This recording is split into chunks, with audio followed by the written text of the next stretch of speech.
star-spangled banner yet wave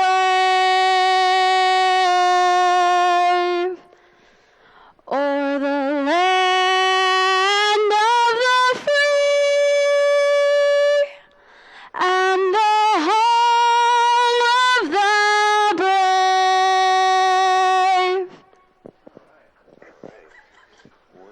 Good job again, Kelly.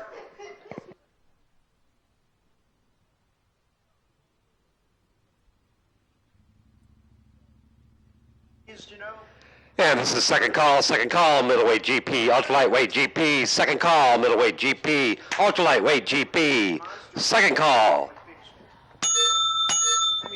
And thank you again to Kelly Johnson for singing the national anthem, and a happy Mother's Day to all you mothers out there. Today we're going to honor you and respect you with a day of spirited competition. Gentlemen, don't make mom, and ladies, don't make mom have a bit of a conniption today. Be safe out there, rubber side down, sunny side up. Have a good race.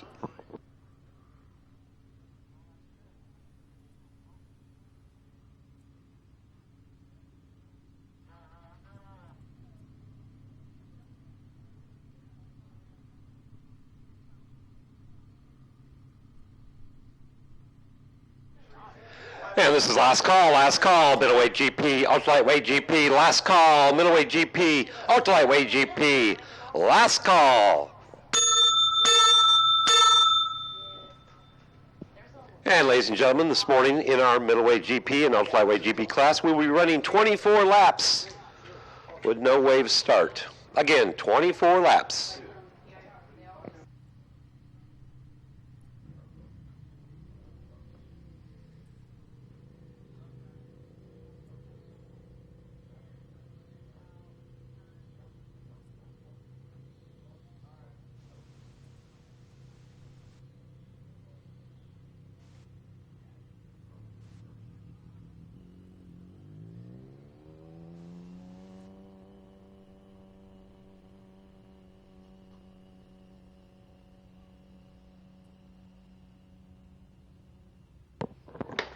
Attention to the pits. Can we please have Laura please come to the base of the Inside Pro Pit Tower? Again, can we please have Laura please come to the base of the Inside Pro Pit Tower?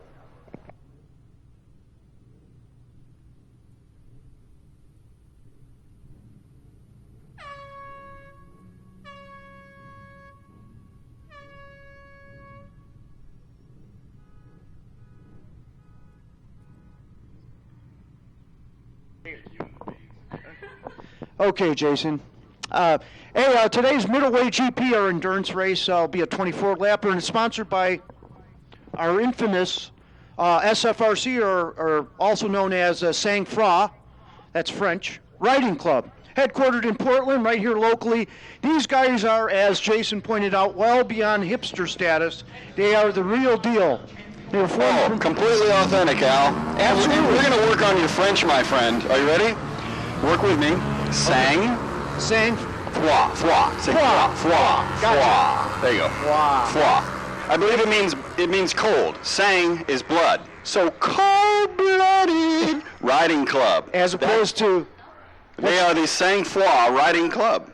Awesome. Now, John Munns and Courtney Olive and Peter Kahn, these are guys we race with.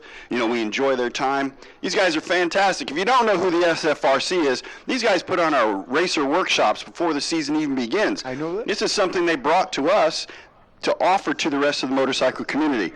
So honor those guys. Those guys are fantastic. We certainly appreciate everything this They are indeed. They're Riding Club does for us. Go ahead, Al. Shock as well.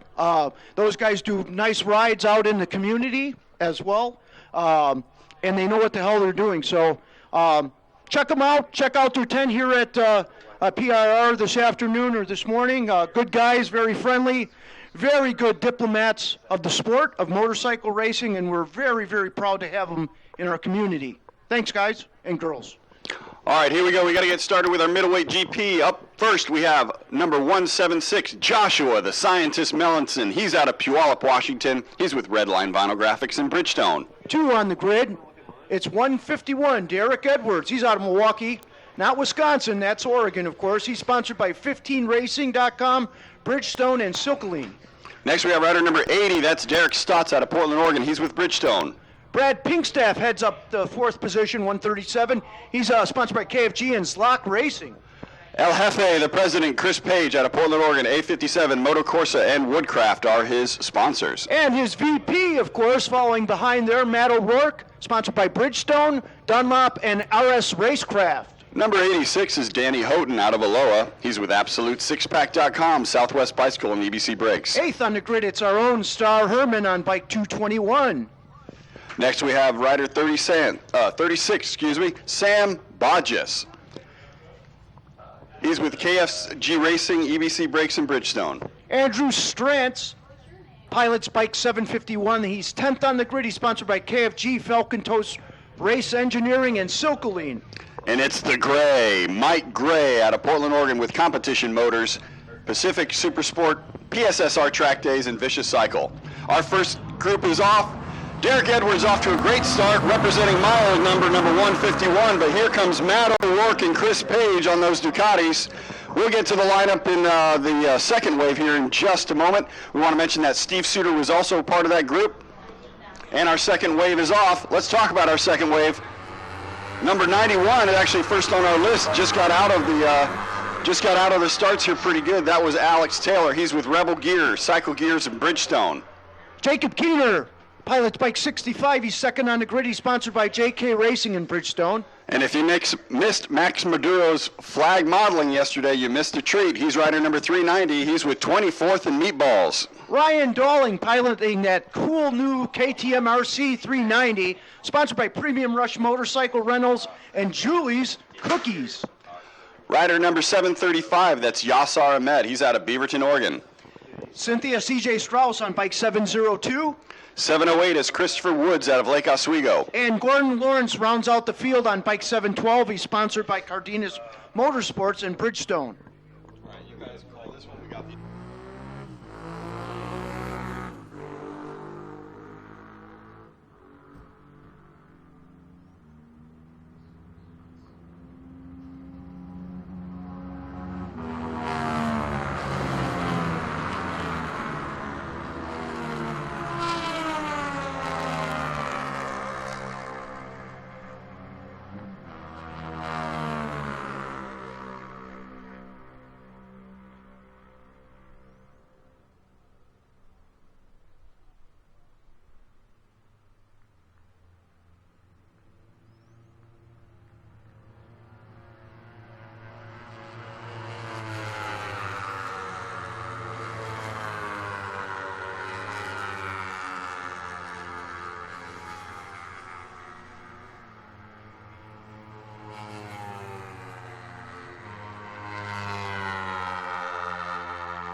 ladies and gentlemen, we've reached our halfway point here for the middleweight class. First place after 12 laps is Derek Edwards, followed by Matt O'Rourke, Chris Page in third, Steve Suter in fourth, and Mike Gray rounding out our top five. Derek Edwards does have the best lap time of 1:17.1. Matt O'Rourke 1:17.8, and Chris Page 1:17.9.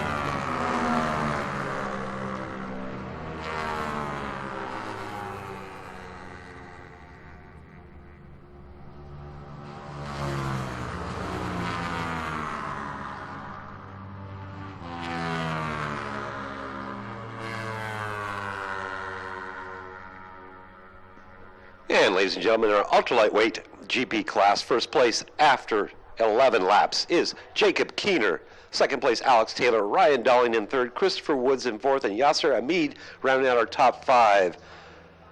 Jacob Keener running a 1:29.5 for the best lap time.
And ladies and gentlemen, in our middleweight GP class, we've had a change here in positions.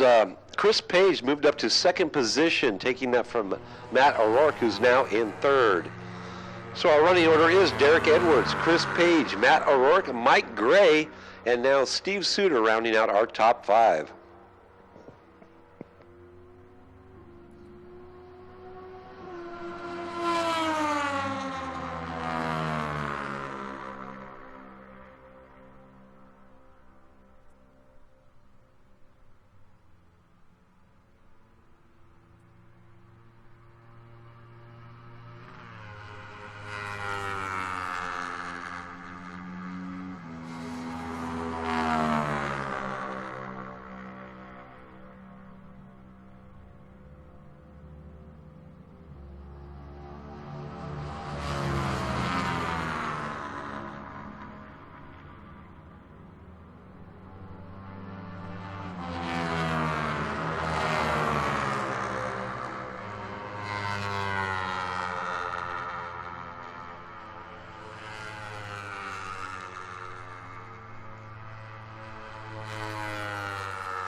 And ladies and gentlemen, now in our middleweight GP class, 18 laps now complete.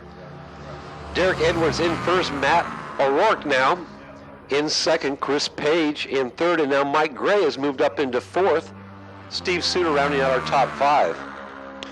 And our ultra lightweight GP class with 15 laps complete.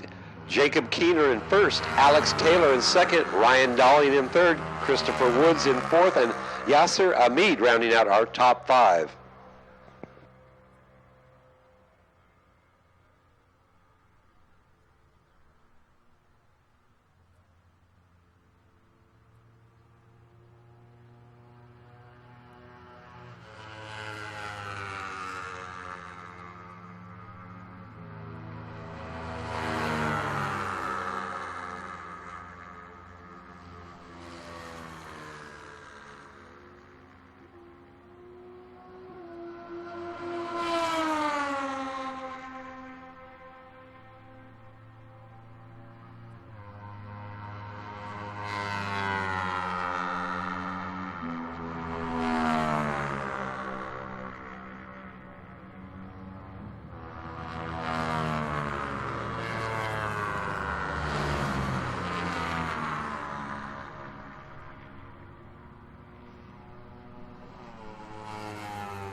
This other category is running 24 laps or 20?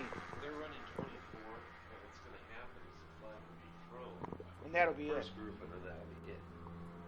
Okay. So in other words, they're probably...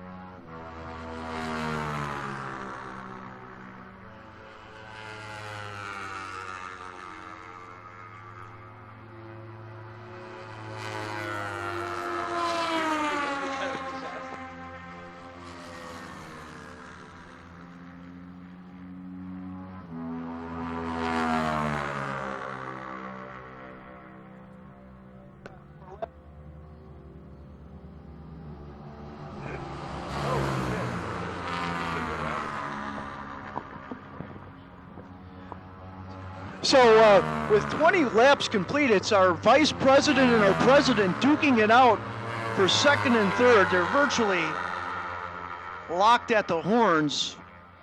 Matt O'Rourke does a 1:17.8, and Chris Page does a 1:18 on that lap and crossed the line virtually at the. Mike Gray's not out of the running for a podium position either. He's just a couple bike lengths back. He just completed lap 20. Steve Suter finishing the top five suite for the big guys on the SVs. Keener, Taylor, and Dolling are 1, 2, and 3 in the lightweights. And then we have Ahmed and Strauss 4 and 5 with Gordon Lawrence rounding out the entire field on that side.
And this is first call, open sportsman, first call, open sportsman, first call, open sportsman, first call, open sportsman, first call.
And here comes our leaders across the start-finish taking the white flag. That is Derek Edwards in first. Nose to tail here, it looks like Chris Page is in second, Matt O'Rourke in third, Mike Gray in fourth. And it'll be Steve Suter in fifth, and that's for our middleweight GP class. In our ultralight GP class, first place is Jacob Keener, Alex Taylor, Ryan Dowling, Christopher Woods, and Yasser Ahmed in our fifth position.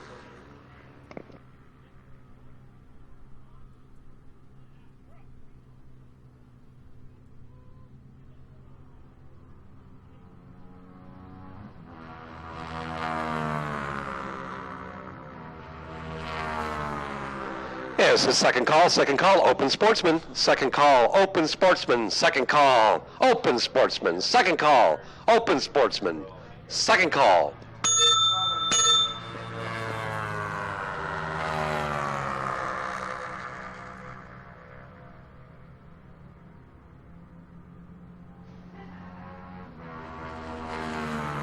And here comes our leader underneath the bridge. He is going to take that checkered flag. That is Derek Edwards. And here comes the race. Who's it going to be?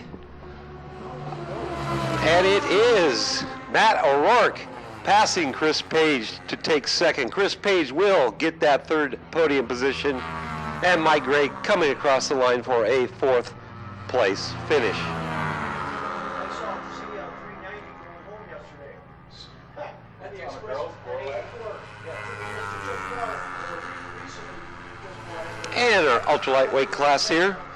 Leader is coming down the straightaway. It's going to be Jacob Keener in first, Alex Taylor in second, and Ryan Dowling taking third.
And this is last call, open sportsman, last call, open sportsman, last call, open sportsman, last call.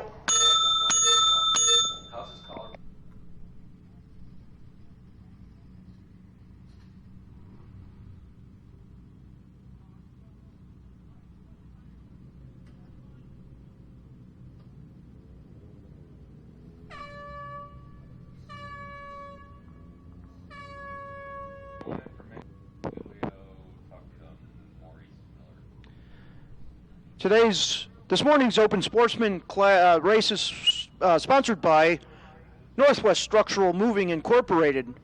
And businesses throughout the western United States and Canada have trusted Northwest Structural Moving with their heavy moving and rigging needs for over 2 decades. That's 20 years, roughly. Whether you are installing a 50,000-pound piece of delicate computer equipment or a 2 million-pound piece of industrial equipment, or anything in between, Northwest Structural has the knowledge and experience you can count on. Northwest Structural Moving has indeed a proven track record of completing difficult projects and finding solutions. You can track down Tulio, or you can find them on the web at northwestmoves.com. Their phone number is 503-279-MOVE.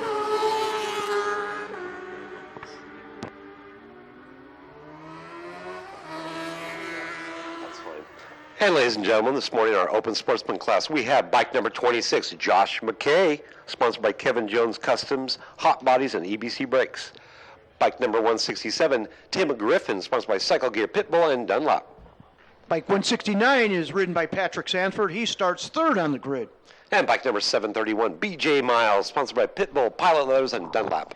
Andrew Hume pilots bike 82. He's fifth on the grid. He's sponsored by Chris Daly Photography, Silcoline Dunlop, and EBC.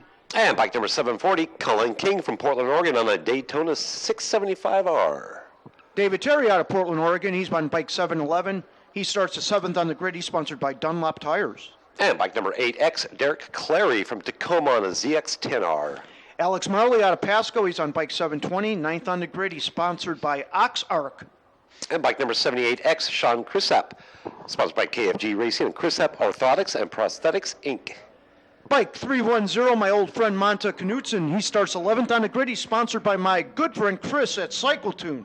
And bike number 105, Lance Monaghan, sponsored by Red Vinyl Graphics and Screen Printing, Silkloin, and EBC Brakes. The infamous Eric Dorn starts 13th on the grid on bike 408. He's sponsored by Brake Tech Rotos, MV Augusta, and Pacific Track Time.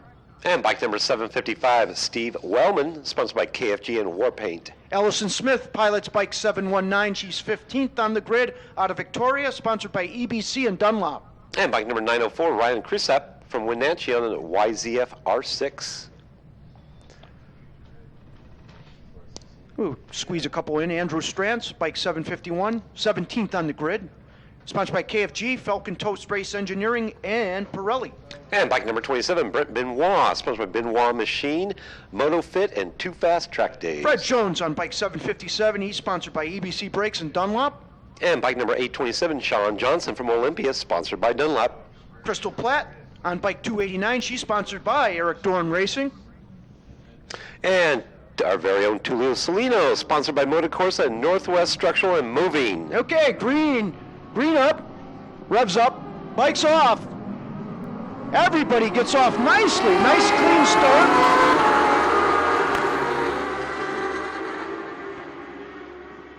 We'll finish up the grid here. It's James Sledziona on bike 921. He was starting 22nd on the grid.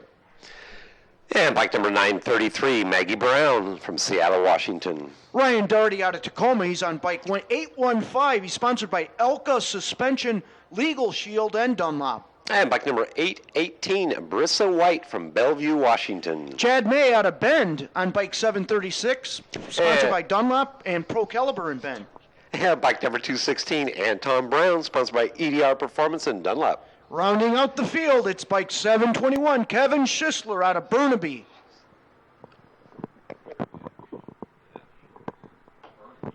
Where the hell is Burnaby?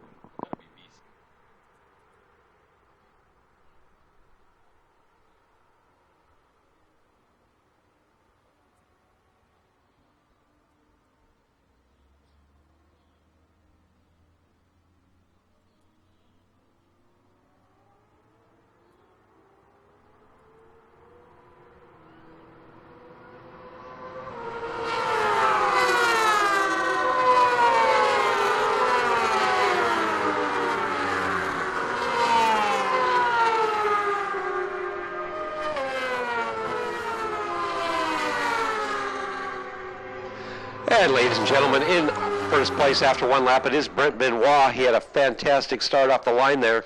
Second place is Derek Clary. Third is BJ Miles, Tim Griffin in fourth, and Ryan Dorothy riding out our top five. And just a reminder, folks, the point of Open Sportsman is to run your time down to 1:13, but not below.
Attention in the pits, attention in the pits. We've had a rider go down in turn 1.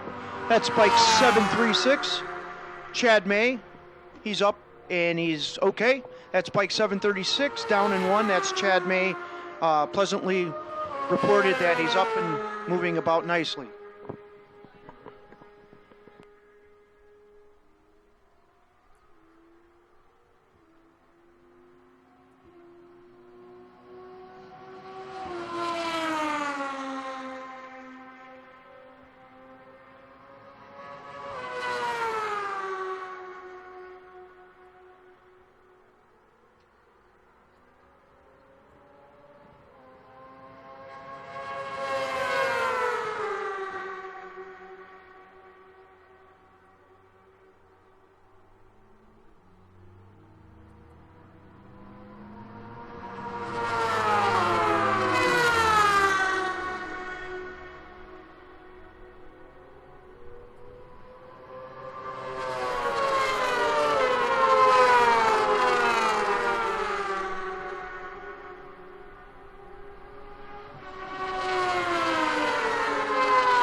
And ladies and gentlemen, with 8 laps complete now, it is Brent Benoit in first place, Derek Clary in second, Ryan Dorothy in third, Tim Griffin and BJ Miles rounding out our top 5.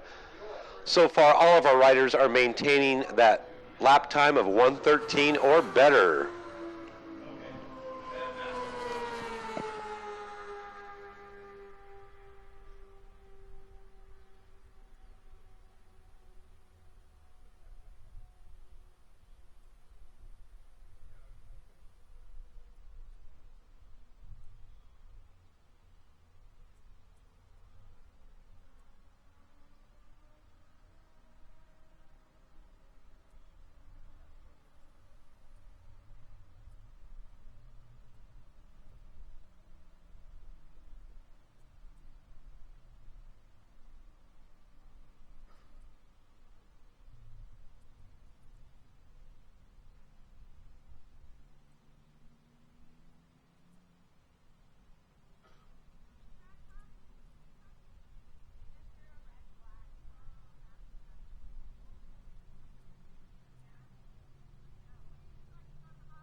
And ladies and gentlemen, this is first call, vintage lightweight, first call, vintage lightweight, first call, vintage lightweight, first call.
And this is second call, vintage lightweight 85 GP, second call, vintage lightweight 85 GP, second call, vintage lightweight 85 GP, second call.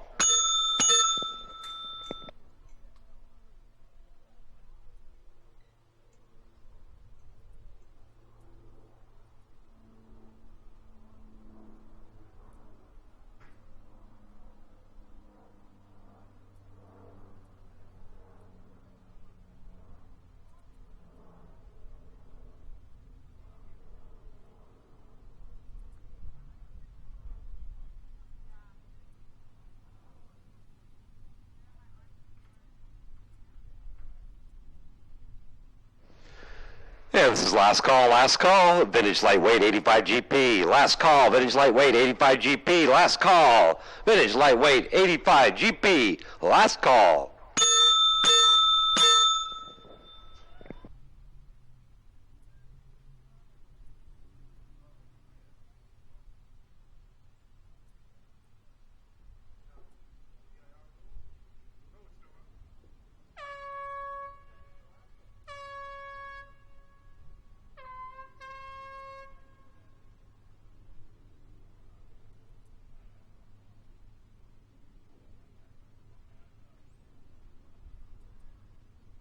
Thank you, SFRC.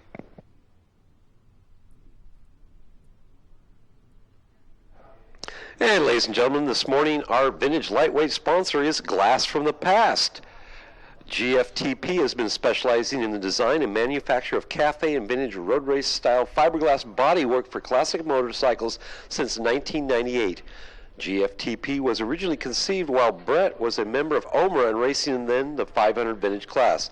Unable to find particular vintage bodywork pieces he either needed or wanted for his personal Ducati 450 and Triumph 500, he began to build his own parts. Fellow racers saw these items and began asking him to build pieces for them as well. With an ever-growing inventory and a business that grew from a weekend hobby to a full-time endeavor in just a few years. You can find Brett at CafeRacingParts.com or Brett at GFTP.com. Or you can contact him by phone at 971-207-2824. So starting on pole position, it is Micah Gran out of Portland, Oregon. She's sponsored by Bridgestone, Arrest Red, and Cheshire Motorsports. And bike number 3V, Ryan Shanahan, sponsored by Bridgestone and Vicious Cycle. Paul Gaudio on bike 46. He's third on the grid. He's out of Portland, Oregon. And bike number 738, James Lucy, sponsored by Stafford Loans, Jones Racing and Development. Andy Huddock rides bikes 314. He's fifth on the grid. He's sponsored by Dane Bramage Racing and J. Random Moto. And bike number 72, Eirik Nielsen, sponsored by Ghostworks, Vicious Cycle, and Dunlop. Donnie Stiff out of Troutdale, Oregon. He's on bike 81. He's seventh on the grid, sponsored by Bridgestone. And bike number 321, Jason Bailey, sponsored by Silkloin, Rock Bottom Racing, and Bridgestone.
This is a 6-lap race as opposed to an 8 or a 10-lapper, and there's the green. A whirlwind of horsepower.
And ladies and gentlemen, we've reached our halfway point here in our vintage lightweight class. First place is Eirik Nielsen, Micah Gron in second, Paul Gaudio in third, Ryan Shanahan in fourth, and Jason Bailey rounding out our top 5.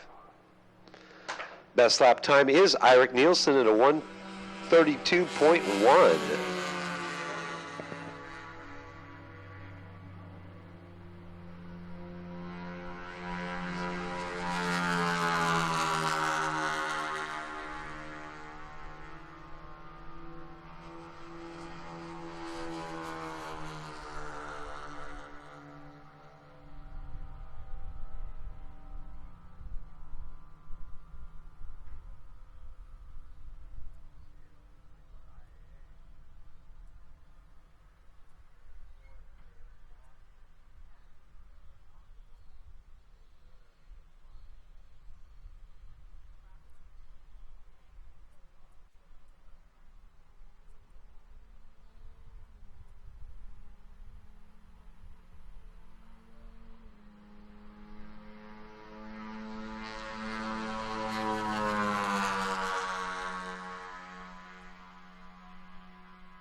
And this is first call, 600 Superbike.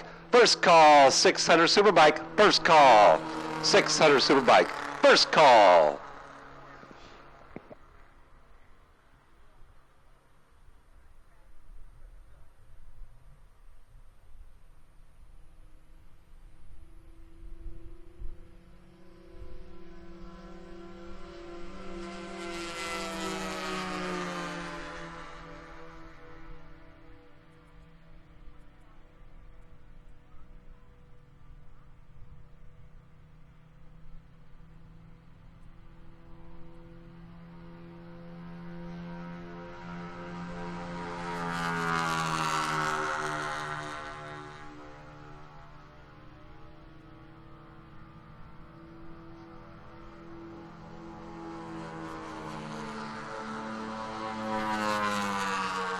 And there comes Eirik Nielsen across the start-finish line to take first position in our vintage lightweight class.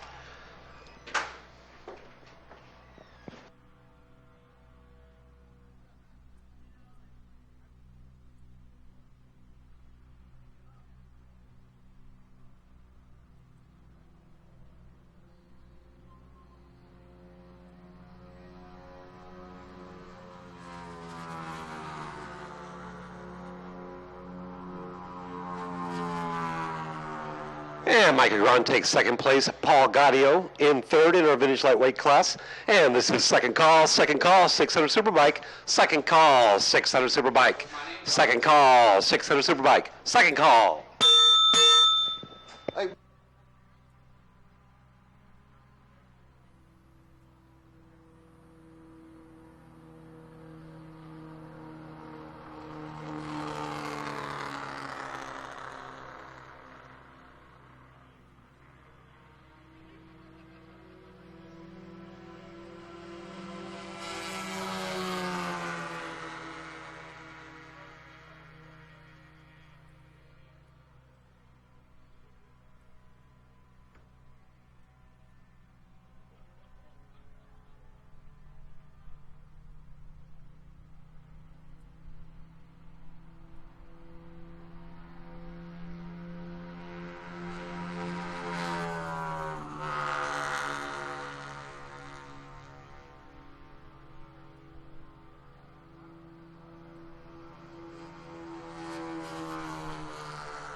Yeah, this is last call, 600 Superbike, last call, 600 Superbike, last call, 600 Superbike, last call.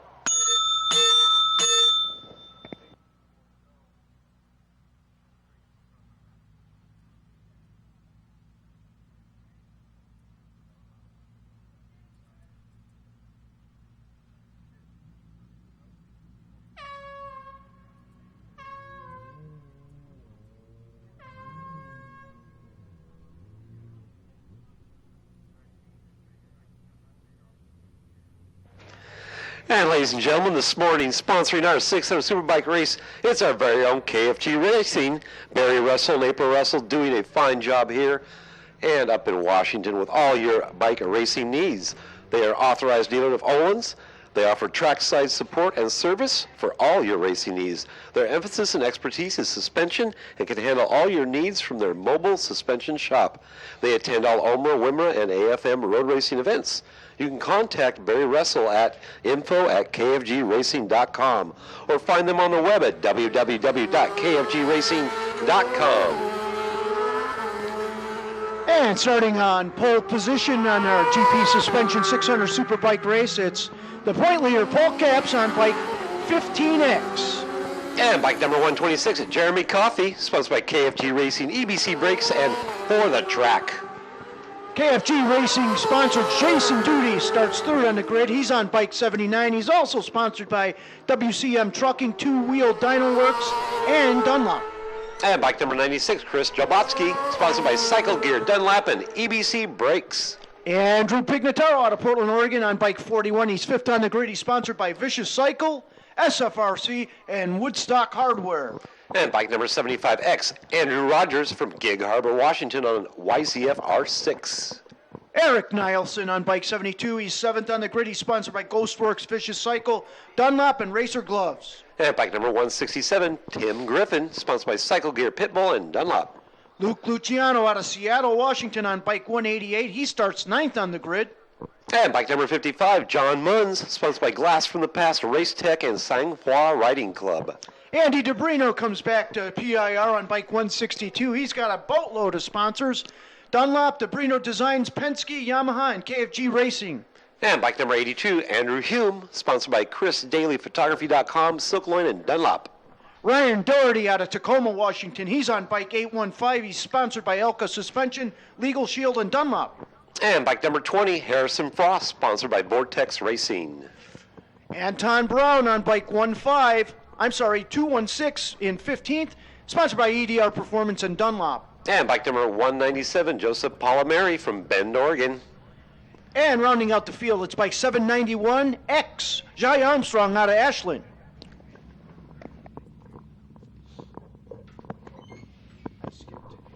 I did it. I do that too.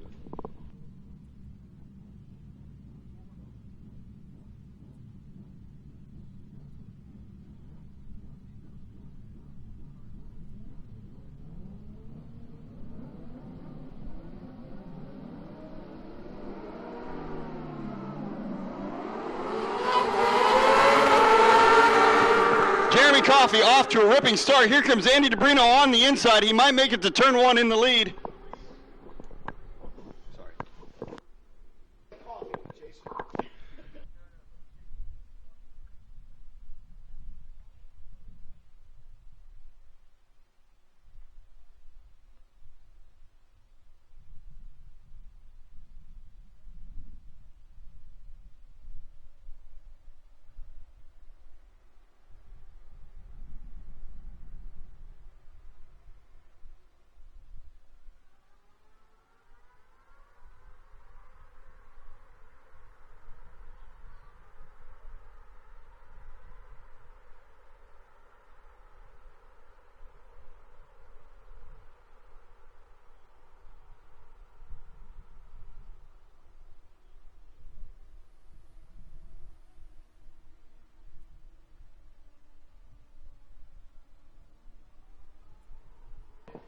Here they come under the bridge. Now we take a look at them. Let's see who's out front. I see Andy DeBrino there in third. Jeremy Coffey out front. And we'll figure out who he's followed by. That looks like Paul Capps. So it's Jeremy Coffey, Paul Capps, Andy DeBrino, Andrew Rogers, and Jai Armstrong. That's your top five.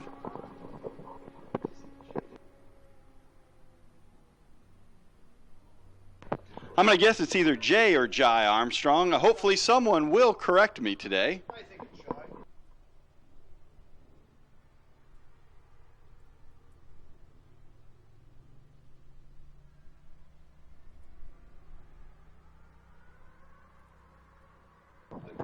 Lap time last time around for Jeremy Coffey, a 1:15.1.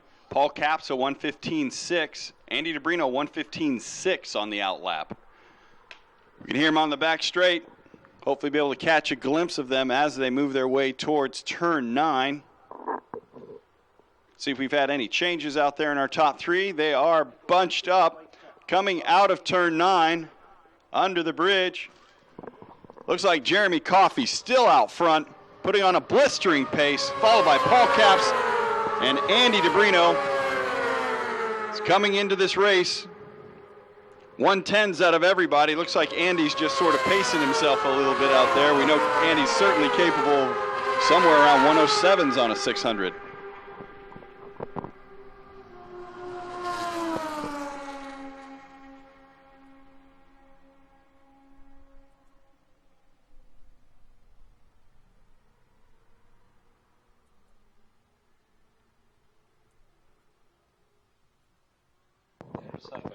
Jeremy Coffey out front there, named one of Road Racing World's top guns of 2015. So check this kid out. He might be the next national player you see moving up a level or two.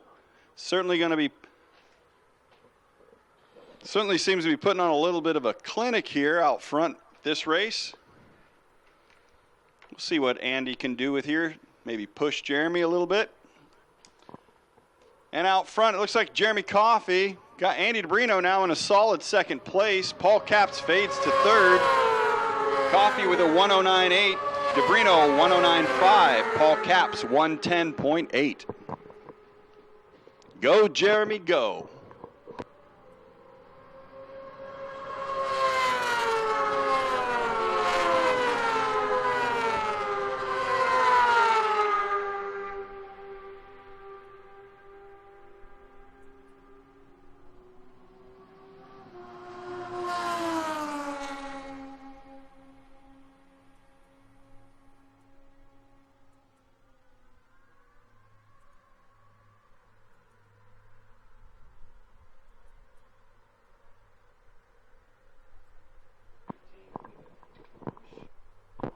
And I hope you folks realize Jeremy Coffey out there is one of the young guns. This kid's only, 15, 16 years old. Rider 126. Here they come under the bridge. It's still the teen, Coffey, leading from one of our former teens and now professional, Andy DeBrino.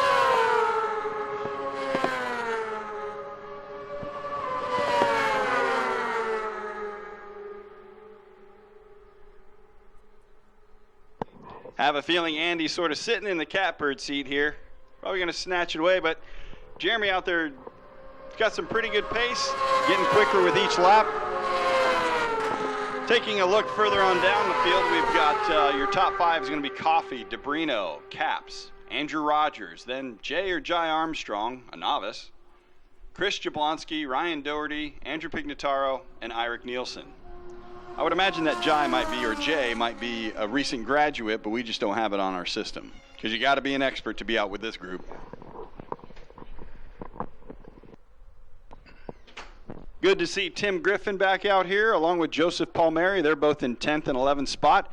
And Anton Downtown Brown, rider 216, he's out there in 12th spot, circulating with a 115.0.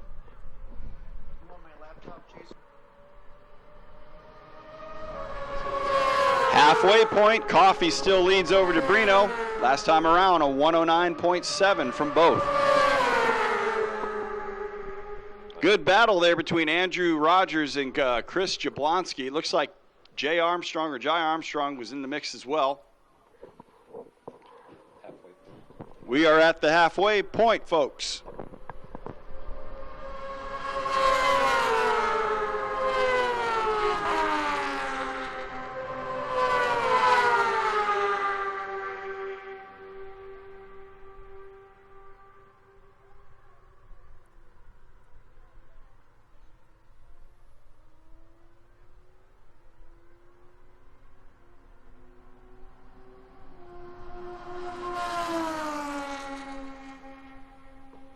And John Munns crosses the line. You know John's name from Vintage Racing.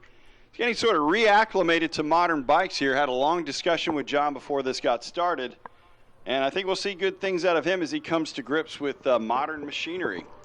And here we are out front. We've got Jeremy Coffey, Andy DeBrino in second, running nose to tail at 109.3 for both of them.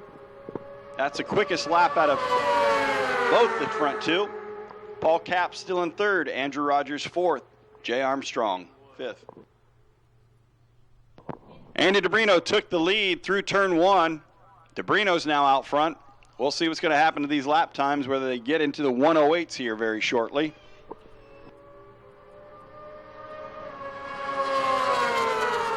Andrew Pignataro takes over from Ryan Doherty for the 7th position. He comes by with a 114.3 as his best. Leaders are going side by side as they head into turn 7.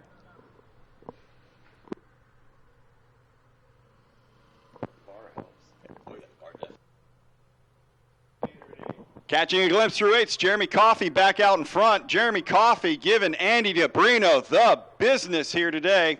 Here they come down the front straight. It's Coffey followed by DeBrino. Have you had your coffee today? Here we go, Jeremy.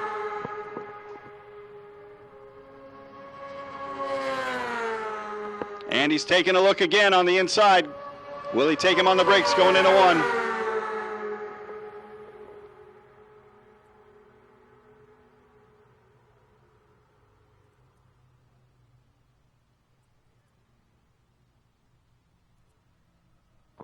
Eirik Nielsen also out there, another vintage racer with the Triumph 675. He's out there in 10th position currently. Another guy working two bikes out here this weekend, one vintage, one modern. There he goes, Eirik, right now. He just crosses the line in that yellow Triumph.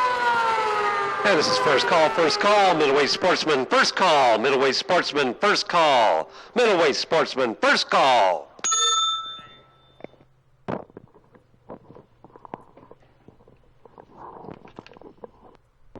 Here come our leaders out of turn 9. Jeremy Coffey still leads Andy DeBrino. lap times, 109.3 and 109.4 for DeBrino. Great battle right here for fourth spot between these three riders. That's Rogers, Armstrong, and Jablonski. Now Rogers and, Chris Jablonski here, I think he's a second-year expert, so he's out there running pretty good. Best lap time out of Jablonski, a 110.9.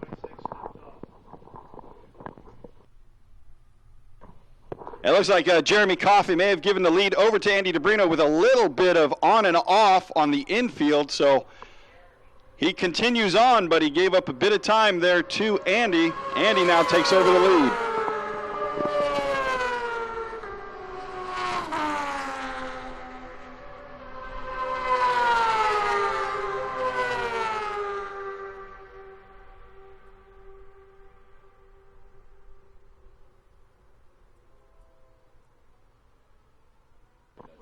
Andy DeBrino all by himself. Jeremy Coffey stepped off. He's back on. Think he still kept second place.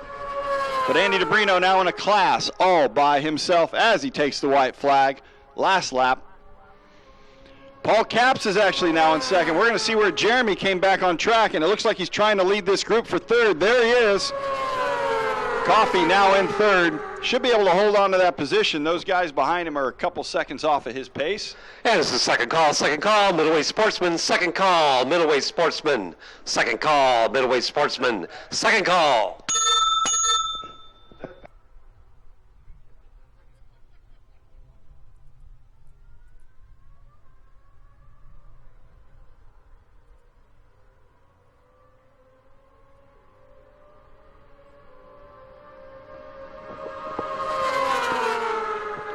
Ryan Doherty and Andrew Pignataro locked in a battle for seventh there. Eirik Nielsen moving along in 10th spot.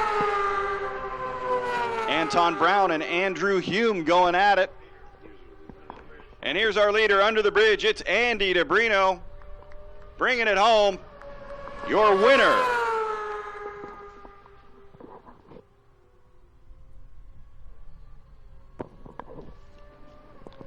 Paul Capps takes second in 600 Superbike. Jeremy Coffey salvages a little mistake there and stays on the podium in third. Jay Armstrong in fourth. Andrew Rogers fifth. Chris Jablonski sixth. This battle for seventh coming up between Andrew Pignataro and Ryan Doherty. See who's going to take home seventh.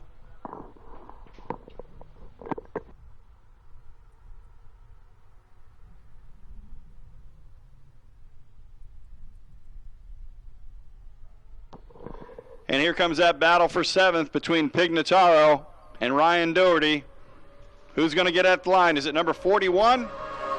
No, looks like that goes to Doherty. Rider 815, Ryan Doherty, leads Andrew Pignataro for seventh place. Then Tim Griffith, ninth. And Eirik Nielsen, 10th. Anton Brown in 11th. Joseph Palmieri, 12th. And final one over the line is Andrew Hume in 13th.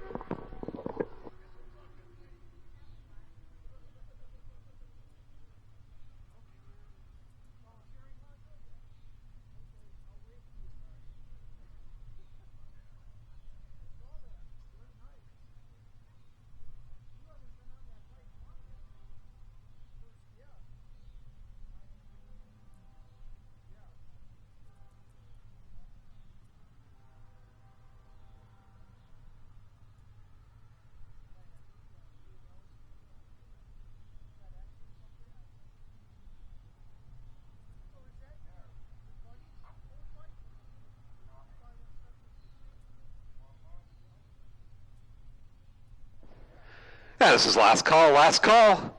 Middleweight sportsman, last call. Middleweight sportsman, last call. Middleweight sportsman, last call.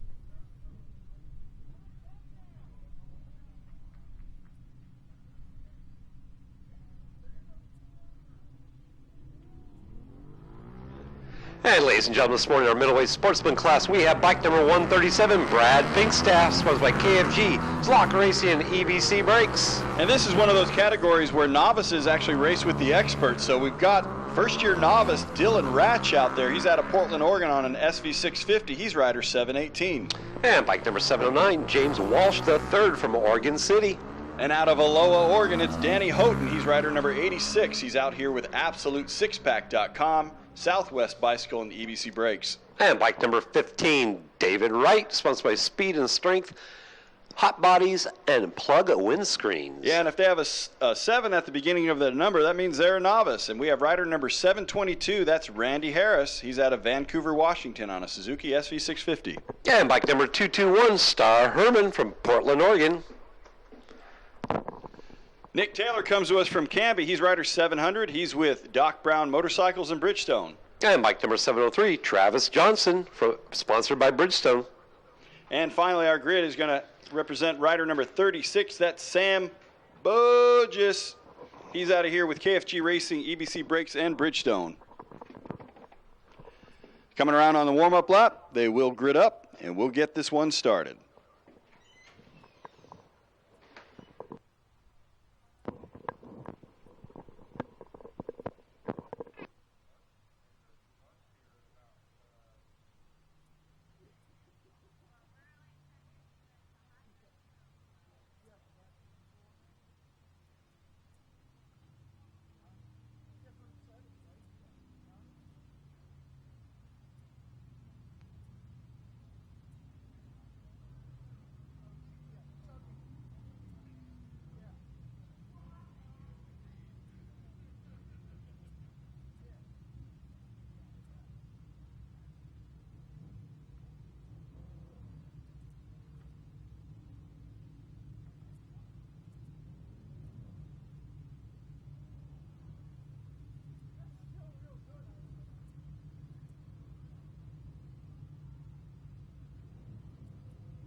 Flag is up, and they're off.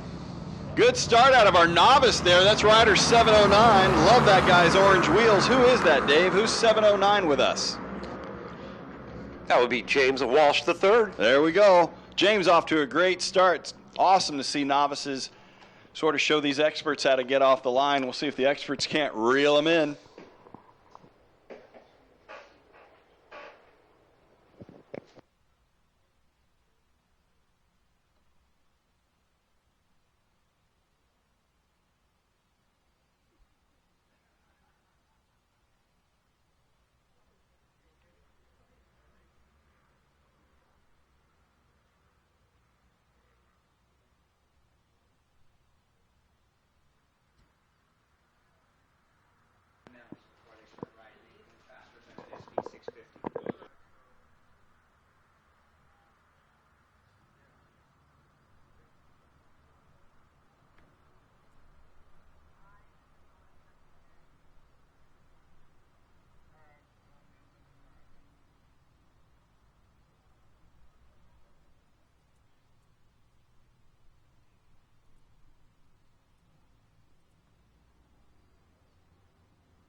And ladies and gentlemen, one lap complete here. First place is James Walsh III, Brad Pinkstaff in second, Dylan Ratch in third, Sam Bogus in fourth, Danny Houghton rounding out our top five.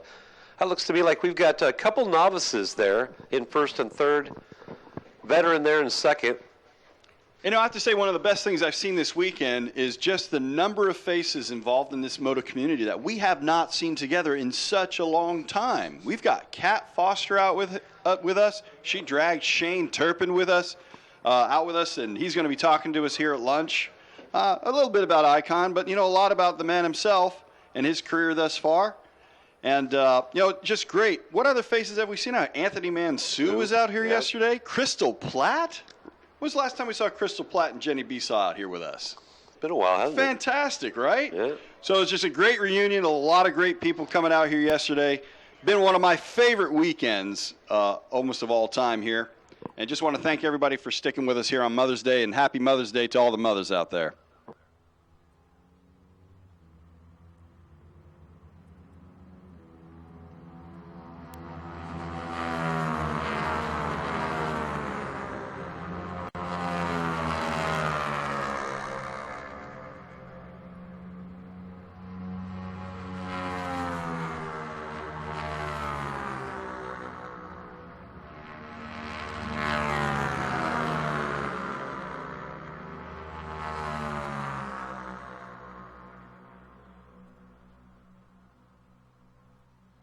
Yeah, I'm probably going to have to sit here, Dave, and think about the number of people that we haven't seen in a while. Like David Wright, he didn't campaign too much last year. He's out there on track right now. I mean, can you think of other names? Christopher Anshin was here yesterday. Anshin was here. Mackenzie showed up. We hadn't seen Mackenzie was Mackenzie since she became a college kid, right? She'd been out here from about age 13 to 17 or 18. Went off to college. I was super excited. I saw her yesterday. I'm not sure if I could give a bigger hug when seeing Mac out here. But it's really been great, and a testament to all of you to continue to come out here, support OMRA, support each other. I think it's fantastic, and I like what we're doing out here. So, again, what do you think, Dave? What else is going to happen today? Are you making any calls on who's going to win Formula Ultra? What do you like? No, we posted the Formula Ultra results yesterday, and Jake Holden kind of seems like maybe a shoe in there. Maybe a little bit of a shoe in, and I think I'm wondering if he's going to go off the track record. I think he can, because here's what you do as a racer. Like, he knows, because you could see he'd go out there, and on the out lap, he had a good quick out lap, but that second lap was hit. From there, he's going to decide, continue to look at a corner where he think he can take a couple tenths out, or is he just going to, like Jake took a look, competition wasn't pushing him necessarily from behind, just sort of cruised into it. We had a 105.7 out of him yesterday. And I think if he wants to go for it, conditions are right, he's going to know exactly where he can pick up those 3 or 4 tenths. Yep.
When you got those fast guys.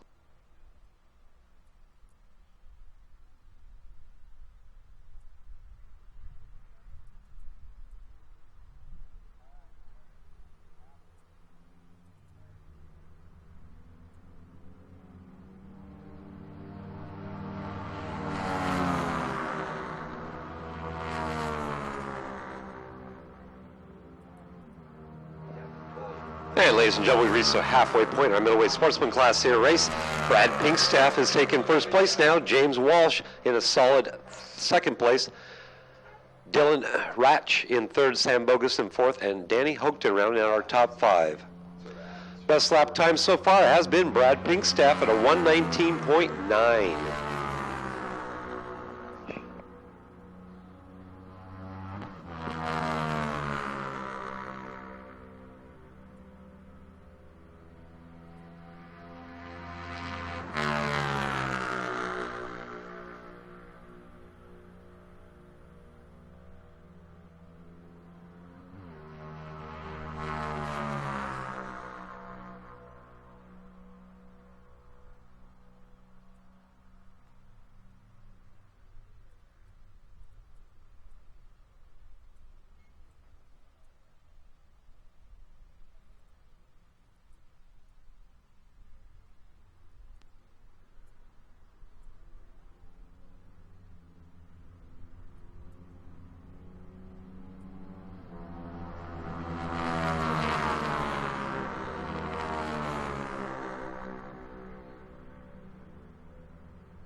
And we're in the second half of our race here. Sorry, I've been checked out. Been taking care of some, what are we taking care of up here, Dave? I've been Administrative announcing. stuff? I've Yeah, been announcing. yeah. John Walsh, still a novice, leading out of this from, well, who's he leading from?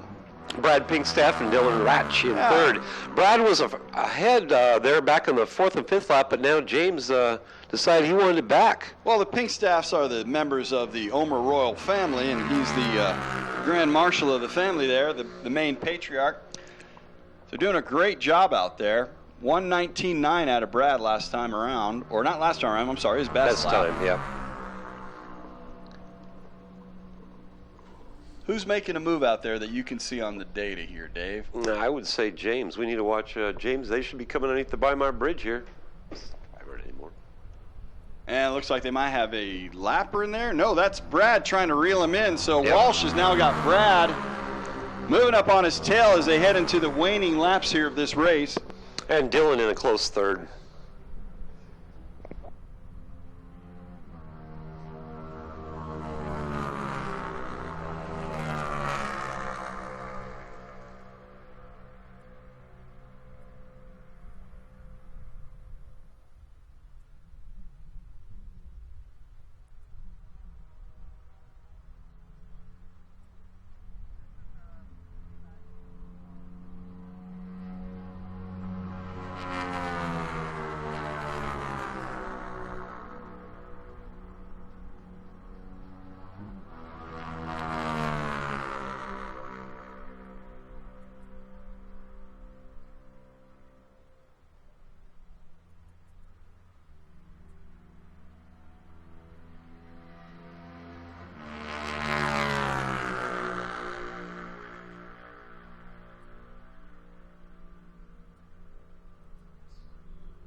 And while we wind down the laps here in this race, Brad Pinkstaff now in the lead over James Walsh. He looks like he did reel him in and take over the top He spot. got him. Your third place is Dylan Ratch. Want to give a special shout out to our old president, Mike McDonough. He's out there in Lincoln City actually watching the Omer races on our YouTube channel. You can check it out. We do stream live. It's got full commentary, and we're continuing to develop that to bring a better show to everybody out here at PIR and out there in the interwebs.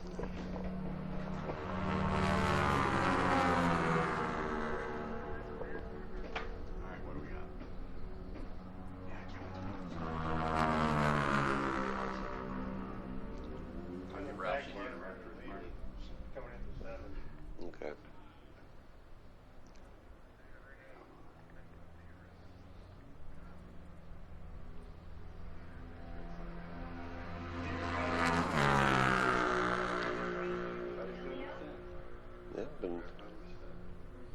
Yeah, and ladies and gentlemen, we're seeing the white flag now. And that is Brad Pinkstaff in first place, James Walsh in second, Dylan Ratch in third. Are we required to call him Sir Brad out there? That's a good question. Head of the royal family there?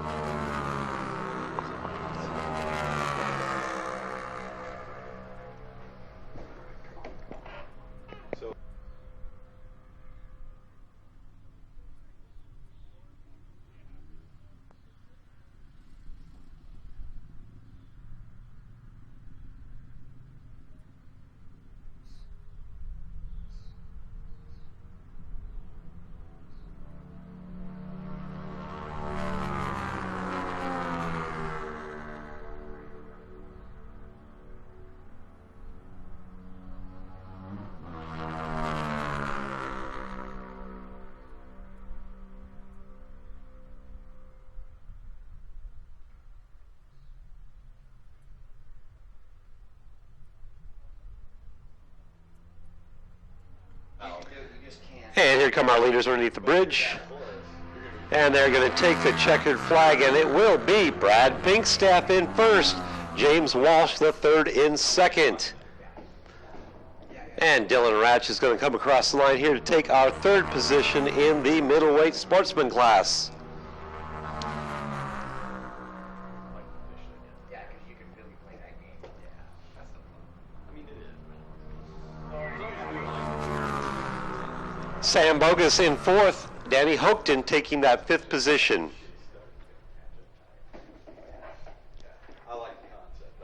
And ladies and gentlemen, this time we will be going to lunch. We will be having Taste of Racing going on at lunchtime, as well as a prayer service down by the bathrooms by the walking bridge. Chad will have a service down there for us during lunchtime.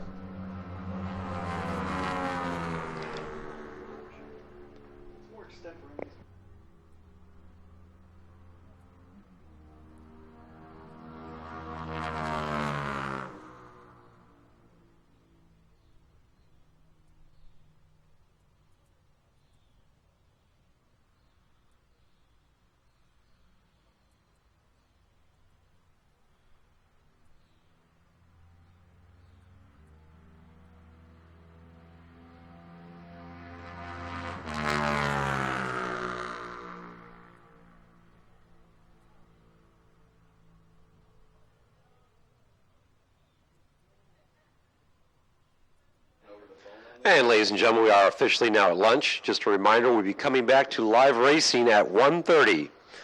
Again, we'll be back with our 600 Classic Superbike and Middleweight Superbike at 1:30. Taste of Racing and the Harley ride-in happening here during lunch. I see our Taste of Racing folks getting ready to go right here below us. The folks over at 15 Racing helping us out, lending their hand, organizing this for us. We greatly appreciate their efforts. Thank you, 15 Racing. Or should I say Flying 15? I'm not sure what they're going by. Online, you can check them out. If you're on Facebook, you can find them at 15 Racing. They go sidecar racing. They were down in Willows a couple weeks ago. And good to have them back. They're definitely very supportive here of us at OMRA, and we appreciate them taking on the Taste of Racing.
All right, folks, this is Jason Quigley up here in the tower. We're going to try to, we haven't done one in a while, but we know we've got some good people with us.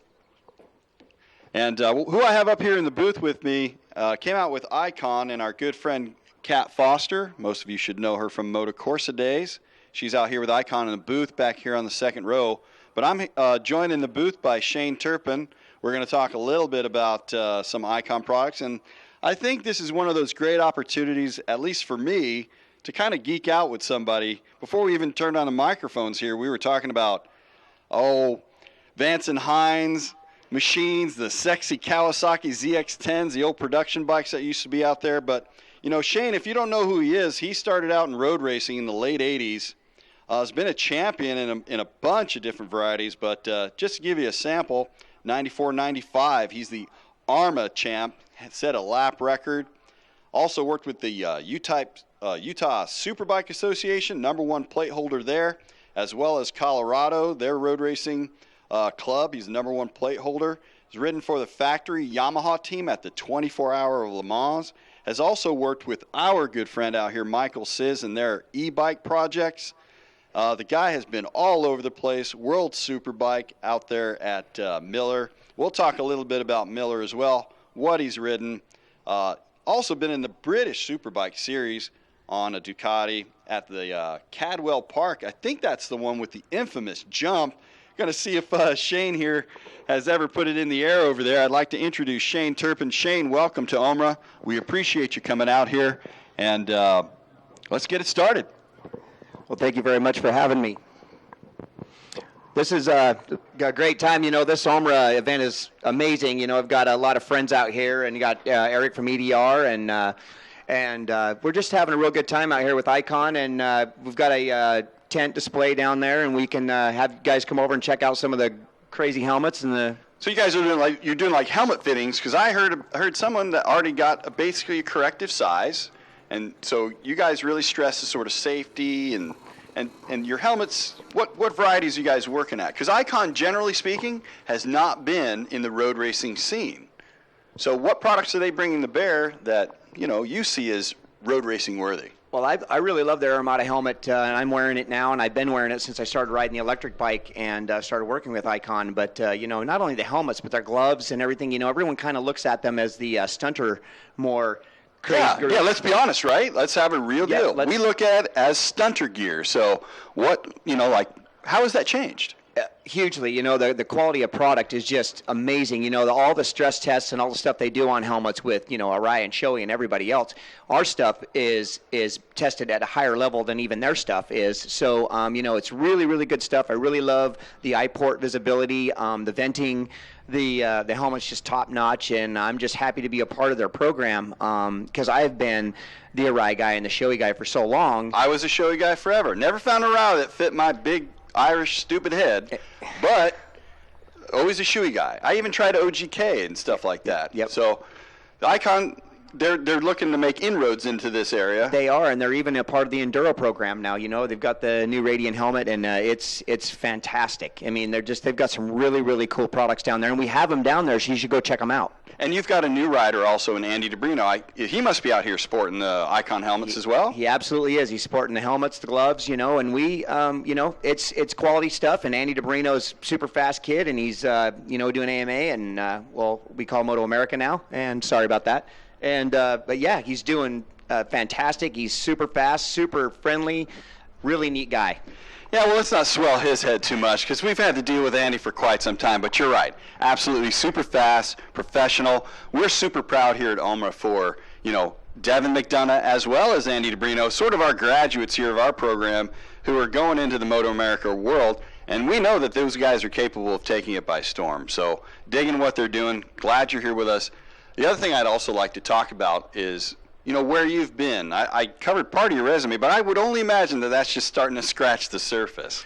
Well, yeah, I've been doing it a long time. Since '87, I started riding a motorcycle on a race, racing street bikes, and man, it's been a crazy whirlwind for sure. And there was a time when I took a small break, and that was when I was the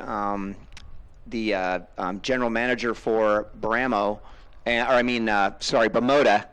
My bad. And You're talking about Bimota. That's the Italian brand motorcycles. They're very limited production. Some of our newer folks may not even know of Bimota because Bimota had a stronger presence, let's say, through the mid to late 80s, early 90s, and they've somewhat faded off. they've been going back and forth and always had a little bit of financial difficulty keeping things rolling. But wait, let's talk about Art in Motion. They are beautiful machines. It is a fantastic machine, and I always called it a 70 horsepower Picasso. And nice, I like that. I like that a lot. And I actually had dinner with the owner of Bimota, and pretty much told him, I was really struggling with the fact that they were running the Ducati air-cooled 2-valve engine, and in the end all be all, you wind the thing up, and it's I've seen 110, 115 horsepower air-cooled 2 valves. And it's not a super bike, and everyone's going, I'm spending $40,000 for 80 horsepower. What can I do in the Japanese market with 40K? Right. There's a little bit of a difference there. I mean, we're talking back in the day, the most expensive bike you could take even a look at, and I'm not sure if we had access to them here in the States, though you do see them around. What was the Honda NSR 750, the oval valve, the oval piston, the oval 32 piston, valve, yep. 32 valve, yeah. So it just seemed like there was an era where there's a bit more innovation, and I'm not sure if we went through a period, I think, where we sort of settled into this is what a super bike is. Now I think is now a more exciting time than ever because you've got manufacturers like Aprilia coming back into it. The new the BMWs came out, almost a GSX-R 1000 replica, but with the little Bavarian spin on it. And now we're seeing the R1 comes out. This looks like a game-changing machine in terms of 1,000cc category stuff. It's hugely changed. And Yamaha needed to do that anyways. Yamaha's been kind of idling by with their 600 and their 1,000. Well, the R6 is a standard. Yeah, the R6 is gone back to the if it ain't broke, don't fix it. And they're dominating everything. Right. So why do we need to do anything? I think the Honda in the 600 range needs to do what Yamaha just did with their R1. But isn't it interesting that like Tenkate over in World Supersport, they've been strangling the heck out of those Hondas, and you've got great champions like Kenan Safaglu. You had some of the names are escaping me of real good riders. Mugridge, I think, was a Tenkate rider at some point. So, yeah.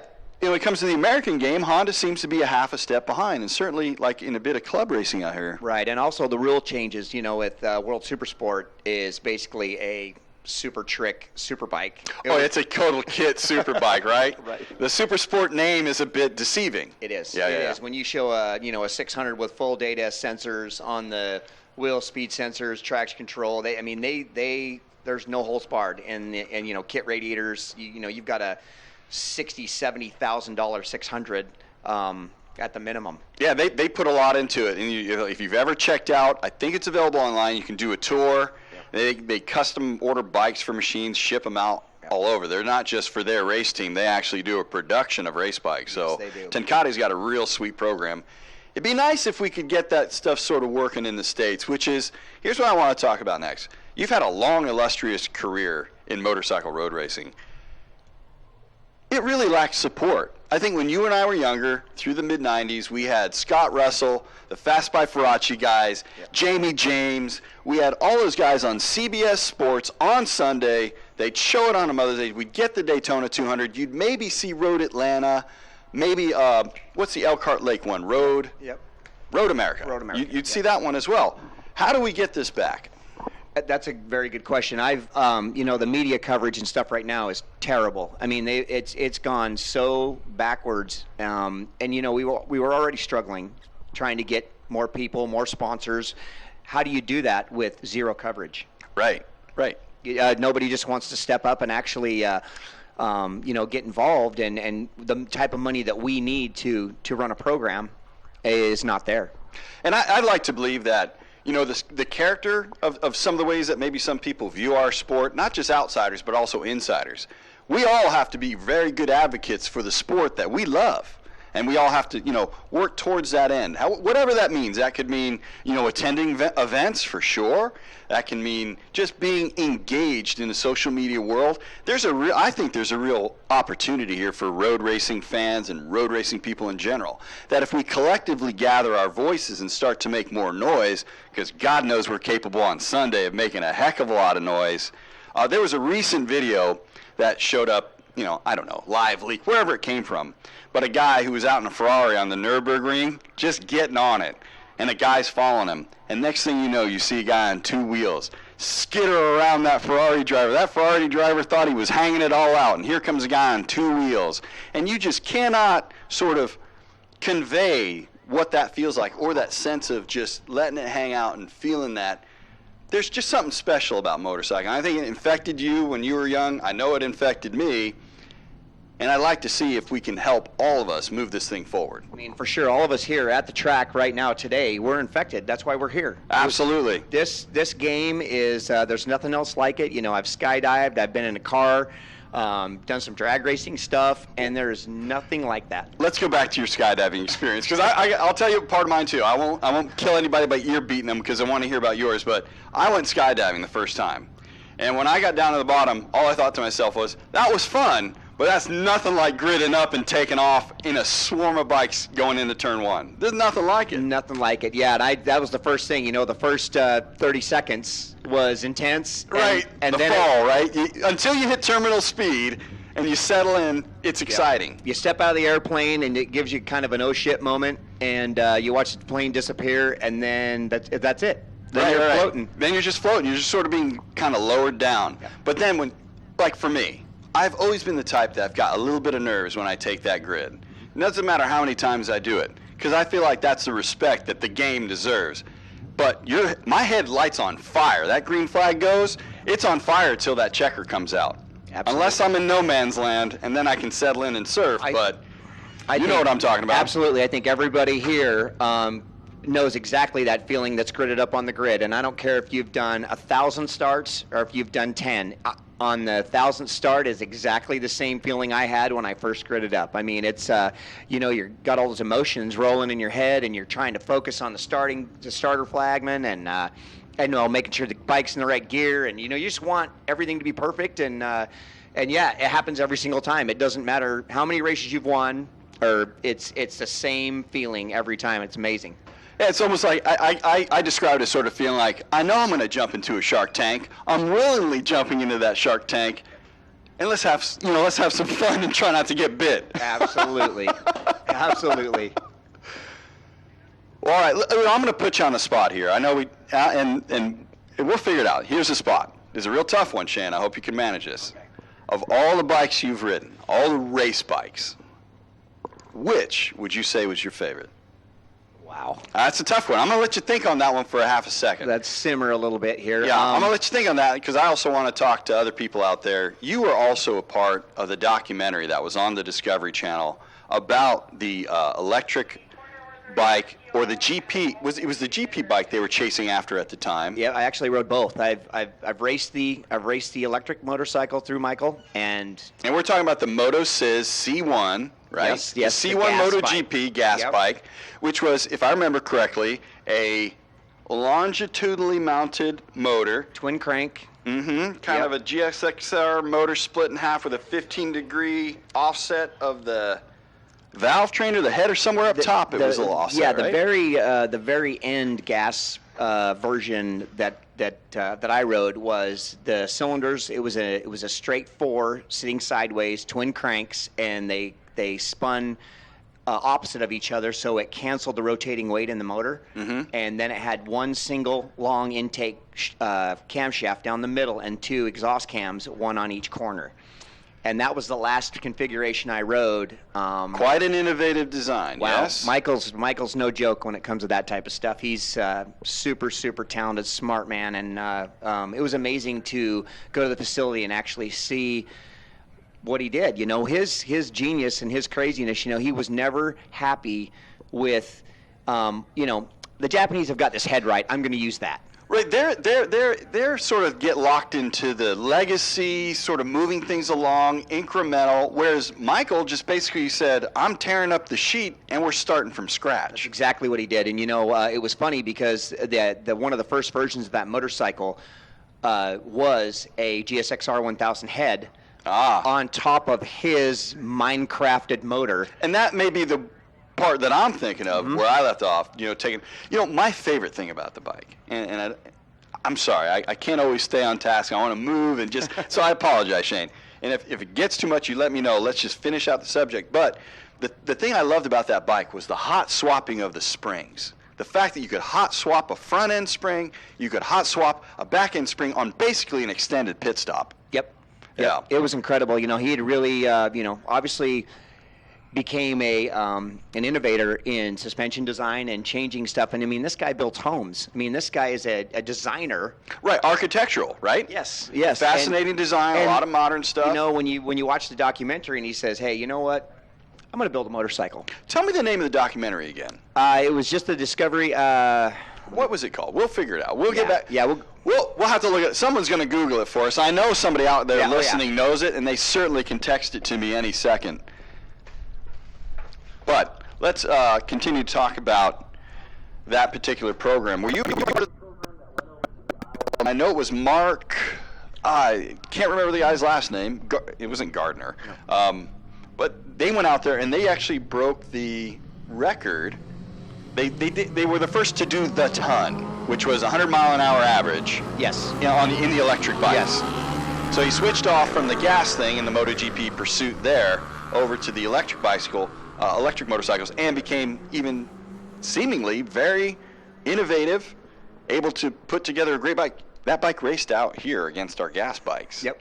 And did really well. Yep. It was tremendous to see the torque off the corner when the electric bike would come out of turn 9. Yeah, absolutely. The torque would just rip that thing in one silent, deadly missile down the front straight. They're incredible, and that's when I switched over, I'm probably one of the few that's actually ridden different manufacturer electric bikes. So Yeah. I did the Michael Sis bike and Moto Sis, and then we switched to the Bramo bike, and what a difference in just thought processes. And maybe we'll say refinement. Yes. To be kind and leave it at that, right? I mean, I would imagine, just because having spoken with Michael and having seen the program, just completely fascinating. But I just, Michael's a genius when it comes to, playing with that motorcycle and setting it up. And the name of the documentary is actually called Charged. I Thank the people out there actually listening for getting that information back into us. Thank you, TJ. So getting back to the Isle of Man. Now, have you had experience over there? I have not, and I got invited to do that, and at the last minute kind of made some changes, and it was with EBR, and we all know where EBR went. Unfortunate what's happened to that program. It's terrible. And doesn't that somewhat get back to what we were talking about earlier about that support and just really helping to grow this American road racing? And that's an incredible motorcycle, and I've got a buddy, Ken Hill. We know Ken. Yeah, Ken Hill. Ken's with PTT, is that correct? Ken has his own Ken Hill coaching and track days, and then he works with us with Ridiculous, and yeah, he's an amazing guy, amazing coach, and with the Yamaha Champions program, and we did Freddie Spencer before that, and he worked a deal out with them, and he got a Buell, and I've been on it, and it was a neat bike, and all of a sudden, boom, everything just stopped. So we're not going this year? No.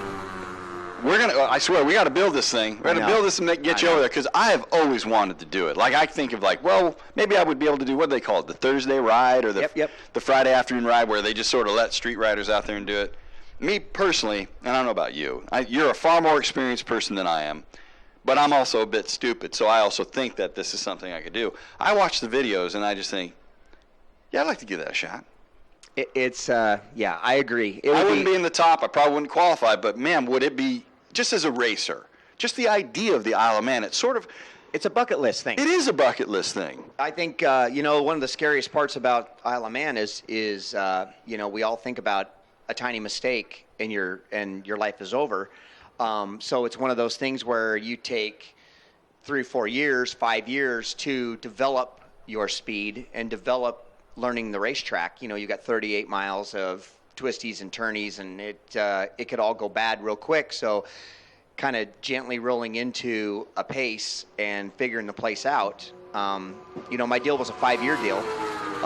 And You're saying with EBR? They were, yeah. Uh-huh. And they said flat out to me, we don't care where you finish for the first 3-4 years. Sure.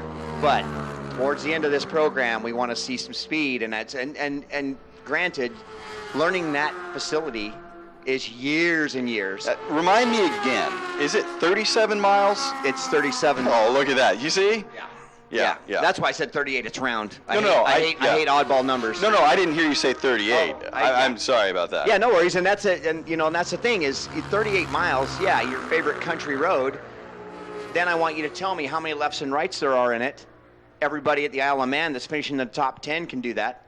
Yeah. But it's one of those things where you go over there and. David Jeffries, I've been watching the Isle of Man forever, and before he was tragically killed, that guy could talk to you at what points and what time of the day it was safe to get closer to the curbs, and with the shading and the dew coming off the trees at certain times of the day. Oh, so that's taking that real Taking it to the next learned level. in kind of Yeah, yeah, knowledge, or probably a collection of also local knowledge. That I would imagine there's always, when you talk about a race like the Isle of Man, there's this kind of pot of knowledge that everybody's kind of contributed into, so that you're dealing with, like you were saying, the dew, the shade. The shade is huge. Crazy, yeah. That's the thing I find the most mesmerizing when you watch those videos where they're flat out through the hedgerows. Is the what they call the stippling of the tree leaves coming in and out of your vision just on a constant basis. Yep. That's got to be a mesmerizing challenge. Yep. And the laps change. When you do the Superbike race, and I think it's they do 4 or 5 laps of 38, 36, 37, whatever miles. Whatever it is, yeah. Wow. And just to imagine the amount of time it takes you to get around the Isle of Man. And then in 4 laps later, the shading in the corner is different, where the sun's coming through the trees. So the rider's vision has to adjust. Yeah. You can't approach it the same way. Yeah. Just like you've also done a 24-hour race with a factory Yamaha team, is that correct? Yeah, Yamaha Motor France. Now Yep. you did that at. Let me see. Hold on. Let me think. Circuit de. What do they call it? Le Sarthe? What do they call it? Le Sarthe? Sarthe. Don't they call that? Isn't that part of the? I know we're talking about the same track, but I think there's a certain configuration that it's given a different name. I don't. They're French. We don't know what they're doing. You were there, Ferris wheel, lit up at night. Were you racing at night? Oh yeah. Did you have a nighttime stint? Oh yeah. Tell me about that. What that's like? That's got to be 3 crazy. Yeah, we had 3 riders on the team, and you start the thing out in the morning, and the start of the race, the track's damp because the place is super humid, and so you kind of go on like an intermediate. What time of year are we talking, Shane? What would you think?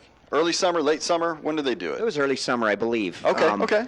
And but then you start the thing out, so you're out in the morning, and I think one of the hardest things in the morning, you're on a brand new motorcycle, and at that particular time, I got to ride a full factory R7 Superbike, which was incredible. Now, did you take any laps besides just practice for the weekend? Had you been there before? Never been there before, and by the end of the practicing and the qualifying, I was faster than both the guys who were riding the bike. And it was incredible. It was fun. So you're telling me you're going down the Mulsanne Straight. I believe I'm saying that right. You're going down the Mulsanne Straight. You got those chicanes that move in through out there. You're in there on the Mulsanne Straight, tapped out in the middle of the night. Yeah. Oh, yeah. How many headlights you got in front of this thing? Just 2. It must be coming so fast. It is. And the crazy thing, too, is, the track's lit up. It's like they've got stadium lighting around the entire thing, but you do have a bunch of shading and some weird spots and that. But the one thing that was really cool racing the 24-hour was the right side of the motorcycle was all reflective sponsorship logos and taping. So at night you could read all the numbers And then the left-hand side was. So it's kind of like you have your first semi-day glowish motorcycle. There you go. There you go. That's wild. And it was. And, one of the craziest things initially, too, you get on the motorcycle and you roll in and they go, let's, in practice, they were like, come in and do a pit stop. I'm like, all right. So I come around, do a lap. I come in and it's got. And it's an 8-mile lap. Intermediate. No. This is just the road course inside. Oh, the road course inside. Yeah. Okay. So we come around and I do a pit stop. So you come in, you're on the pit limiter, and you roll through, and they've got a big center stand like frame thing that slides in and picks the entire motorcycle up with one little air jack like they do it. Yeah, we always see that at the 200 here. And the wheels come off and the fuel's going in. And by the way, the fuel takes the longest. If you can even imagine. It's a gravity feed type system. They're looking to dump it in at a tremendous rate. And they did it in 6.5 seconds. And you can have 4 people out on the grid doing the tire deal. You got one guy catching tires, one guy throwing another tire in, and one guy on each end doing the actual install. And they did that entire fuel pit stop and everything in just under about 7.2 seconds, and I didn't have time to reach out and get the water bottle. I was going to say, were you ready to go?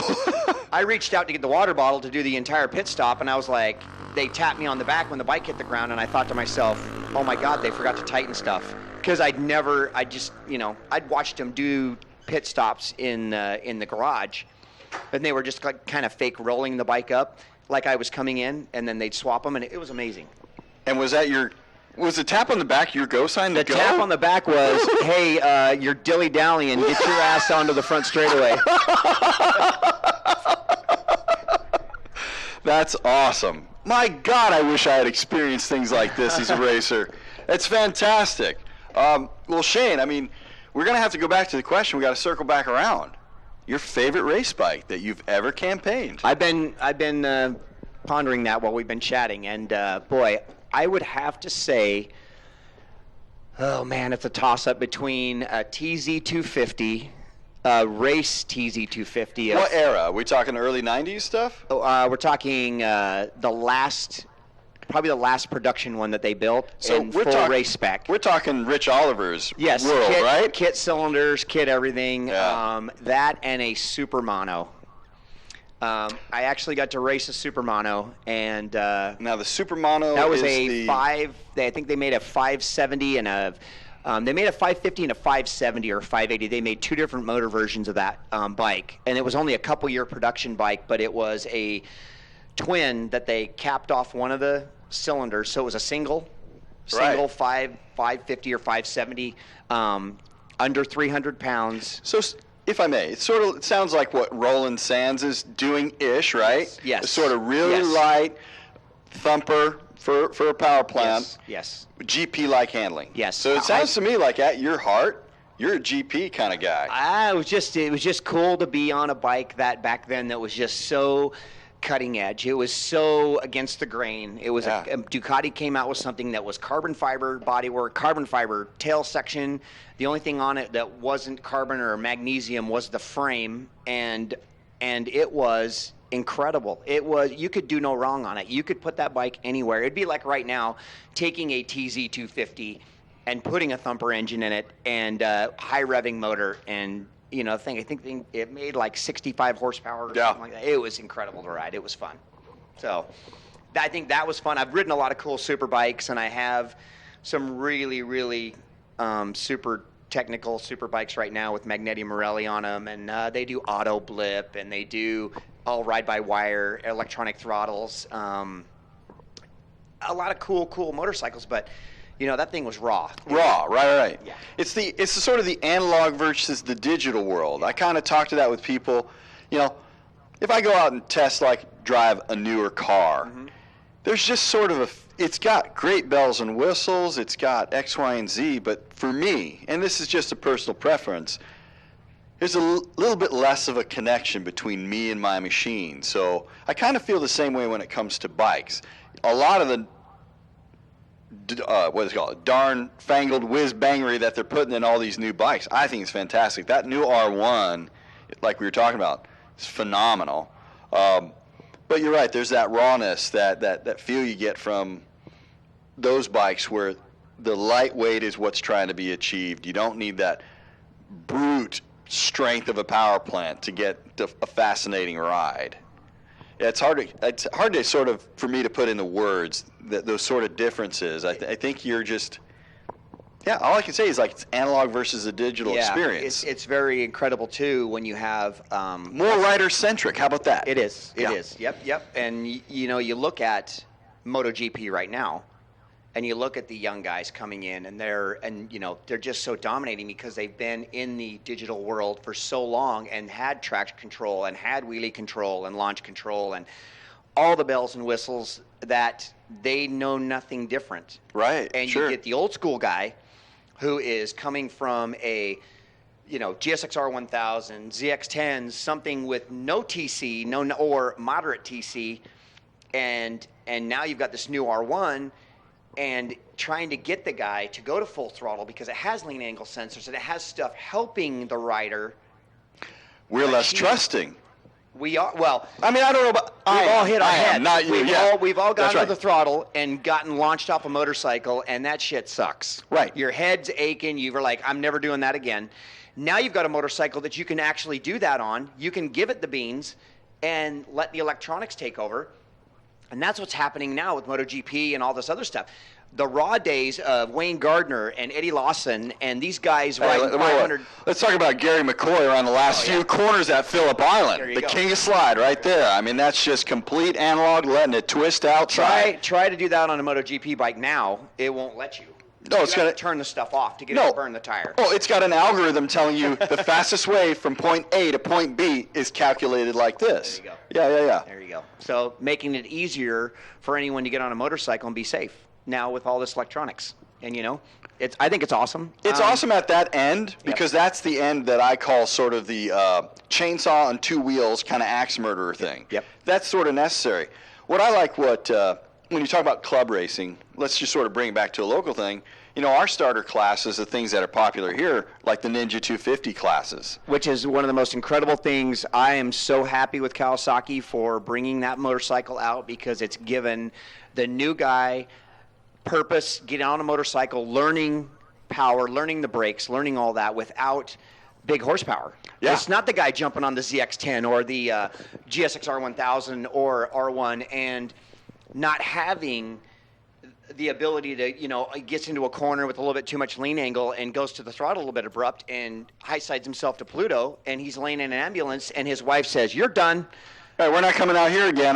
We can't do that. You're not missing work, so on and so forth. Yeah, you broke a $10,000 motorcycle. Right. And how are we going to fix that? How are we going to pay? You mean I can get a GSX-R for 10? A race bike for 10? Used one. I'm saying used. Right. Slightly used. Yeah, and the other thing I think that isn't necessarily, I don't want to say as appreciated, but maybe not as well observed, is the gamemanship that goes into that type of racing. Absolutely. Because you see, like, searching for positions in a 6-lap race, you may have to start planning on lap 4 where you want to be on that scurry to the line. There you go. About all that positioning and setting yourself up. You got to be thinking by lap 4, and you got to be in that hunt, but you got to get that positioning right with at least a half lap to go with a bike like that depends on momentum. Yes. It depends on positioning. You got to watch that draft. You got to take full account because we've got guys coming to line, or guys and gals. Kelly Johnson, can't count her out. She's always at the front.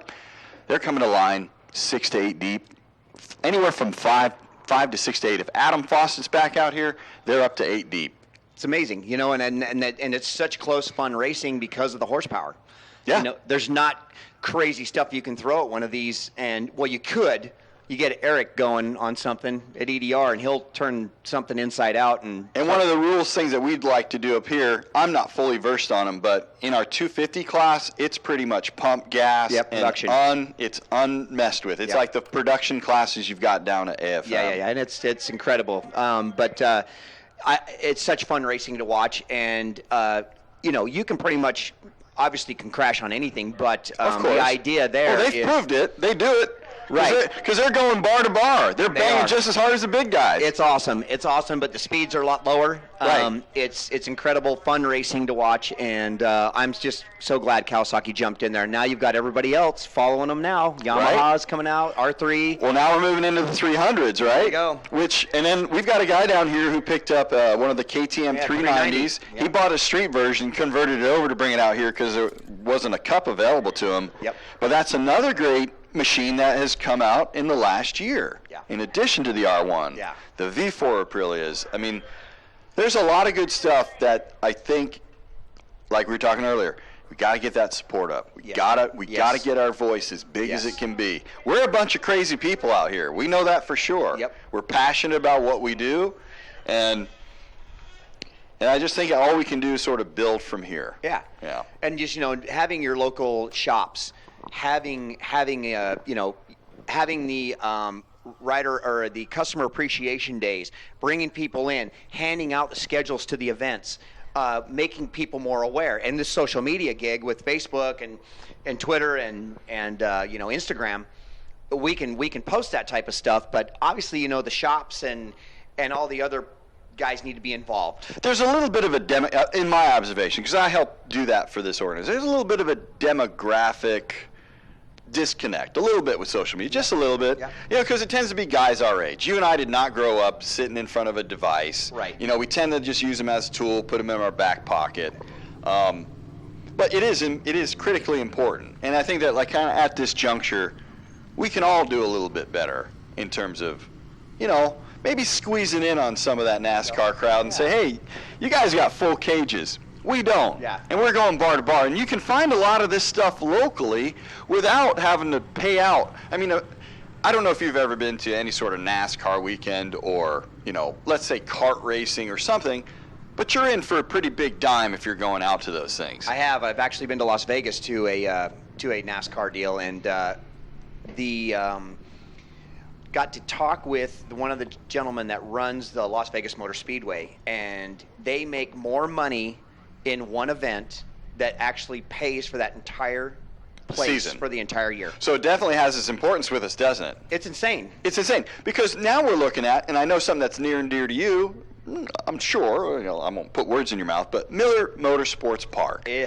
just got bad news. Yeah. I'm hoping, and let's hope I'm right, that the county commissioners over there in Thule, what they're interested in doing is sort of leveraging for a better deal on the lease of that land to maintain operations. I read the article, I took a look at it, and I just thought to myself, all right, the lease date or the operational lease date has expired. Is this really the fork is in this, and this goes by the way of Larry Miller, which would be awful in my opinion, because he was certainly a great supporter of the things that we do. Yes. I'd like to see the family or some other party come in and take over. What do you know about what's going on out at Miller? Well, I just had a guy by the name of Dixon Hunt. He runs all the facility internally, all the garages, all the rental spaces and everything. And I just got an email yesterday, it's about 13 hours old, that states on October 31st, 2015, that we need to be completely cleaned out and our garages need to be empty. So, which is super painful. We've been there, I've been a part of that place since 2006 when it opened, and before they even had curbing laid out or anything. It was, this is horrible for me. I mean, this is my home track, and it's going away. Well, you always have an open invitation to come over here with us. Hey, we have Canadians that comes from, we had a champion here that was with us, Alan Schmidt. Yeah, I don't know, I'm not sure if you know Alan. I've heard of him, yep. But Alan came from Kamloops, British Columbia, which is you get up to, I think, what's that, BC, right? Yep. You hang a right, and you go out about 2-3 hours. Right. And he would come down here every weekend with us. Middle of nowhere. So I'm going to personally extend an invitation to you. I appreciate it. We got plates out here available. We've seen how they run real hard. I like it. I know you're taking a look at what's going on in Formula Ultra. Yep. I mean, that's your end of the stick, let's say, the pointy part of the arrow, the real fast stuff. How are you feeling about this afternoon? What do you think about Jake Holden, possibility of breaking a record, your rider, Andy DeBrino with Icon? Yep. Give me your thoughts on this afternoon's race. Well, Andy DeBrino is riding really, really well, and you can't camp. There's 5 or 6 guys out there that anything can happen. Yeah, we got to mention Dan Wilson Absolutely. on the Bavarian Brute BMW, that EDR built machine. You've got Zlock Racing out there, super consistent. The Pinkstaff brothers coming after it. Yep. Don't forget Ryan Sutton. Nope. Had a little mishap yesterday, but boy, that guy knows how to get right back up and get after it. Ryan is an amazing man, and the other thing crazy too is, he hurt himself a little bit. So he's got some aches and pains that he's going to be dealing with, but you know how that adrenaline goes when the flag drops, Well, here's what I have to do right there, because I think that is an important reminder. And I need to remind everybody, because they love when I do this. 5 years ago, to the month, I led the championship here at OMRA. Oh. I won a race with broken ribs, but as soon as that green flag went down, red mist, went after it, didn't feel those ribs at all. There you go, and I'm sure he's got that, he's thinking about that, and it'll be one hell of a race for sure, and I can't wait to see it. But Jake's a hell of a rider. He's incredible. I've known him for a while, and his game plan is solid. He just comes out. He's got it all figured out. Yeah, you and I were talking before we turned on the microphones about that gamemanship and how that could play out. Yep. We're not going to let some of that out because we're going to let Jake handle his program. Right. But you and I both know that things are definitely, let's say, they're not too far up high on the top shelf. Yeah. All right. Well, Shane, we're running out of time here at lunch. Our corner workers are starting to get back to their stations. It's been an absolute treat. I think we've been doing this for almost close to an hour. Awesome. It's an absolute treat for me to be able to talk to someone with your great experience. Thank you. It's great being up here. And like I said, stop by the Icon booth and chat with us about some helmets. And, again, they're making sure your helmet fits you well. Come by. We'll set you up and fit you and talk to you about all of the amazing products that Icon offers. Yeah, so see him on about the second row here in the middle, kind of behind right next to Andy DeBrino. Next to Andy DeBrino there. Go check him out back there and, shake hands with a real American road racer here in Shane Turpin. Shane, I greatly appreciate it. Omer appreciate it. You're an absolute treat. I appreciate you sharing everything you did with us here today. Thank you so much. All right. Thank you. Thank you. That was fun.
Attention to the pits. This is your race director.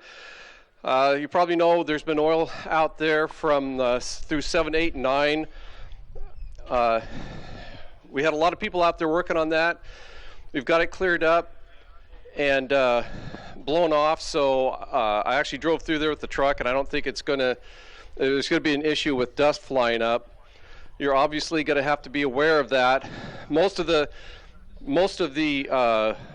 oil is offline in 8 and then into 9. We're working on the ambulances right now so that, let me see here. Hang on just a moment.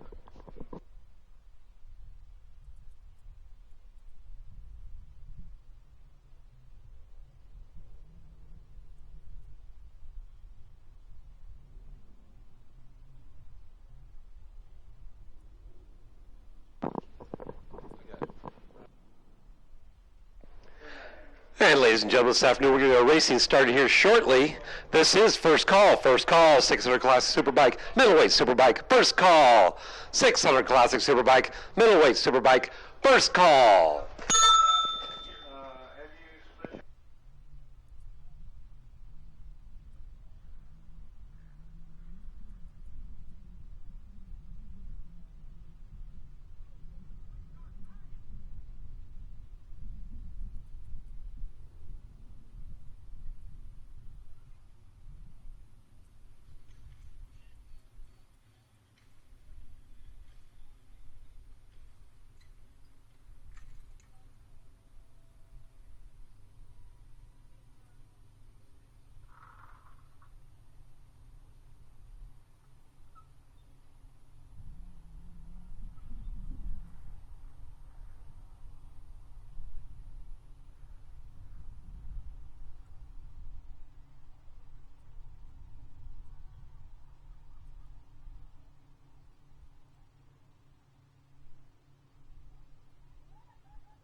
This will be second call for 600 Classic Superbike. Second call, 600 Classic Superbike. Second call, 600 Classic Superbike. It's Middleweight Superbike. That's okay. I'll get that on the third one. Middleweight. And it's a little weird. Middleweight Classic. We have classic. Shannon lies out there. 600 Classic and middleweight. No.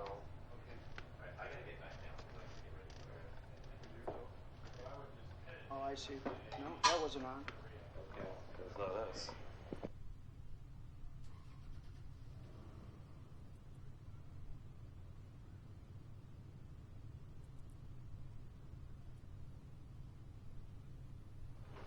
And this is last call, 600 Classic Superbike and Middleweight Superbike. Last call, 600 Classic Superbike, Middleweight Superbike. Last call, 600 Classic Superbike, Middleweight Superbike. Last call.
And ladies and gentlemen, this afternoon in our 600 class superbike race and middleweight superbike race, we'd like to thank our sponsor. That's Moto Corsa. Good old Jason over there helping us out race after race. Largest Ducati dealership in the United States of America with the largest selection of riding gear and accessories. And we'd like to remind you, ladies and gentlemen, that on May 18th, we will have our next track day with Moto Corsa. Again, that's May 18th. Check him out on the web. So, starting on pole in the Cyclotune 600 Classic Superbike, it's Jason Iverson on bike 440. He's sponsored by Dunlop and Black Flag Racing.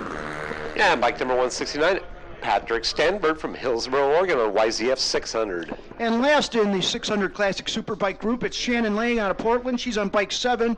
She's sponsored by Hot Bodies Racing, Black Flag Racing, and Redline Graphics.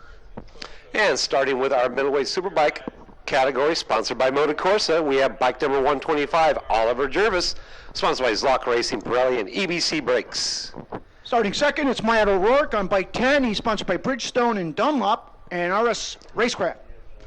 And bike number 9, Chris Page, sponsored by A57 Moto Corsa and Woodcraft. Peter Kahn starts in fourth. He's on bike 3C, sponsored by Woodstock Ace Hardware, EBC Brakes, and Sang Fra Riding Club.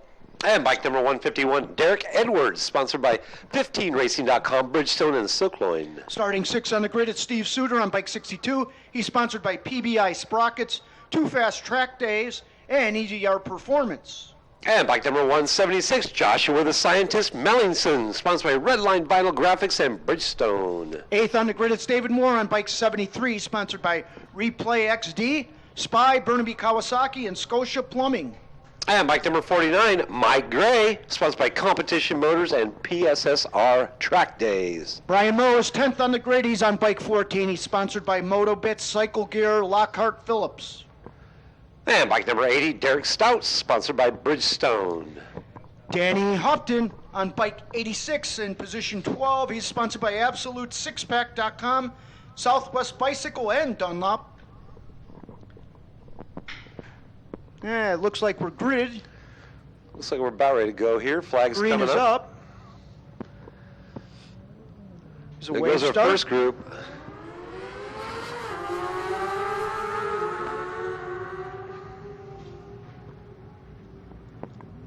Out for a middleweight superbike, and they get the green.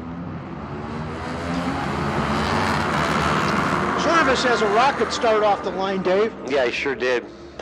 And continue on now, bike number 709, James Walsh from Oregon City, Oregon. Dylan Rosh on bike 718. He started 14th on the grid. And bike number 722, Randy Harris from Vancouver, Washington. Sam Bodges on bike 36. He's sponsored by KFG, EBC, and Cretans Racing. And bike number 286, Ken Botham, sponsored by Dunlop. Paul Gaudio on bike 46. He was 18th on the grid. And bike number 188, Cedric Smith, sponsored by Bridgestone and Everett Power Sports. Rounding out the field, it's Star Herman on bike 221, starting in 20th. Star has been out there for like...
So after 2 laps completed, it's Shannon Lang leading the Classic Superbike grid, with Patrick Sanford in second and Jason Iverson third. In the Classic in the Middleweight Superbike, it's Oliver Jervis leading the pack over Cedric Smith, Matt O'Rourke, Derek Edwards, and Steve Suter. Peter Kahn, Mike Gray, Chris Page, and David Moore round out 6 through 9, with Brian Moe coming in 10th at the moment.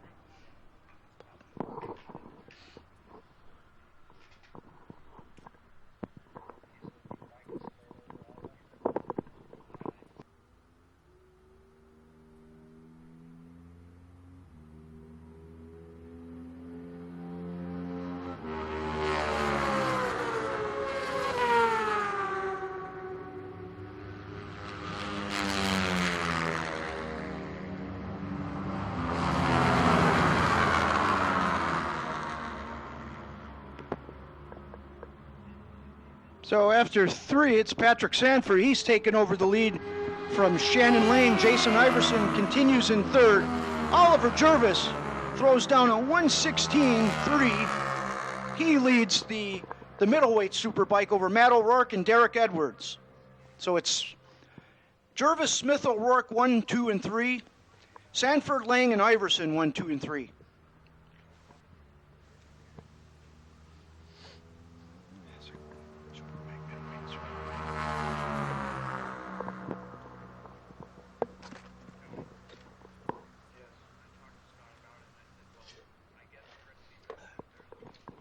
Jervis is leading the whole field.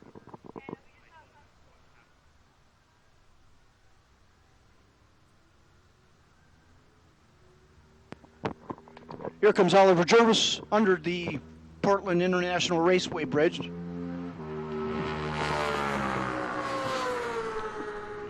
He's leading the middleweight superbike category. Patrick Sanford leads the classic superbike category. Jason Iverson now in second, and Shannon Lang in third.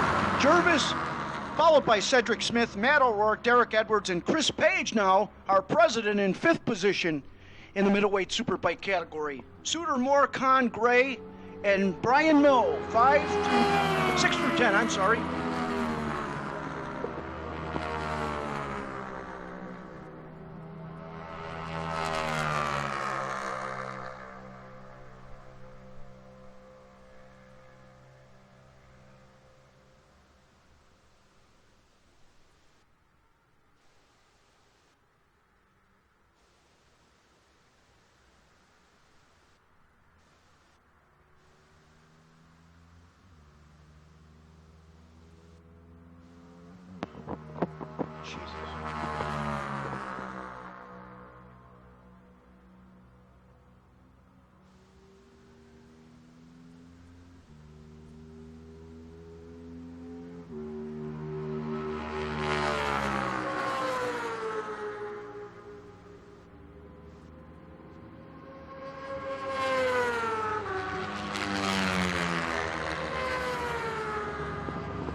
Fastest lap of the race, both categories combined, would go to Oliver Jervis, though, by a mute margin, 1:16.375. Patrick Sanford just laid down a 1:16.39.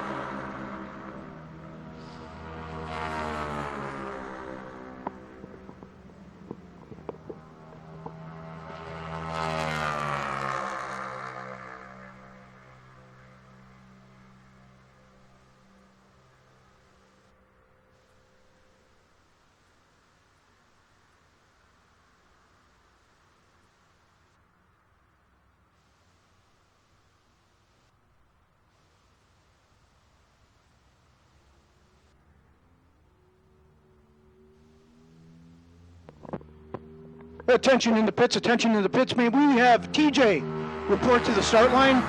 Again, TJ, please report to the start line. Thank you.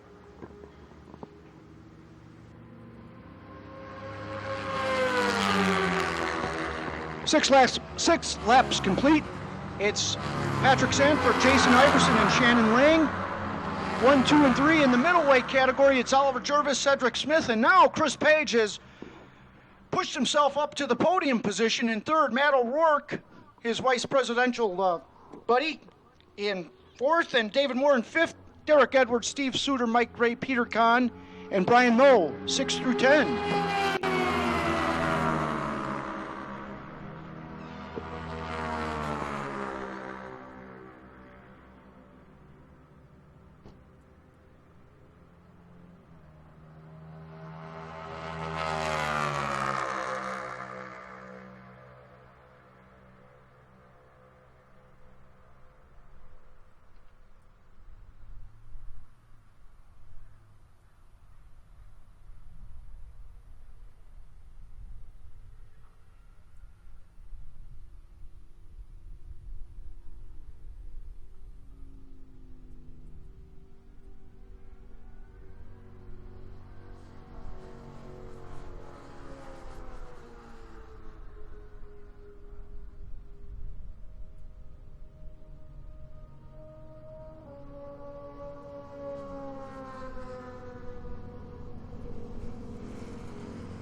Attention to the pits, attention to the pits. We had a rider go down, turn fine. Riders up and okay.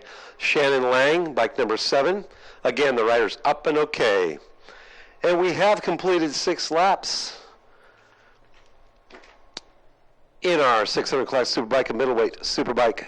So this one is in the record books, folks. First place goes to Oliver Jervis, Cedric Smith, and second, Chris Page, taking third position. And Ken Botham, James Walsh to third, and Dylan Ratch.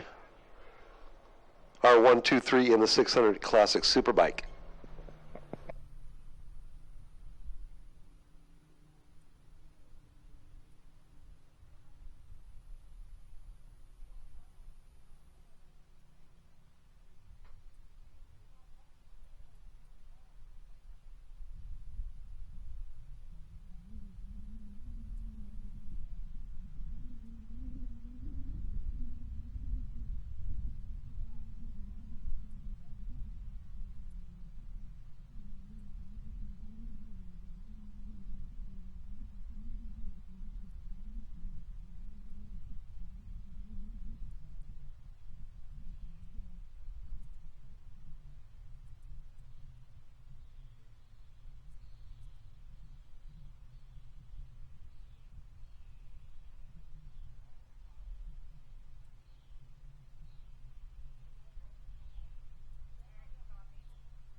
Yeah, attention to the pit section. The pits, we had another rider go down that incident on turn 5.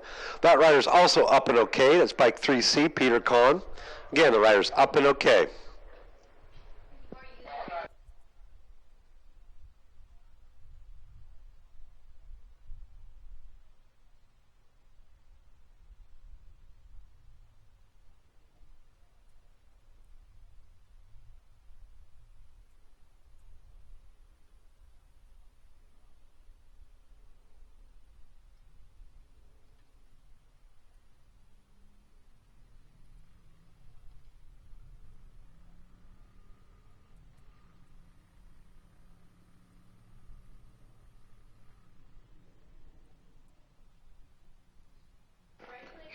Attention to the pit section. In the pits, can we have the air fence guy? Please report to turn 5.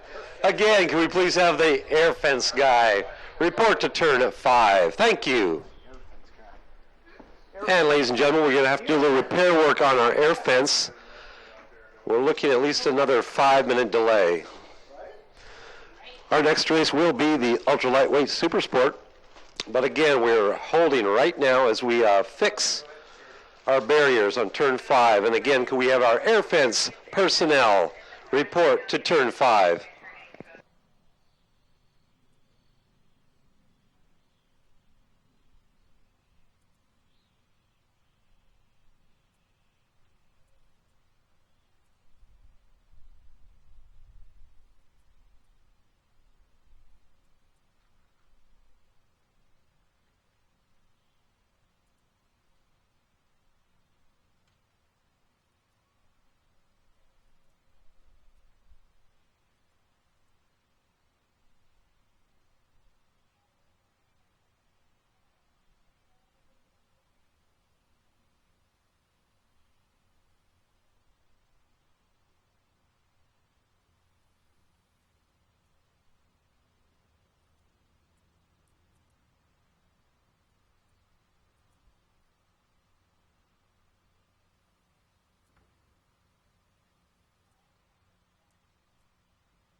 Attention to the pits, attention to the pits. This is first call, ultra lightweight super sport, first call. Ultra lightweight super sport, first call.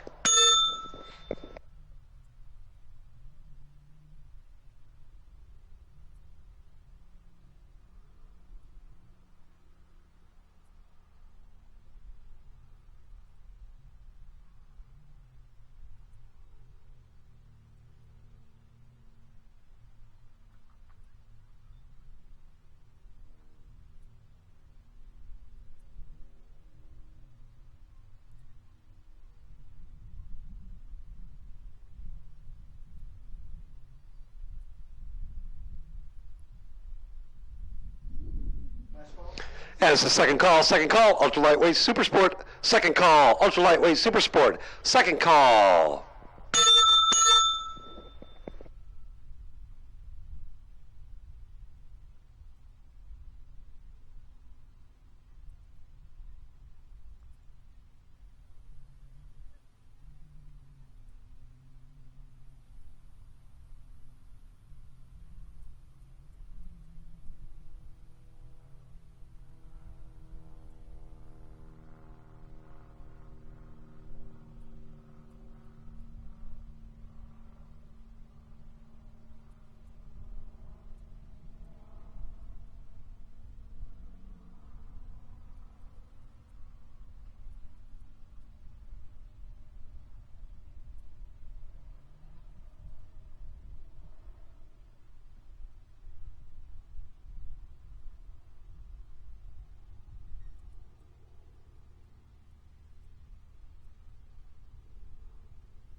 And this is last call, ultra lightweight super sport, last call, ultra lightweight super sport, last call, ultra lightweight super sport, last call.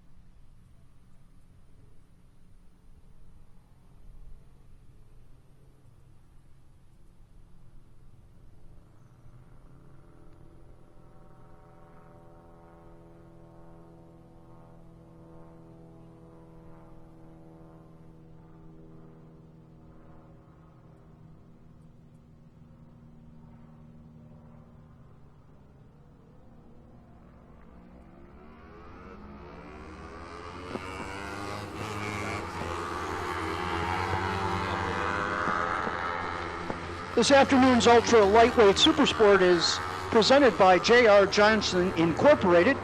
J.R. Johnson offers a full suite of general contracting, capital improvement, and catastrophe restoration services. For over 3 decades, they've established themselves as a trusted partner in the improvement and restoration of their clients' valued real estate assets. Experts in the repair and renovation of occupied multifamily residential properties, commercial buildings, and specialists in the restoration of homes damaged by flood and fire, they have the experience, knowledge, and capacity to meet your improvement and restoration needs. Contact them. That would be Andrew or Kelly, one of our local racers here, at 503-240-3388, or find them on the web at www.jrjohnsoninc, that's all one.com. And ladies and gentlemen, starting off here in our ultra lightweight super sport class, sponsored by J.R. Johnson Inc. It's bike number 134, Jason on the Gaspernados, sponsored by Zlock Racing and Burnaby Kawasaki. Speaking of the aforementioned Johnson, it's Kelly Johnson on Bike 2C, sponsored by the aforementioned J.R. Johnson Inc., DeBrino Designs, and EBC Brakes. And bike number 73, David Moore, sponsored by Replay XD Spy and Burnaby Kawasaki. Jacob Keener on Bike 65, he's sponsored by JK Racing in Bridgestone. And bike number 205, Jay Floyd, sponsored by Bridgestone, Vicious Cycle, and Nemo Design. Jerry Cowan on Bike 144, he's sponsored by Pirelli. And bike number 91, Alex Taylor, sponsored by Rebel Gears, Cycle Gear, and Bridgestone. Ryan Dalling, fresh off a third place finish in the endurance race on bike 12. He's on again that beautiful KTM RC 390, sponsored by Premium Rush Motorcycle Rentals and Julie's Cookies. And bike number 57, Patty Gardner, sponsored by Bridgestone, A57, and Vicious Cycle. Max Maduro on bike 390. He starts 10th on the grid. He's sponsored by 24th and Meatballs. And bike number 708, Christopher Woods from Lake Oswego, Oregon. Poot Motorsports sponsor Damon Velocitus. Helms 12th on the grid. He's on bike 257, also sponsored by Motorsport and EBC. And bike number 78X, Sean Chrysip, sponsored by KFG Racing, Chrysip Orthotics and Prosthetics, Inc. Yasser Ahmed out of Beaverton. He's on bike 735. He starts 14th on the grid. And bike number 807, Clifford Griffin from Renton, Washington. And green is up. Looks like a great start there with Kelly. She always gets a good flyer right off the bat, Dave. Yeah, I saw one bike there start to slow down a little bit. Hopefully we're not going to have an issue down the straightaway It here. looked a little like it was bogging down a bit. Yeah. Anyway, continuing on with our list here, it's bike number 807, Clifford Griffin from Renton, Washington. It's bike 702. She started 16th on the grid. That's Cynthia, a.k.a. C.J. Strauss. She's out of Lake Oswego. And bike number 92R, Valentine Welch from Medford, Oregon. And the last and final grid position, it's 18th. It's bike 712, piloted by Gordon Lawrence. He's sponsored by Cardenas Motorsports and Bridgestone.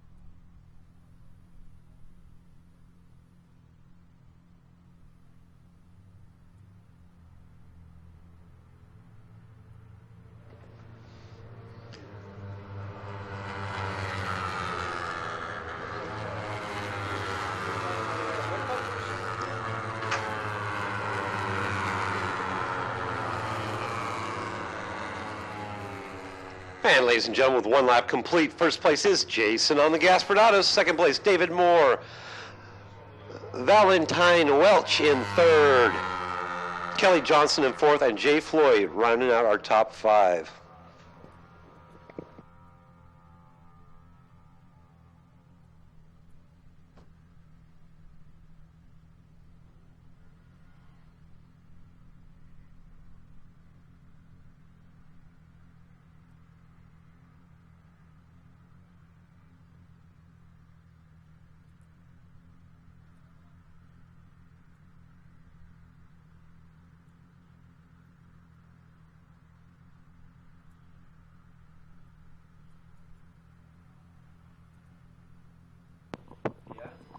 Okay.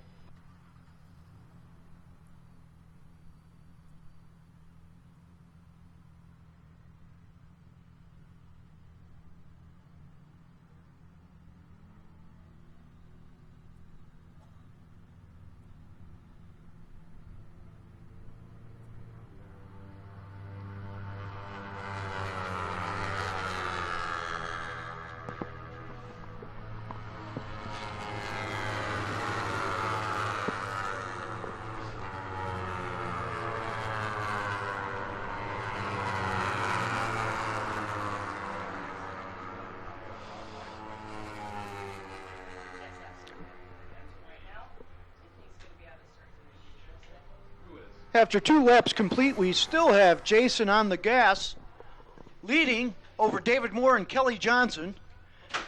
Valentine Welsh has dropped to 4th, and Ryan Dalling in 5th. Jay Floyd, Alex Taylor, Jerry Cowan, Christopher Woods, and Sean Cressup round out 6th through 10th.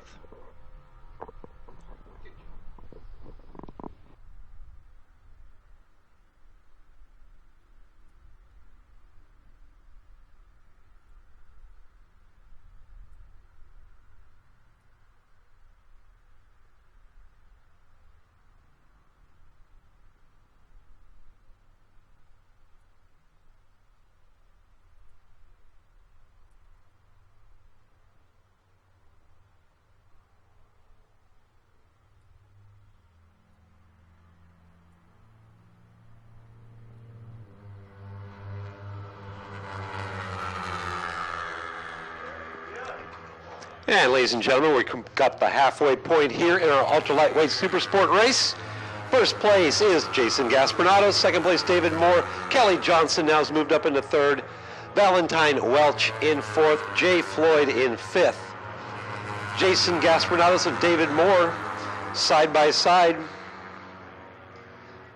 Kelly Johnson in third, about 2 seconds behind. Best lap time so far has been put in by David Moore to 125.8. Jason Gaspernato running to 126.2.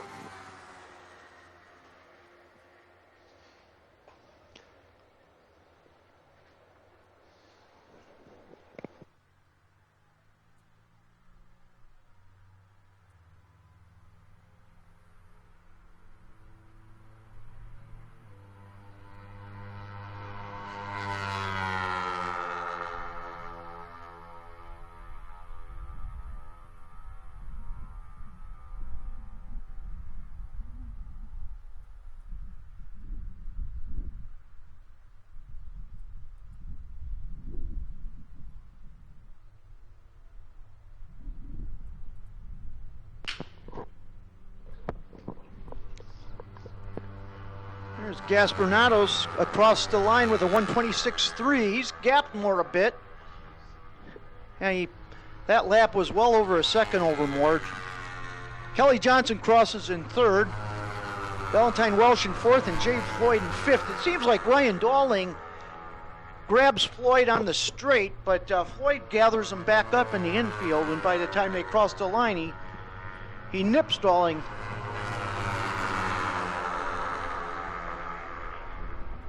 Alex Taylor, Jerry Cowan, Christopher Woods, and Yasser Ahmed round out 7 through 10.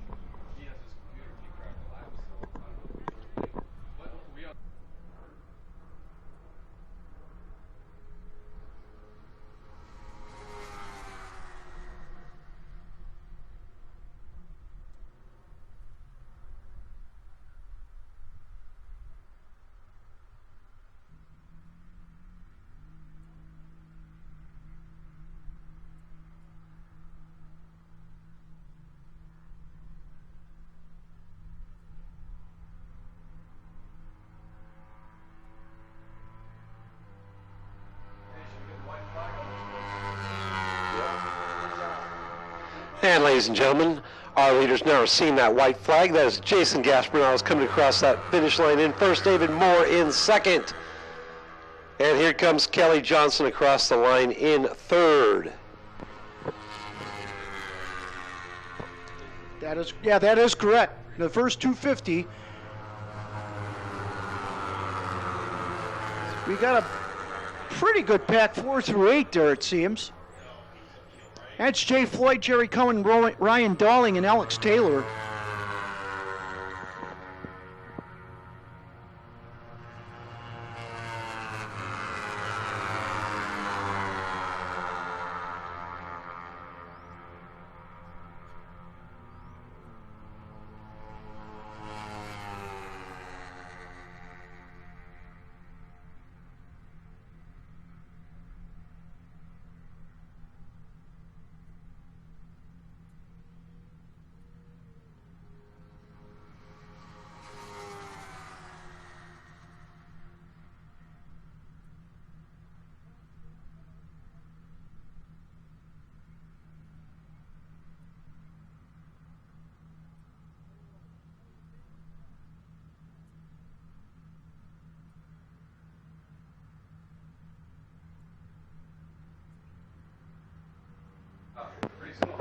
And it's Jason Gaspernatos taking the victory with David Moore in second.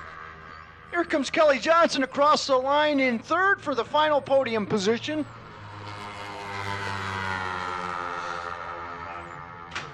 Yeah, that was Gordon. Oh, that was Gordon. Yeah.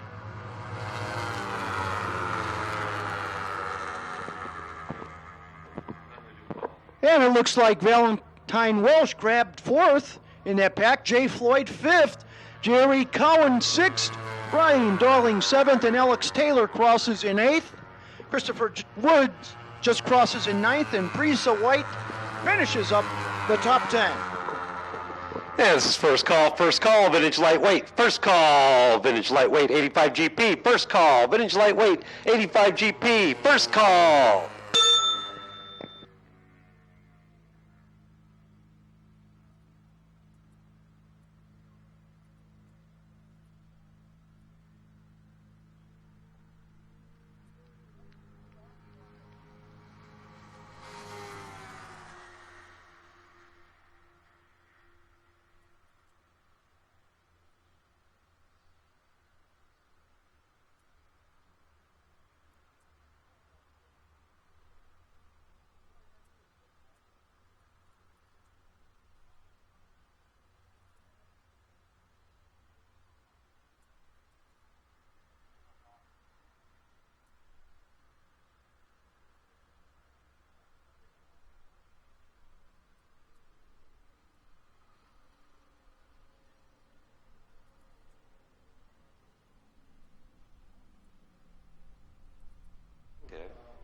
And this is second call, vintage lightweight, 85 GP. Second call, vintage lightweight, 85 GP. Second call, vintage lightweight, 85 GP. Second call.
This will be last call for the vintage lightweight category. Last call, vintage lightweight category. This will be the final and last call, vintage lightweight category.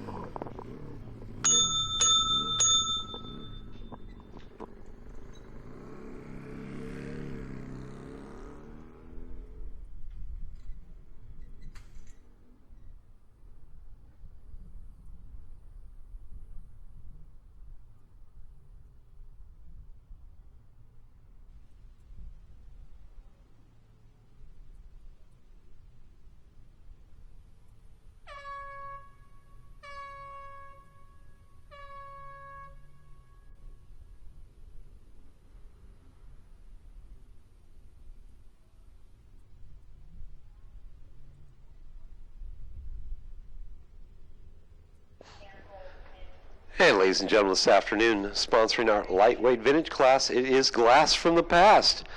GFTP has been specializing in the design and manufacture of cafe and vintage road race styled fiberglass bodywork for classic motorcycles since 1998. GFTP was originally conceived while Brett was looking for bodywork pieces he could not find for his bikes, so he began to build his own. Fellow racers saw these items and began asking Brett to build pieces for them as well. With an ever-growing inventory, the business grew from a weekend hobby into a full-time endeavor in just a few years. GFTP was a major provider of the original F-160 class with a wide variety of GFTP custom products particular to those bikes. They have continued to provide a wide variety of bodyworks to many OMRA and other vintage racers over the years. You can contact them at caferacingparts.com or Brent at gftp.com or call them on the phone at 971-207-2824. Starting in pole position for the vintage lightweight category, it's Micah Gran on bike 1V. She leads the points with 30 and a half. She's sponsored by Bridgestone, Arrest Red, and Cheshire Motorsports. And bike number 3V, Ryan Shanahan, sponsored by Bridgestone and Vicious Cycle. Paul Gaudio out of Portland, Oregon. He's on bike 46. He lines up third on the grid. And bike number 738, James Lucy, sponsored by Stafford Loans, Jones Racing and Development. Andy Huddick out of Lafayette. He's on bike 314. He heads up 5 on the grid. He's sponsored by Dane Bramage Racing and J. Random Moto. And bike number 72, Eirik Nielsen, sponsored by Ghostworks, Vicious Cycle, Dunlap, and Racer Gloves. Bridgestone sponsored rider Donnie Stiff starts 7th. He's out of Troutdale, Oregon. He's on bike 81. And rounding out our vintage field, it's bike number 321, Jason Bailey, sponsored by Silkloin, Rock Bottom Racing, and Bridgestone.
And we got a waving green.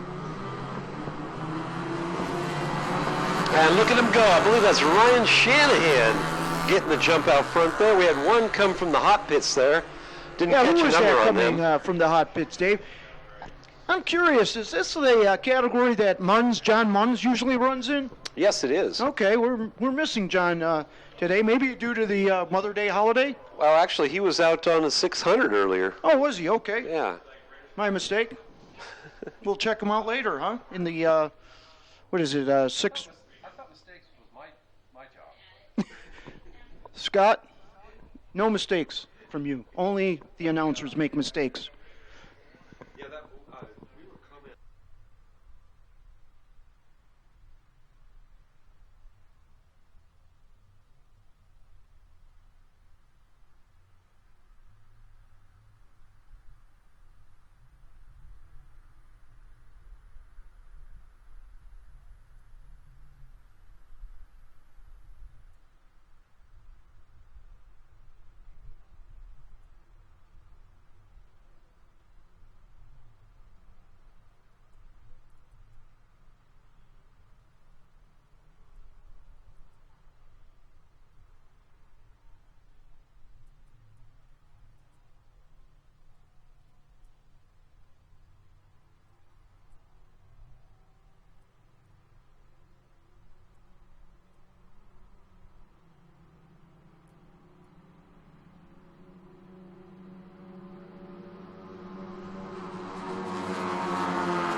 And ladies and gentlemen, we're at the halfway point here in our vintage lightweight 85 GP. First place is Eirik Nielsen, Micah Grant right behind him.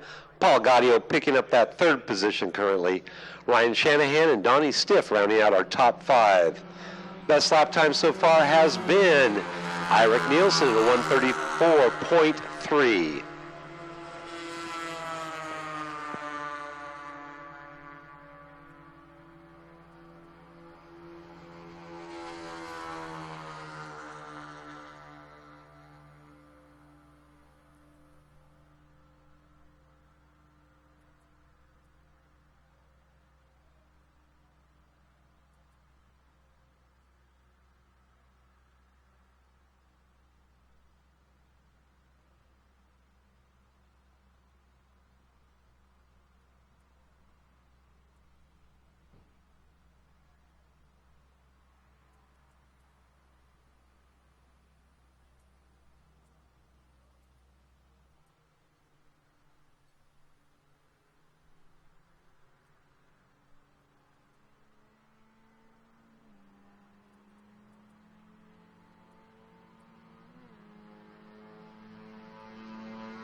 And ladies and gentlemen, just a reminder at the end of this race, we will be having a track crossing. If you need to cross, please come to the inside Pro Pit Tower and cross there, not at turn 9. Thank you.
And ladies and gentlemen, with one lap to go, it is Eirik Nielsen in first place, running his best lap so far this race of 131.9. And in second place, it is Micah Grant, and in third, Paul Gaudio.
And this is first call, 750 Superbike. First call, 750 Superbike. First call, 750 Superbike. First call.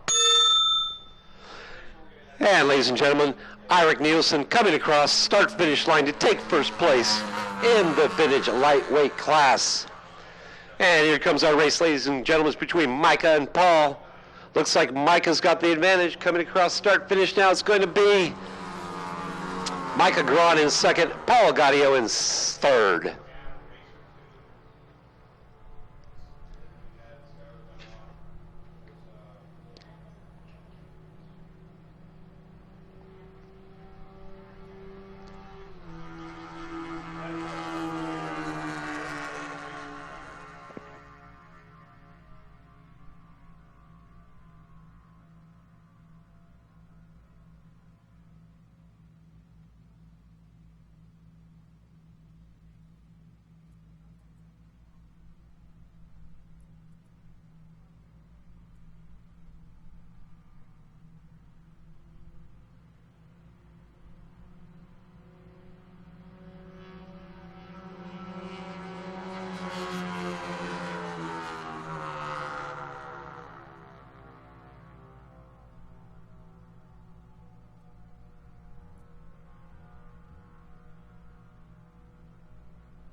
This is second call, 750 Superbike. Second call, 750 Superbike, second call.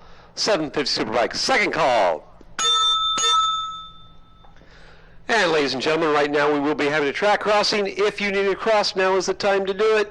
Again, track crossing right now.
This is last call, 750 Superbike, last call, 750 Superbike, last call, 750 Superbike, last call.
And ladies and gentlemen, this afternoon our 750 Superbike racing is in first starting position. Bike number 15X, Paul Capps from Kenmore, Washington. Starting second on the grid, it's Jeremy Coffey on bike 126. The young teenager whippersnapper, sponsored by KFG Racing, EBC Brakes, Essie, and For the Track. And bike number 96, Chris Jobotsky, sponsors Cycle Gear, Dunlap, and EBC Brakes. Andrew Rogers starts fourth on the grid. He's on bike 75. He's out of Gig Harbor. He rides a YZF R6.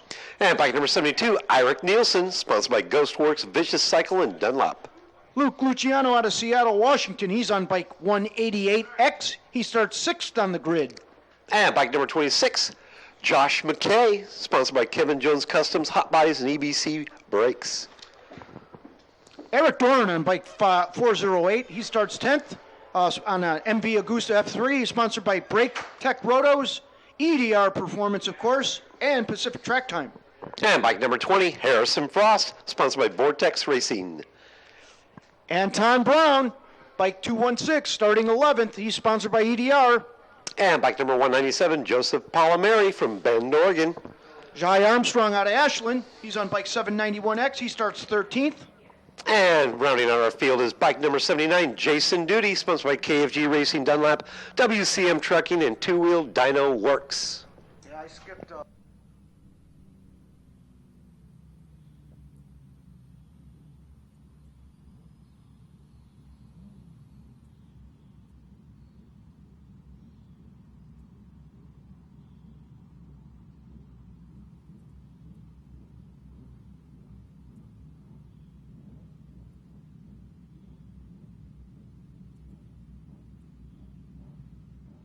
Register twice. Yeah, we gritted up, and the green is up, and we've cut loose cleanly. Oh.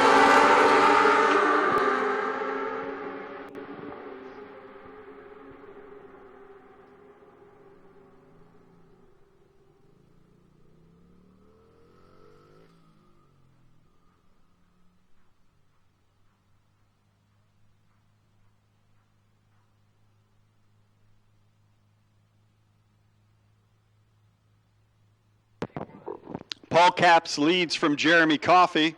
We're trying to pick up who's in third place here. I think it's actually going to be Jai Armstrong, actually.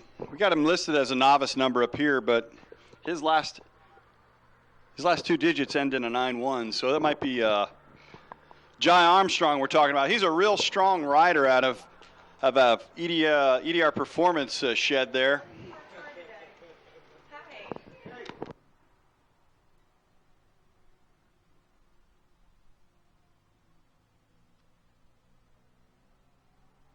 And here we go under the bridge as they head towards start-finish. We're looking at Jeremy Coffey there in second spot. That's Paul Capps out front. Yes, that is Jai Armstrong there in third place. I did get confirmation that his name is Jai, Dave. Jai Armstrong. we've got a crasher somewhere.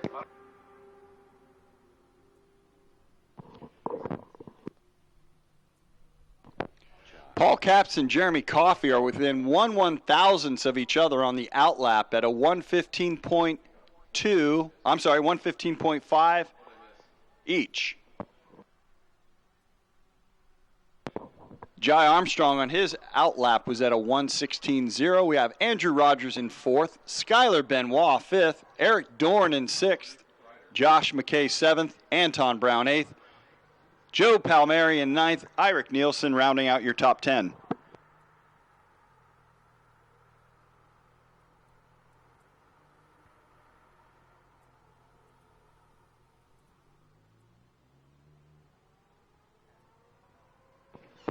And here they come under the bridge. Coffey still trailing Paul Capps. Jai Armstrong in about the same spot. Coffey pulls out of the draft. Looks like he's going to take him on the inside going into turn one. Lap times out of both Paul Capps and Jeremy Coffey, a 111.3.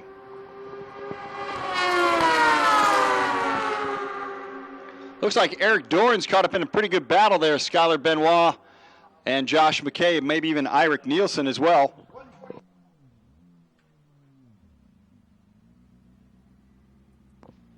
Jeremy Coffey actually from the lead position does a little, well, it's a second trip out of bounds here today. Off the track, back on. Continuing on, we'll see where he sorts himself back out as he heads back in.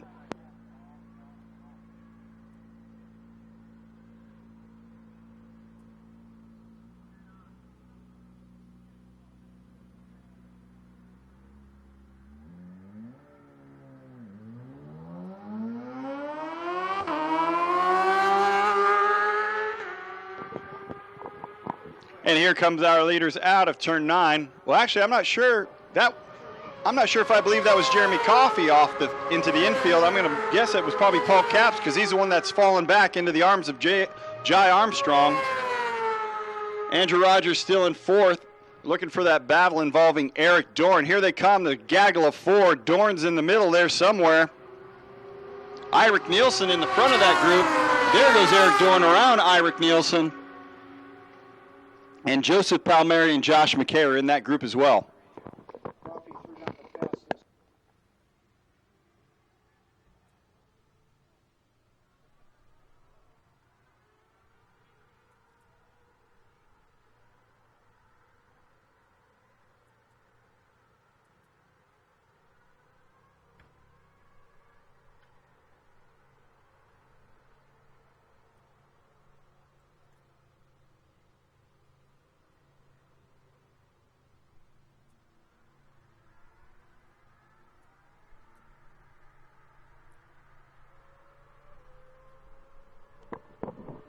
Jeremy Coffey out in the lead now, quite a lead over second place.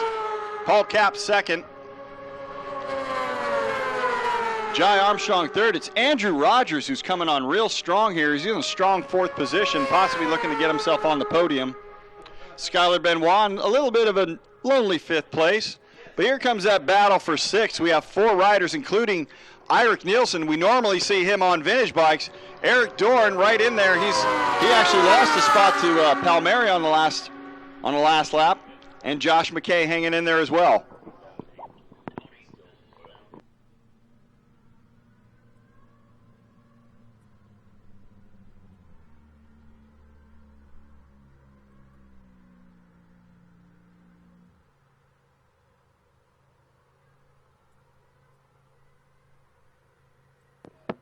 Anton Brown pulls into the pits.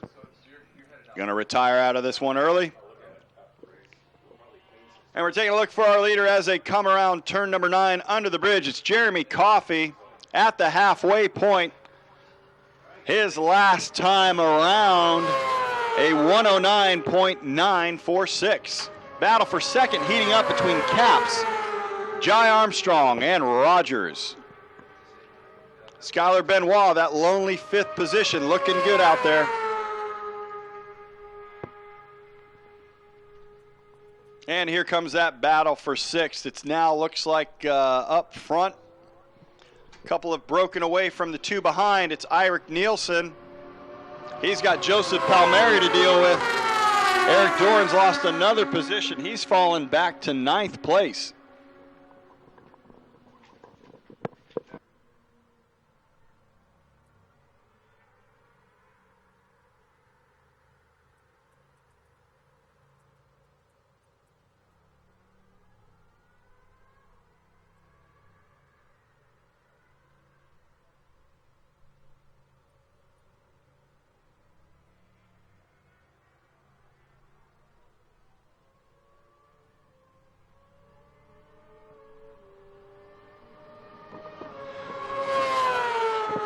We've got Jeremy Coffey out front. This battle for second really heating up here. Paul Capps coming under assault from Jai Armstrong. Here comes Mr. Rogers. It's going to be Mr. Rogers' neighborhood perhaps by the end of this one.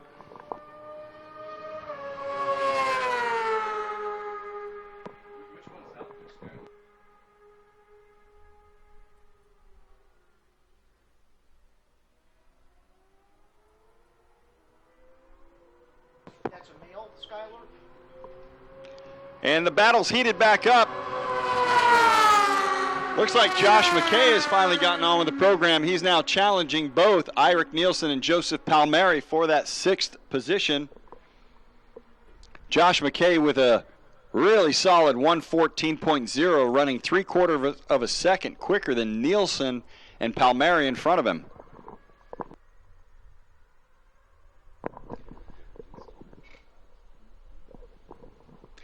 And here comes our leader under the bridge, Jeremy Coffey.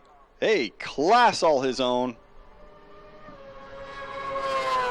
I'm guessing there's no decaf in that coffee. That's full leaded coffee right there. Here's that battle for second. Capps, Armstrong, and Mr. Rogers going at it.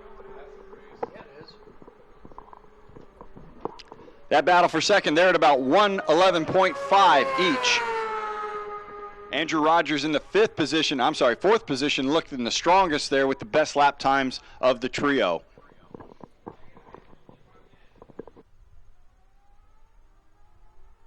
And we have 7 laps completed.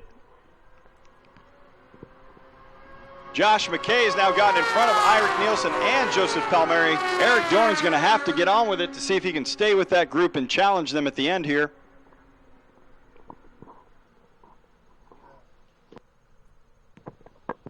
Eric might be able to do that. He just pulled his best lap time of 1:14.8 that last time around. He's got the pace to actually give those guys in front of him a challenge if he can keep that pace through the remainder of the race as the laps wind down. Here comes our leader, Jeremy Coffey, under the bridge. Pass, start, finish. Jeremy Coffey dialing it back a little bit at 111, but here's your heated battle. Jai Armstrong trying to break away from Paul Capps and Mr. Rogers. Mr. Rogers probably has other ideas. Skylar Benoit. Bit of a lonely 5th place, but very consistent. Lap times looking real good.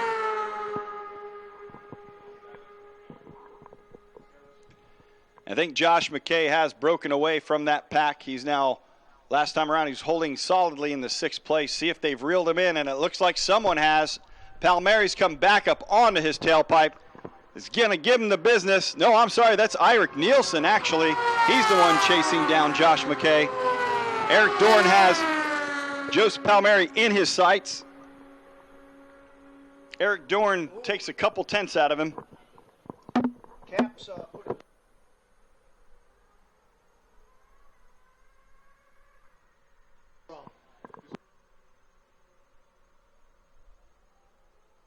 Armstrong, they both stayed up and on track. Jeremy Coffey takes the white flag lap on that last time around. Paul Capps got a little bit aggressive. Did it pay off? Doesn't look like it. It's Jai Armstrong and Mr. Rogers. Paul Capps loses out in 3, getting a little too aggressive. Sometimes aggression does not pay off, and in this case it looks like that may have happened to Paul Capps. Rogers now takes over the 3rd spot. And you can darn sure bet I've had my money on Mr. Rogers all along. Never count out the nice guy with the great sweater.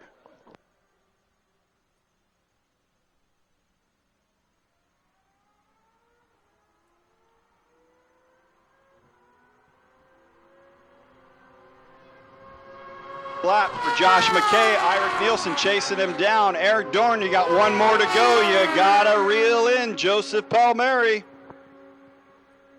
Eric Dorn, his quickest lap on that last time around. He's getting better as it goes. A 1:14.3 out of Eric. Joseph Palmieri at a 1:14.8. So Eric's taking the time out of him. He's got one more lap. And here come your checkers as Jeremy Full-Leaded Coffee comes across start finish. Here's that battle for second. They're 3 abreast. They're chasing to the line. Here they go. It's going to be Armstrong, then Capps.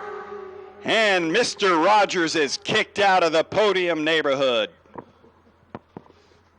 And around comes Skylar Benoit. A very consistent 5th place finish. Keeping our eye out on Josh McKay, Eirik Nielsen, that battle going on, and the battle with Eric Dorn and Joseph Palmieri. Here comes Josh McKay out of turn 9. Eirik Nielsen's not close enough to get him by the line. It's going to be Josh McKay, followed by Nielsen. Eric Dorn trying to reel him in. Eric got him on the last lap. Eric was able to bring the pace to Joseph Palmieri, get him on the last lap. Eric turns his best lap time on the last lap. I think he's trying to show the rest of his racers that's how it's done. You get stronger on the back end. He finishes with a 1:14.2. And this is first call, middleweight classic superbike, lightweight superbike, first call, middleweight classic superbike, lightweight superbike, first call, middleweight classic superbike, lightweight superbike, first call.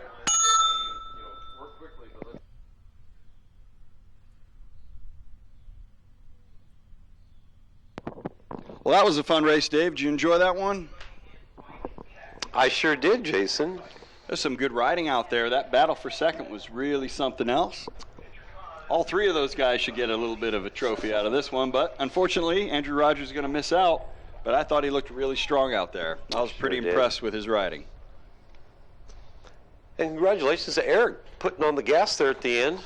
Well, yeah, we saw his last three, I think 3 or 4 Long laps. laps. Yeah, Every he's lap dropping- time got dropping his consistently time. better. I think, go ahead, I'm sorry. I think what you see in Eric is, you know, it's probably got to be difficult to own a shop and come out here and race, because he's really good at advising, you know, some of his racers on getting out of the gates really strong and getting there. And it's good to see that Eric is not only talking the talk, but walking the walk by actually finishing strong with his best lap times coming in the latter stages of the race.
Attention to the pits, attention to the pits. We are checking turn 8 right now. We had a report that there might be a little slickness down there. We're checking out right now and holding at first call for middleweight classic superbike, lightweight superbike. Again, first call.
Second call.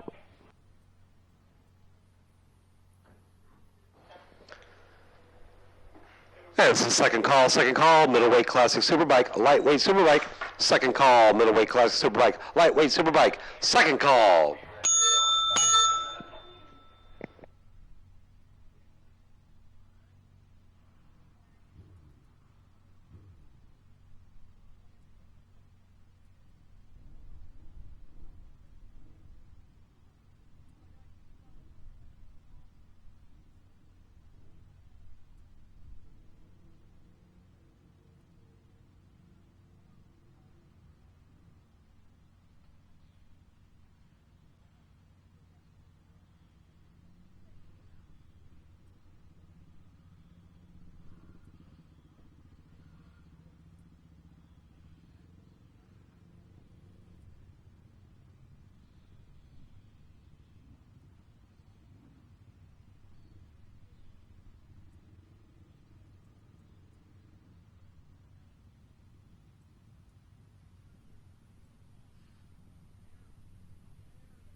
And this is last call, middleweight classic superbike, lightweight superbike, last call, middleweight classic superbike, lightweight superbike, last call, middleweight classic superbike, lightweight superbike, last call.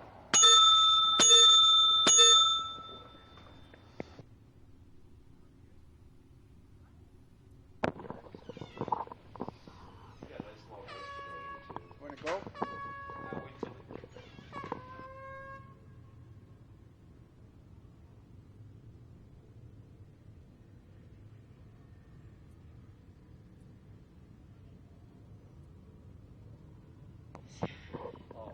Ollie said, there's a way like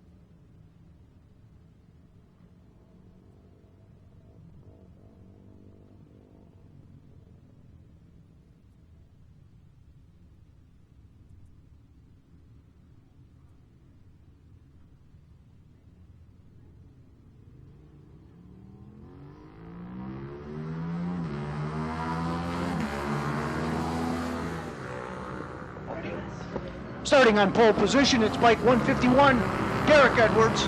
He's sponsored by 15racing.com, Bridgestone, Silklane, and EBC Brakes.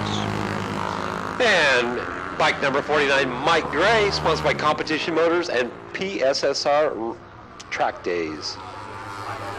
Starting third on the grid, it's bike 137, one of the Pink Staff Elders. It's Brad, sponsored by KFG Racing, Zlock Racing, and EBC Brakes. And bike number 86, Danny Hoagton, sponsored by AbsoluteSixPack.com and Southwest Bicycle. Sarah Herman pilots bike 221. She's out of Portland, Oregon, starting fifth on the grid. And bike number 722, Randy Harris from Vancouver, Washington. James Walsh is seventh on the grid. He's on bike 709. He's out of Oregon City. And bike number 700, Nick Taylor, sponsored by Bridgestone and Dr. Brown Motorcycle. Dave Heinrichs on bike 93, sponsored by Unforgiven Arms, Everett Power Sports, and Brand X Customs. And bike number 44, Michael Caravetta, sponsored by Solo Racing, Silklane, and Bridgestone. In the lightweight superbike category, it's Andrew Pignataro on bike 41, starting first in that category. It's Pitbull, Vicious Cycle, Flexigas, and SFRC sponsorship. And bike number 134, Jason on the Gas Spernatos, sponsored by Zlock Racing and Burnaby Kawasaki. Kelly Johnson on bike 2C, she's third on the grid. She's sponsored by KFG, JR Johnson, and Debrino Designs. And bike number 73, David Moore, sponsored by Replay XD Spy and Burnaby Kawasaki. David Wright on bike 15, he's fifth on the grid, sponsored by Speed and Strength and Puig Windscreens. And bike 205, Jay Floyd, sponsored by Bridgestone, Vicious Cycle, and Nemo Design. Ryan Dalling, bike 12, sponsored by Premium Rush Motorcycle Rentals and Bell Helmets. And bike number 390, Max Maduro, sponsored by 24th and Meatballs. Patty Gardner on bike 57, she's sponsored by Bridgestone, A57, and Vicious Cycle. And bike number 51, Jeff Brooks, sponsored by Pirelli, KFG Racing, and Greek Freaks. Yasser Ahmed on bike 739, he's 11th out of grid, he's out of Beaverton. And bike number 702, CJ Strauss from Lake Oswego, Oregon. Valentine Welsh on bike 92, our 13th on the grid, out of Medford. And running out our field is bike number 61, Tulio Salino, sponsored by Motocorsa, Northwest Structural Moving, and Dunlop. Just in time, Dave. Solano. Like a pepper. Finishing up the grid positions. Oh, we have an arm up. Couple arms up, actually. Okay, wave start.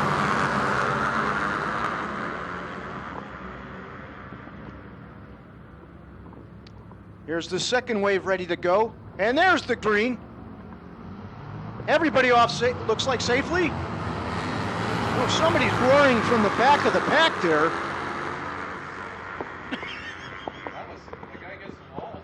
Yeah.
We've had a crasher, unfortunately, in turn 9. It's bike 134. That's Jason on the gas, Gasparinados.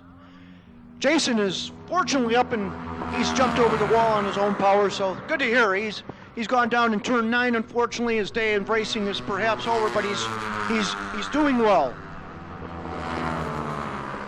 And after 2 laps complete, out front is Derek Edwards, Mike Gray in a close second, Dave Heinrichs picking up that 3rd position, James Walsh, Brad Pinkstaff in that top 5.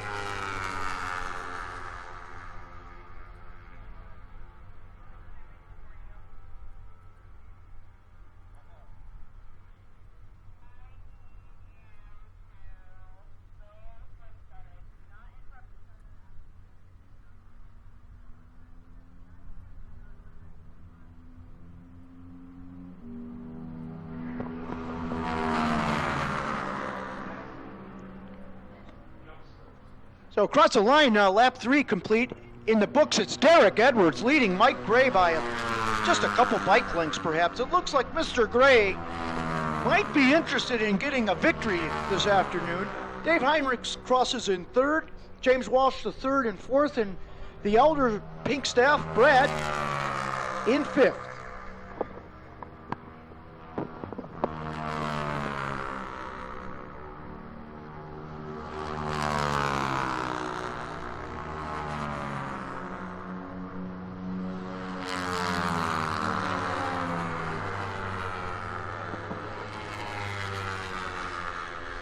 That's where we came up with our Jason.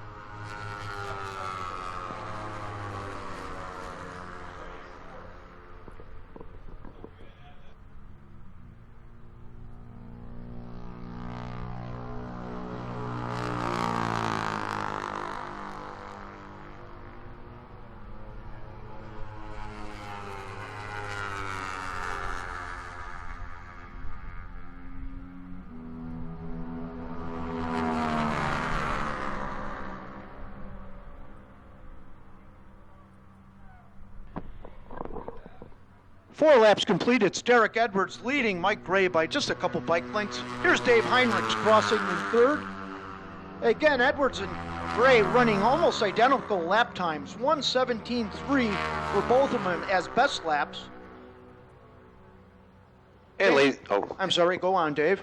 and ladies and gentlemen, just to make a correction here, our bike that went down, again, the rider's up and okay, was Nick Taylor. Bike number 700, again, the rider's up and okay. We originally told you it was bike number 134, Jason Gasparinados. It is not Jason. He is out there running in 4th position currently. Again, it was bike 700, Nick Taylor. The rider's up and okay.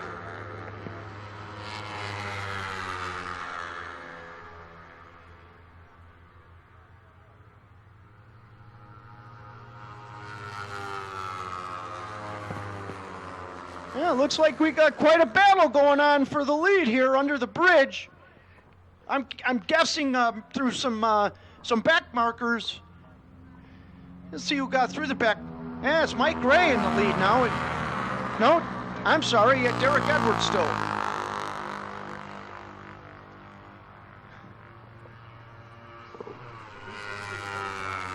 It's Andrew Pignataro leading the other class. It's Tulio Solano and David Wright in 3rd. Pignataro, Solano, and Wright in the lightweight superbike category. That's where the aforementioned Jason Gasparinados is. He's running 4th. Kelly Johnson in 5th in that category.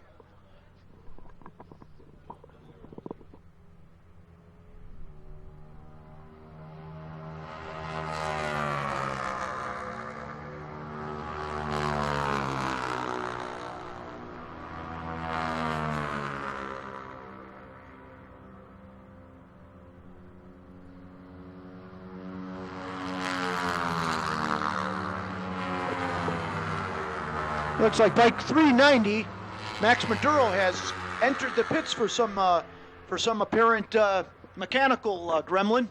We'll check and see what's exactly going on there.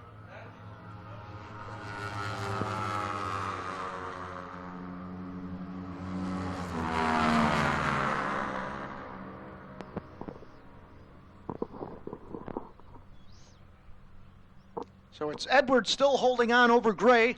1-2.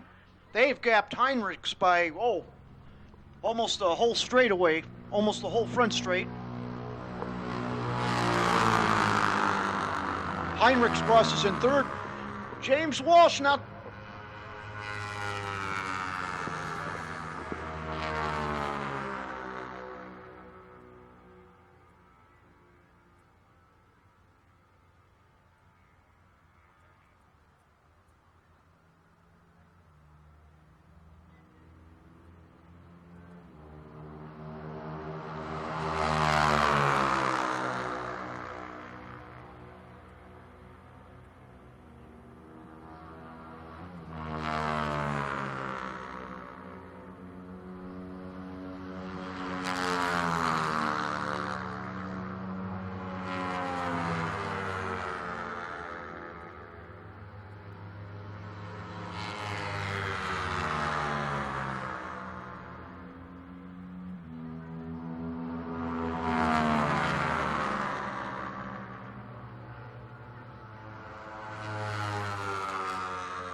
Attention in the pits, attention in the pits. We have a rider that's gone off in turn 2. That's Ryan Dalling. Ryan is fortunately up and okay. Unfortunately, he's got that new KTM 390. He threw it in the grass a bit there, and rider's up and okay. Ryan Dalling, bike 12.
So we've got Derek Edwards still leading over Mike Gray in second, Dave Heinrichs in third, James Walsh in fourth, and Brad Pinkstaff in fifth.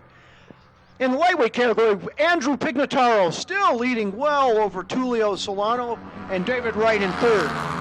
There's Solano across the line.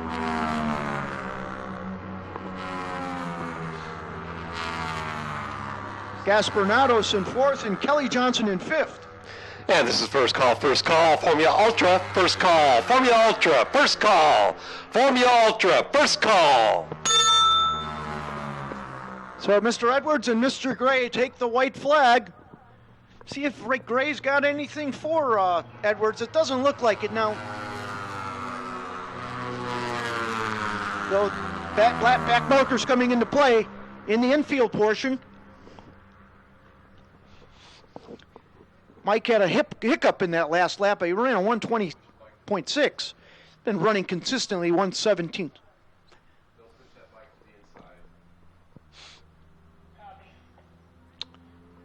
Looks like Michael Caravetta didn't make it to the grid, nor did Patty Gardner.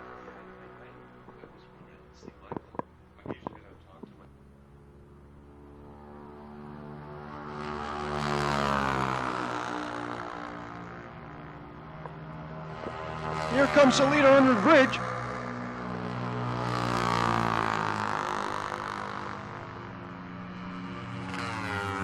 .151 completes the victory. Mike Gray takes second.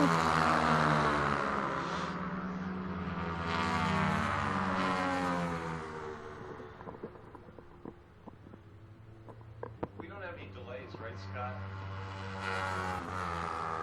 And this is second call, Formula Ultra, second call, Formula Ultra, second call, Formula Ultra, second call, Formula Ultra, second call.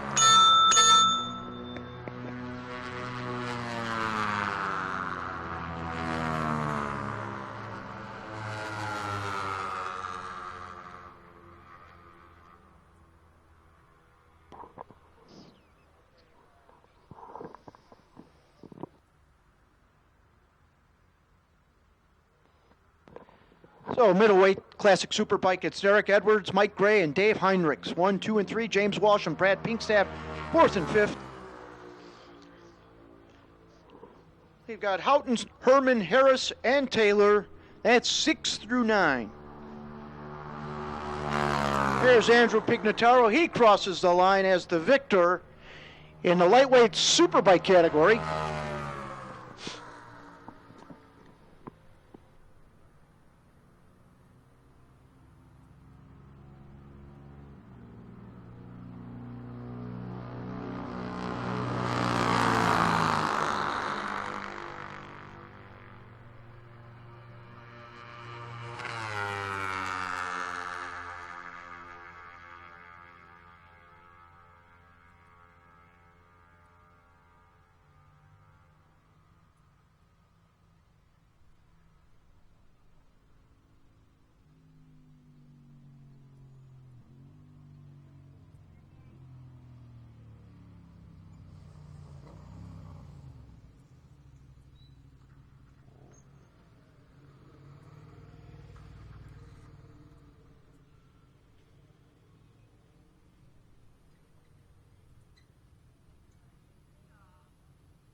And this is last call, Formula Ultra, last call, Formula Ultra, last call, Formula Ultra, last call, Formula Ultra, last call.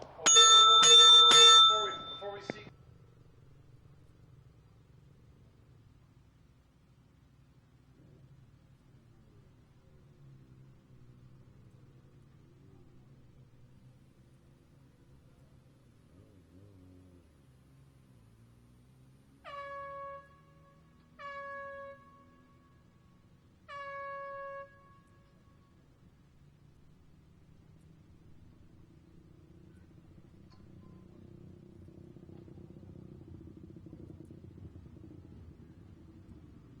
All right, Formula Ultra. We're just going to get started here before we get interrupted by everything else. Formula Ultra is sponsored by KFGRacing.com. Who does not have their Kung Fu grip out here? You're insane to run out here at Portland International Raceway with Omaha without that Kung Fu grip. KFGRacing.com. Tremendous trackside performances, all sorts of parts and accessories. Suspension by GP Suspension. Barry Wrestle, the Ayatollah of suspension, rock and rolla. Wrestle. He's out there to help you every day of the week. I think he works 8 days a week, 25 hours a day. Check out KFGRacing.com and get your Kung Fu grip. And starting out here in our Formula Ultra race, sponsored by KFG Racing, it's bike number 21, Kevin Pinkstaff, sponsored by Pitbull, Cicla, and EBC Brakes. And Chromie is back. Ryan Sutton, 1X out of Commando Island, Washington. He's on a 2007 GSXR 1000 with plexiglass. And bike number 215, Dan Wilson, Sponsored by Dunlap Motorsport, Hillsboro, and EDR Performance. And quite possibly the sexiest racer in the paddock, it's Sam Verderico. He's out there on his GSX, he's out there on his R1. He is sponsored by Superbike Underground, Yamaha, and EBC Brakes. And bike number 59X, Jake Holden, sponsored by Ducati Seattle SPG. And the British Bulldog, Tony Porter from British Columbia with us, rider number 89. He's with Pacific Track Time, EBC Brakes, and Dunlop. And bike number 5, Joe Rocha, out there on his new Gixxer 1000, sponsored by EDR Performance and Dunlop. And another Pinkstaff out there is Brian Pinkstaff. You're going to see 2 of those lock-colored bikes out there. He's rider number 121, Zlock Racing Performance. And bike number 197, Joseph Palomeri from Bend, Oregon. And rounding out our field is going to be Andy DeBrino. He's out there on that yellow bike with those beautiful ballistic leathers from, I believe they're from Motorsport-sponsored leathers. And he's going to see if he can hang with these guys before he heads back to Moto America. Who do you like in this race, Dave? I'm going to go with Jake. You're going to go with the easy one with Jake, huh? Let's see here. I know Dan Wilson has been working on his suspension. Sam Verderico's got more power out of that R1. Yesterday we saw a 107.1 out of Verderico. Still getting used to that bike. It's going to be a small field, but a fast one. Uh-oh, couple jumpers, couple hoppers. Dan Wilson gets out. Not sure if he jumped that start. We're going to have to check that out. Someone's got to have instant replay of that one.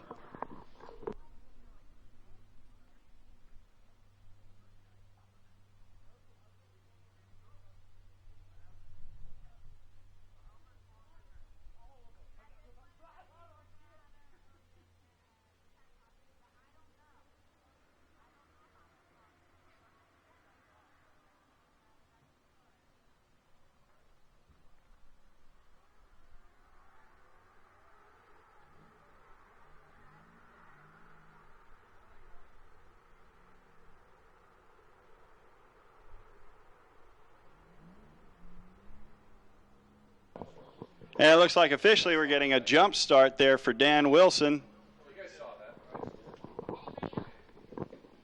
So Dan Wilson, I'm not sure. I'll have to relook at the rule book. I'm not sure if it's a second or a placement penalty. But out front right now, Jake Holden, followed by Dan Wilson, then Pinkstaff, DeBrino, Ryan Sutton in 5th. Those guys are close together out of that first lap. Yeah, they sure are running 112s.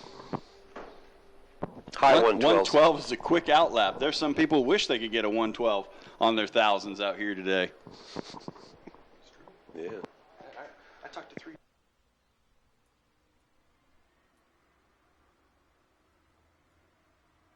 Jake Holden takes over the lead from Dan Wilson.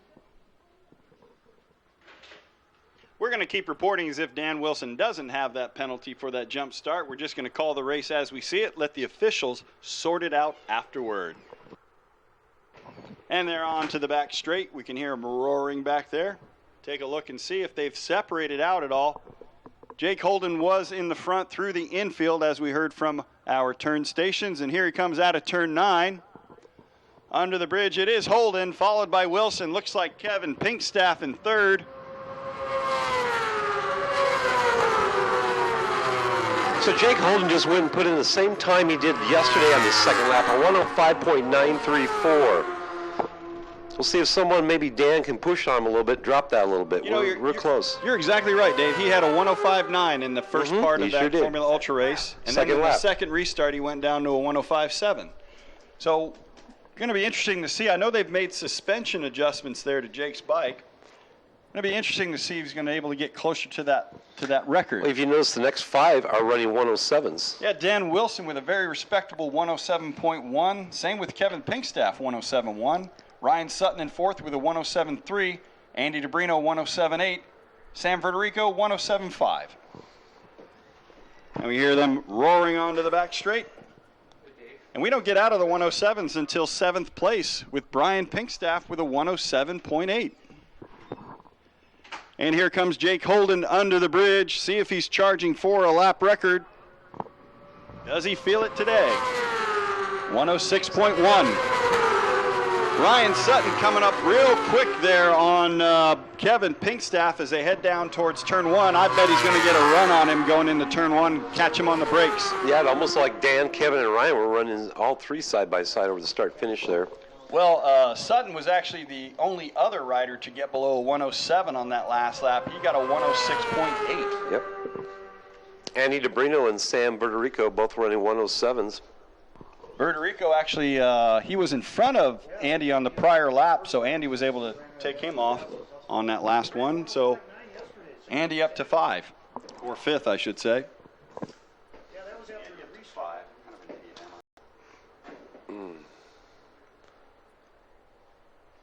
Somebody, too bad somebody, yeah. And we're waiting for our leaders as they come out of turn 9. Well, actually, our one leader is going to be Jake Holden. He's running away with it, separated himself from the pack.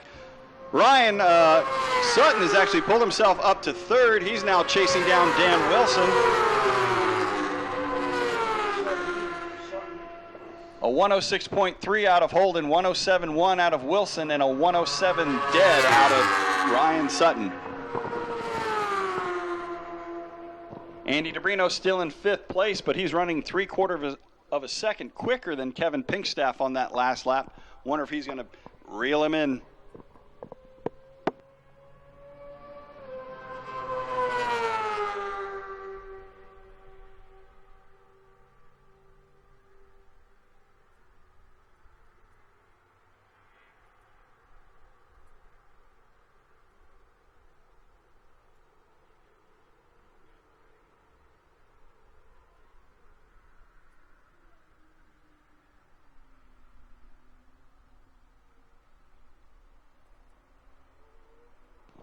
And here comes Jake Holden under the bridge.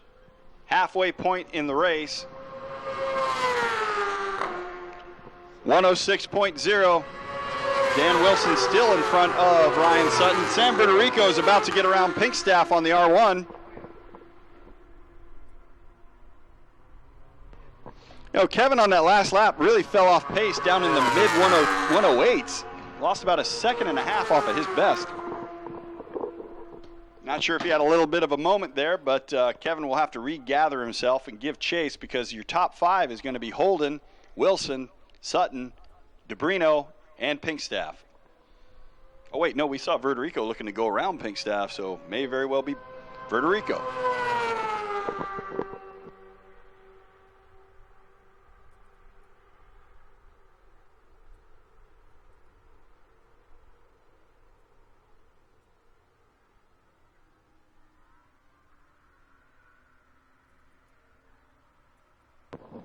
Jake Holden out of turn 9.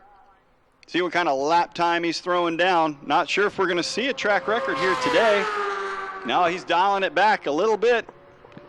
Wilson about to come under assault from Sutton. And so Bertarico's looking to get around the Zlock bike of Kevin Pinkstaff. We got 2 battles going on there down in the turn 1. Everybody wants to take a look down towards turn 1 and see if you can see the pass on the brakes as they head down in there.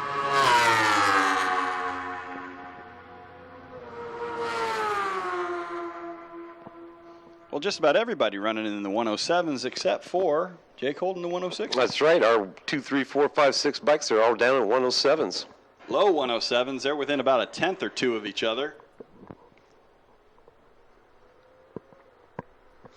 Our best 2 lap times have been Jacob and Ryan Sutton in 106s. You know, Dan is one of those guys that's a little bit difficult to get around just in terms of he's an imposing presence out there on the track, and he's got plenty of power in that bike. And Dan is one of those guys who will make you earn it through every corner for sure. I don't think I've ever had the opportunity to pass Dan except for maybe in a rain race. But Sutton did get around him, and here comes DeBrino. He's now chasing after Wilson. Bertarico's taking another run on Pinkstaff. Not sure why he's not able to get the job done because that R1 seems to be pulling out of the draft of the Zlock bike. Just can't seem to make it stick. Yep. Kevin Pinkstaff running 107.5. Sam Bertarico running 107.5 too. Yeah. Let's check in on Joe Rocha there. Joe, his best lap time of 110.1. He's out there on the black colored bike circulating with the number 5.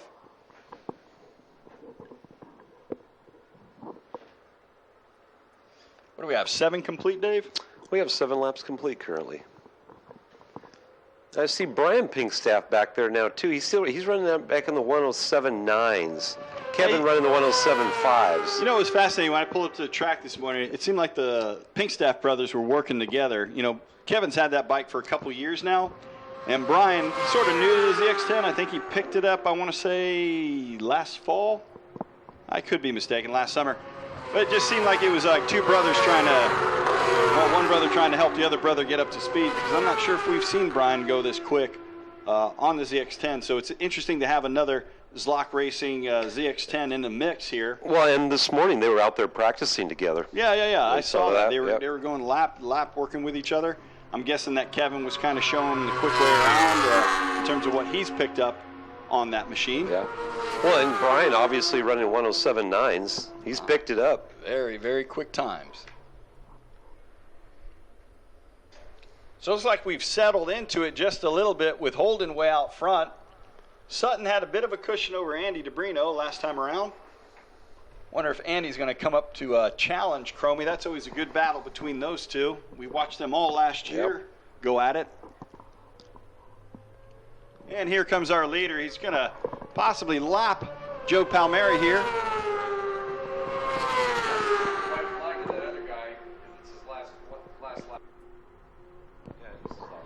So the white flag goes out for Jake Holden. He's out in front. Ryan Sutton in second. DeBrino third. Wilson fourth. And Vertorico and Pinkstaff are still trying to figure out who wants to take that 5th spot. And this is first call, 450 Superbike, vintage Superbike. First call, 450 Superbike, vintage Superbike. First call.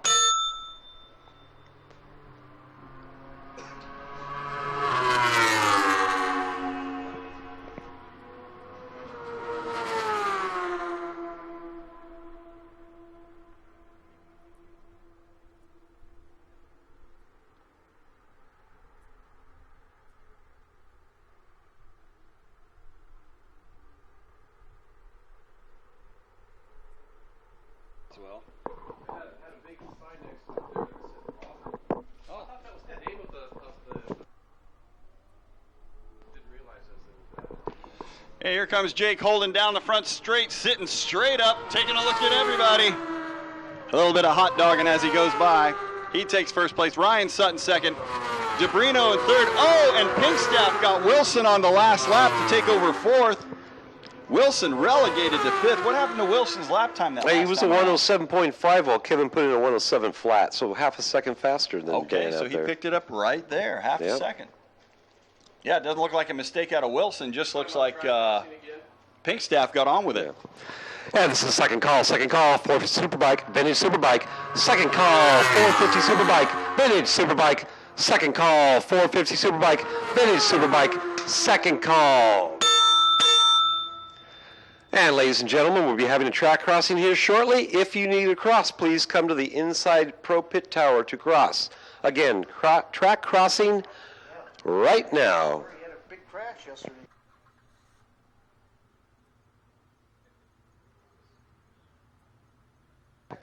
Yeah, quite a comeback there for Ryan Cromie Sutton. Yesterday he tossed himself to the skies out of turn 4 with a big dramatic high side. Got a chance to talk with him. A little sore, but Ryan is one of those guys, you like stick him on a mechanical bull, they'll toss him into the rafters and he'll come back for more. So good on you, Ryan, for getting it done here today.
Yeah, let's do the last call.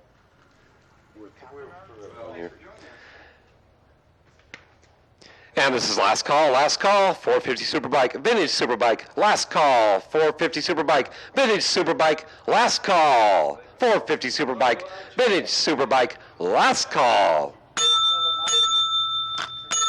Bellamaki.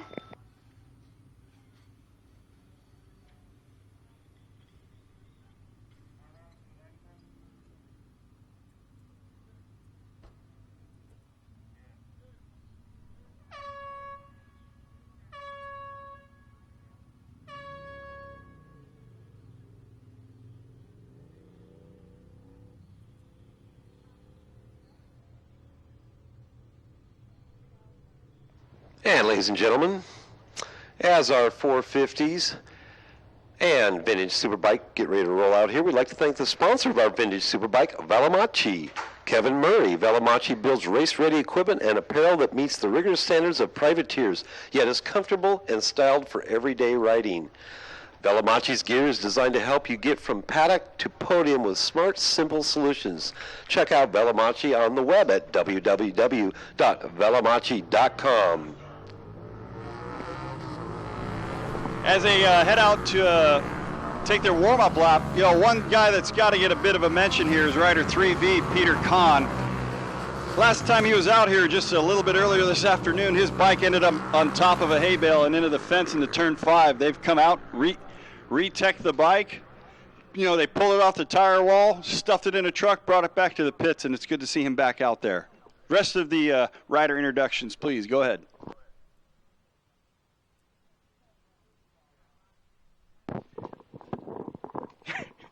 The aforementioned Peter Kahn on Bike 3C, sponsored by Woodstock Ace Hardware, Shoei, and Cycle Gear.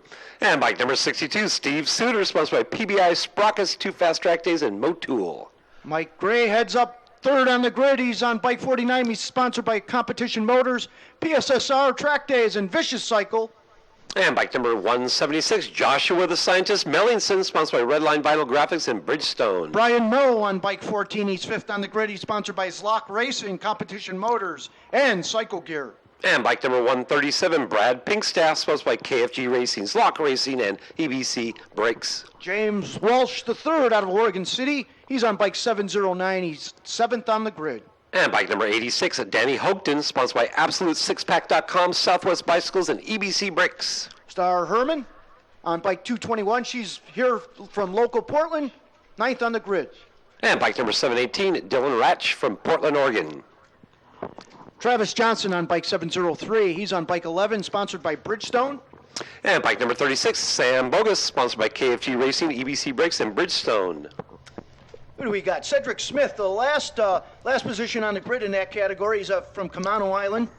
And in our Velamachi Vintage Superbike class, we have bike number 10, Matt O'Rourke, sponsored by Bridgestone, Dunlap, and RS Racecraft. And his cohort in crime, it's Chris Page on Bike 9, sponsored by Motocorsa, of course, Woodcraft, and A57. Is that the state song?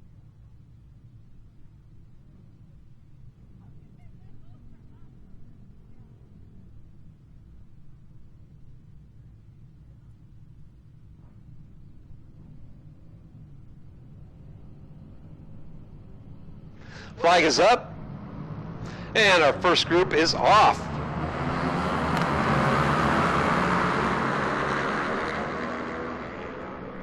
And our second group, Matt O'Rourke out there, Chris Page.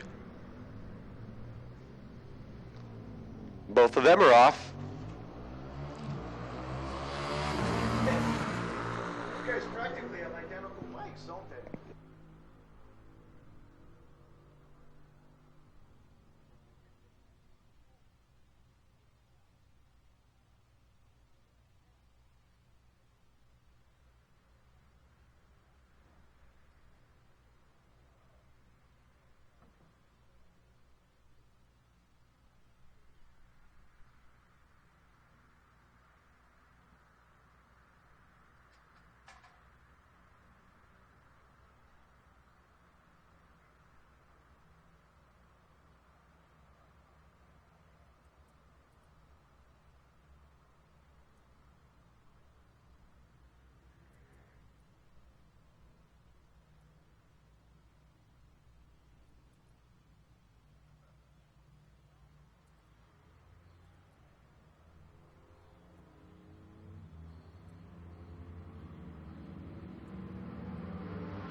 And ladies and gentlemen, Cedric Smith has powered his way to the front, bike number 188. Second place is Steve Suter, Mike Gray in a comfortable third, Peter Kahn, Brian Moe rounding out our top 5. And Chris Page and Matt O'Rourke now working their way up at the back of the field there. It is Matt O'Rourke in front, Chris Page right behind him.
And ladies and gentlemen, we reached our halfway point here in our 450 Superbike and Vintage Superbike race. And in our 450 class, Cedric Smith in first place.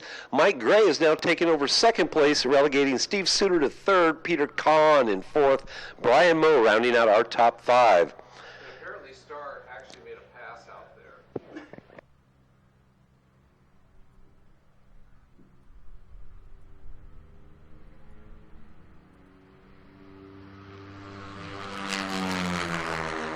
And ladies and gentlemen, Star Herman just managed to get by Travis Johnson, pick up that 11th position.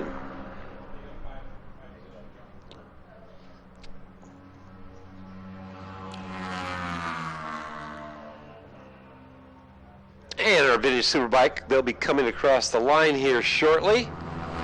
It's going to be Matt O'Rourke in front, Chris Page right behind.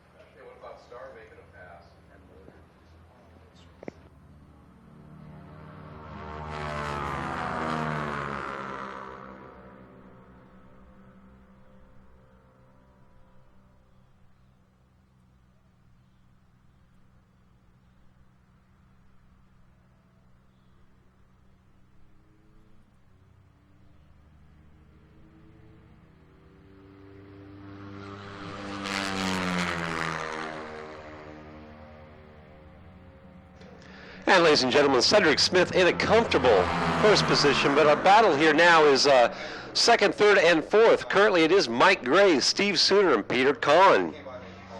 Neck and neck there, folks. 7 laps complete.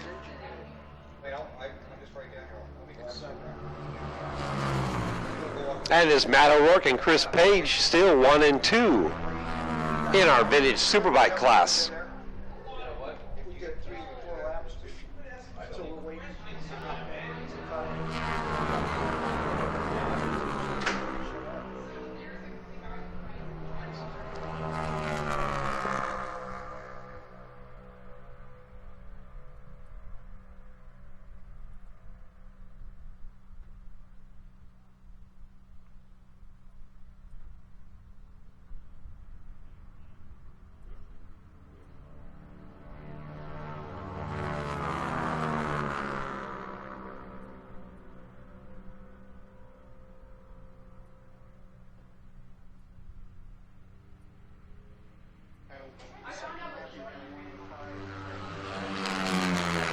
And here comes our leader across the line, that's Cedric Smith. And here we are, nose to tail for second, third, and fourth. And it is Steve Sooner in second, but I was watching Mike Gray going around the outside to take that second position. Peter Kahn now in fourth. Brian Moe in fifth.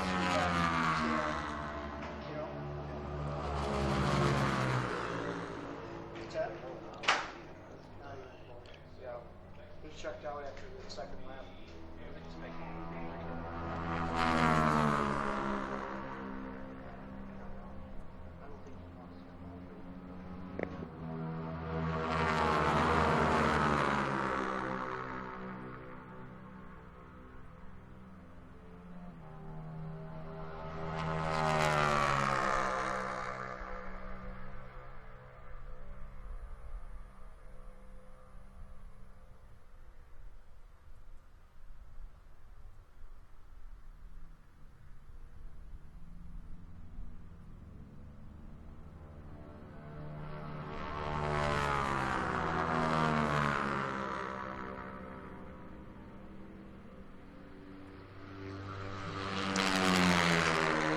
And there's Cedric Smith taking that white flag.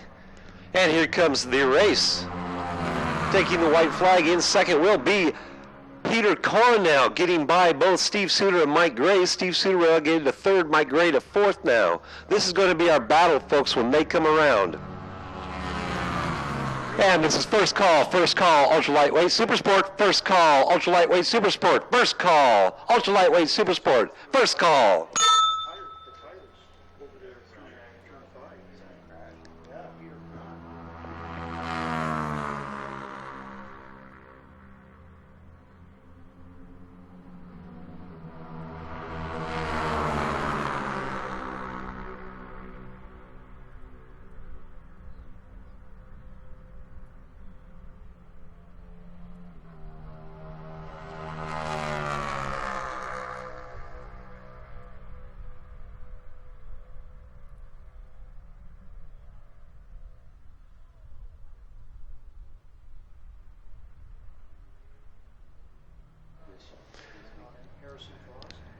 And here comes our leaders down the front straightaway. It is going to be Cedric Smith in first, but here's our drag race. Who's it going to be? Oh, it looks like we've got Steve Suter in second, Peter Kahn in third, and Mike Gray in fourth. And it'll be Brian Moe taking that fifth position. And this is second call, ultra lightweight super sport, second call, ultra lightweight super sport, second call, ultra lightweight super sport, second call.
And this is last call, ultra lightweight super sport, last call, ultra lightweight super sport, last call, ultra lightweight super sport, last call.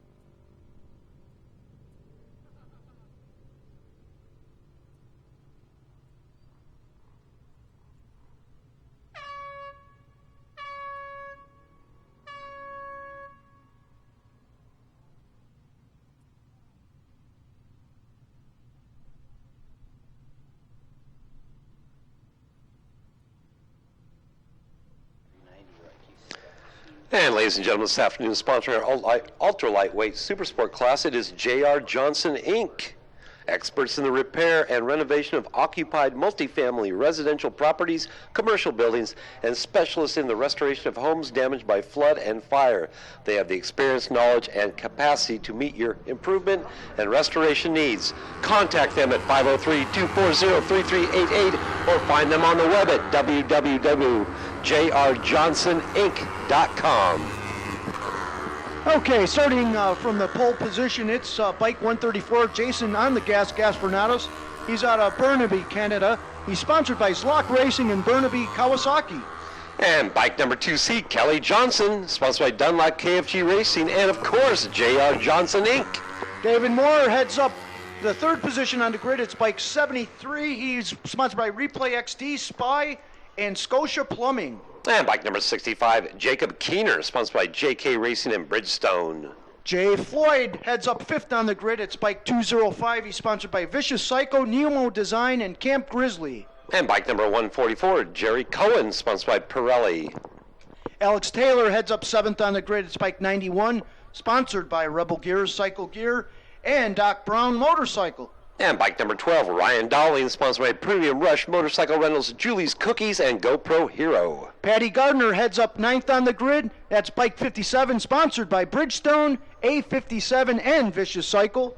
And bike number 390, Max Maduro, sponsored by 24th and Meatballs. And bike number 708, Christopher Woods from Lake Oswego, Oregon. Bike number 257, David Velocitus, sponsored by Poot Motorsports, motorsport.com, and EBC Brakes. Bike 78X, Sean Crissup, sponsored by KFG Racing and Crissup Orthotics and Prosthetics, Inc. And bike number 807, Clifford Griffin from Renton, Washington. Bike number 702, CJ Strauss from Lake Oswego, Oregon. Bike number 92R, Valentine Welch, What was that? sponsored by Valentine Welch. And rounding out our field is bike number 712, Gordon Lawrence, sponsored by Bridgestone.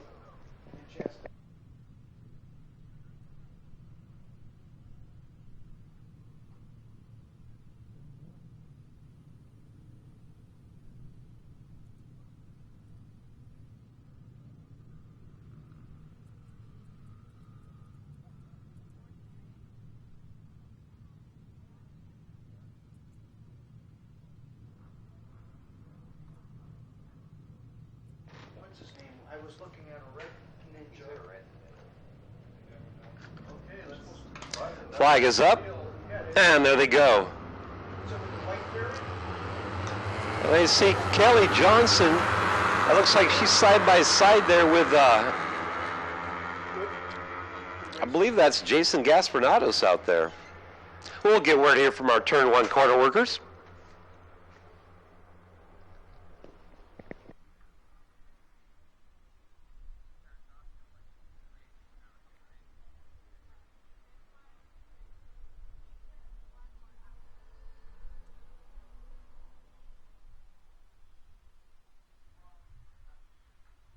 Six 73, 62.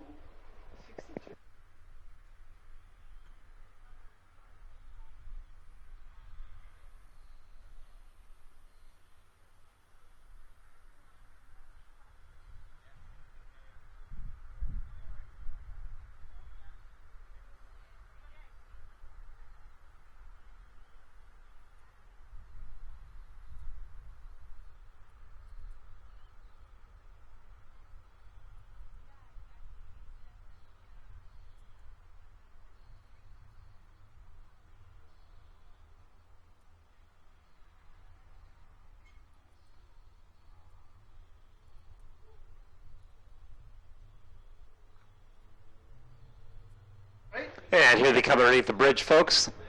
They are side by side there.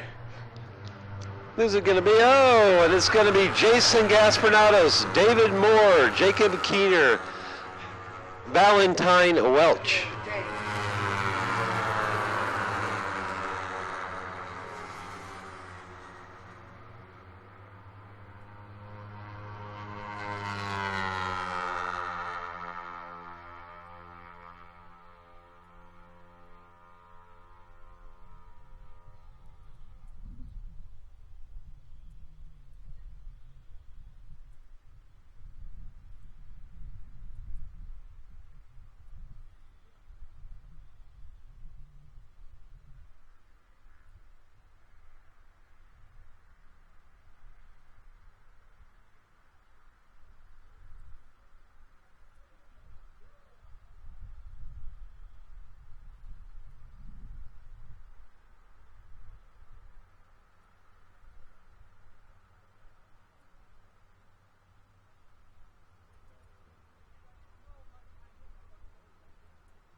You're the boss.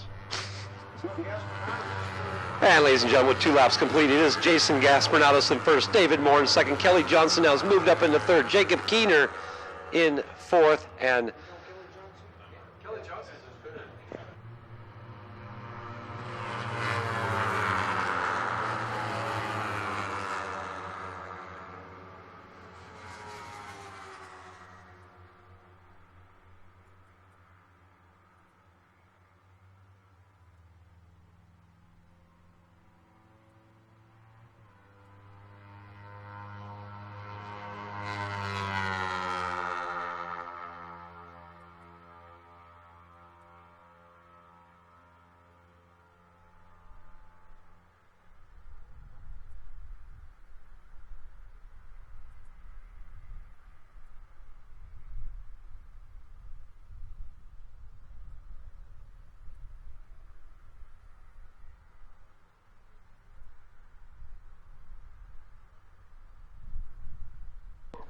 Yeah, he got third yesterday this morning in the endurance race, 24 laps.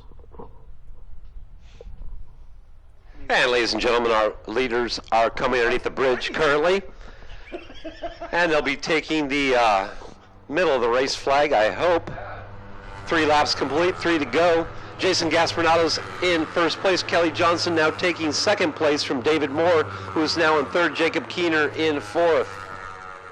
Valentine Welch in fifth. Gabe, is he in this?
And ladies and gentlemen, with 4 laps complete, Jason Gaspernados in first place. Kelly Johnson, David Moore battling it out for that second position.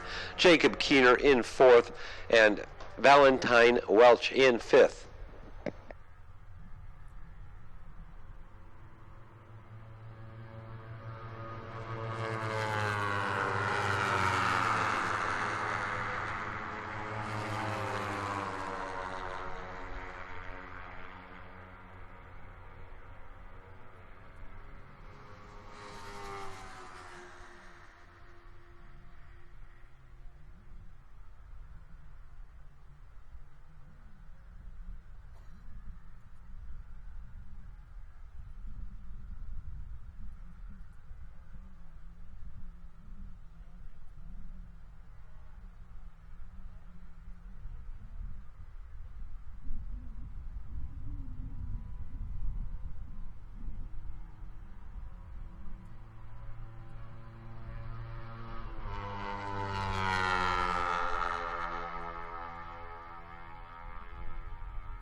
And with a white flag showing it is Jason Gaspernados in first place, Kelly Johnson in second, David Moore in third, Jacob Keener in fourth, Valentine Welch in fifth. And this is first call, Formula 40 Open Classic Superbike. First call, Formula 40 Open Classic Superbike. First call, Formula 40 Open Classic Superbike. First call.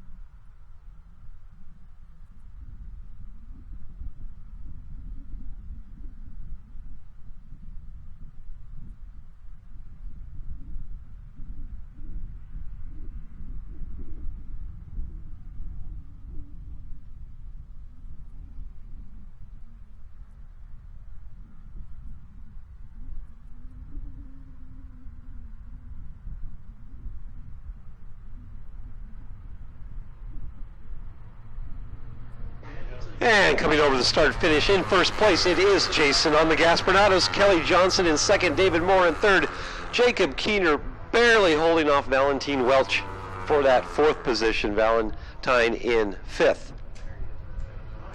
Jay Floyd in sixth, Jerry Cohen coming in seventh, Alex Taylor in eighth. And this is second call, Formula 40, Open Classic Superbike. Second call, Formula 40, Open Classic Superbike. Second call, Formula 40, Open Classic Superbike. Second call.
And this is last call, Formula 40, Open Classic Superbike. Last call, Formula 40, Open Classic Superbike.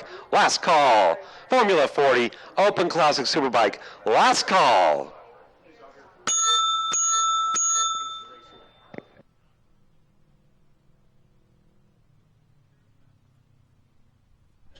And just a reminder, folks, at the end of this next race, we will be having a track crossing.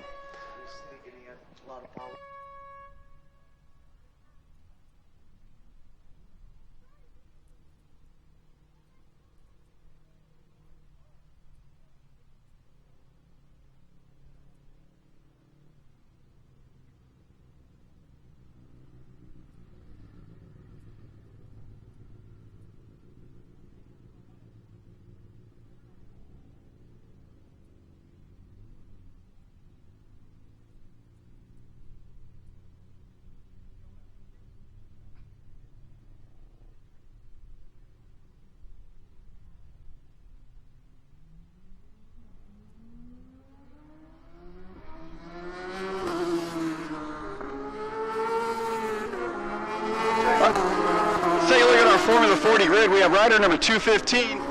That's Dan Wilson on that powerful BMW. He's with Dunlop, Motorsport Hillsboro, and EDR. Second on the grid, it's bike 89. That's Tony Porter. He's on that new Yamaha YZF R1. Not the M version, but nonetheless a great bike. Pacific Track Time, EBC, and Attack Performance sponsored. And visiting us from Tacoma, Washington, it's rider 8X. That's Derek Clary. Hey, on it's Kawasaki ZX-10R. My apologies, Jason. Our buddy Brian Talent from Cycle Gear. He's fourth on the grid, sponsored by Competition Motors, Dunlop, EBC Brakes, and Vicious Cycle.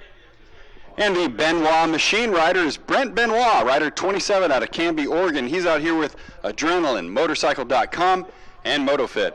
Sean Cressup out of Wenatchee. He's on bike 78X, sixth on the grid, sponsored by KFG and Cressup Orthotics and Prosthetics. Rider number 169, it's Patrick Sanford out of Hillsboro. He's out there on another BMW S1000RR. Eighth on the grid, it's the infamous Eric Dorn on bike 408. He, of course, is sponsored by his own company, EDR. He's sponsored by MV Agusta and Brake Tech Rotos.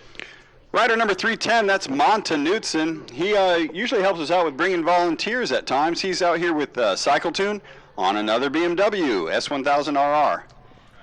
Hey, it's the elder statesman of the Debrinos, Keith Debrino on bike 23. He's 10th on the grid, sponsored by Dunlop, KFG, and Drew Paints. Point of clarification here, Al. All of these guys are our elders. This is the Formula 40 group, also known as Formula Recliner. Point taken.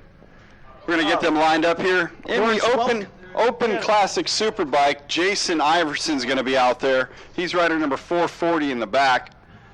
He's in a class all his own, so I think we can call the winner on that one. Yeah, easy enough. He's out of Coos Bays on a 2003 R6. And let's see, they're going to take off here. A little jumpers.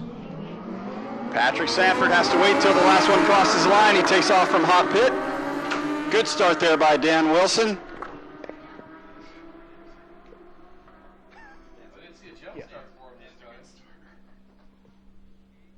A clean start there by Dan Wilson that time around. Good for Dan. Yeah,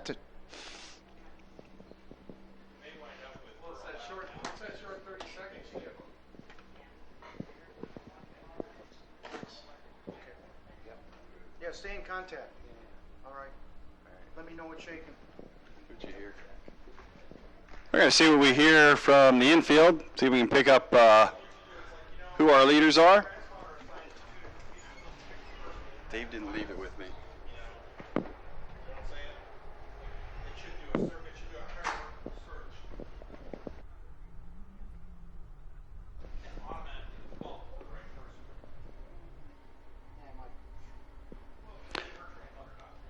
And here comes our leader around turn 9.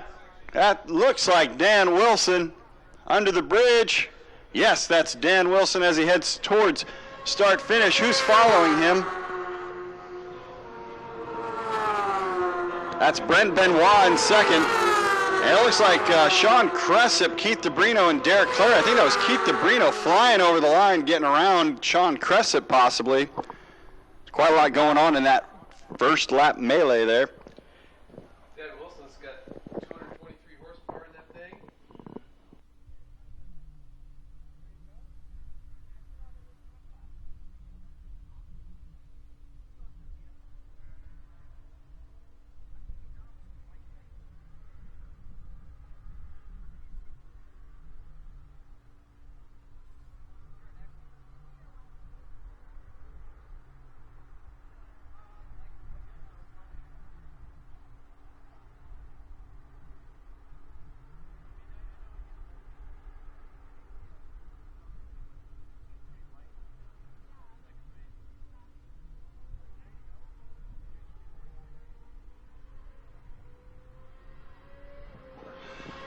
And checking in on Dan Wilson's, he's running away with this thing, a 108.8 out of Dan. That super powerful BMW. Over 220 horses out of that thing, or is it over 230? Some ridiculous number. Dan's going down the front straight. Heard word that out of his data collection system, hitting as high as 187 miles an hour as he heads down to turn 1.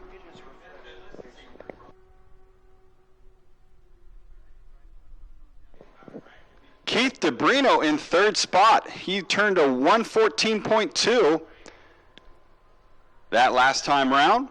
Brian Talent in the 113s. He's in fifth spot. Looks like Brian is getting acclimated to the race, and he could put himself in third, actually.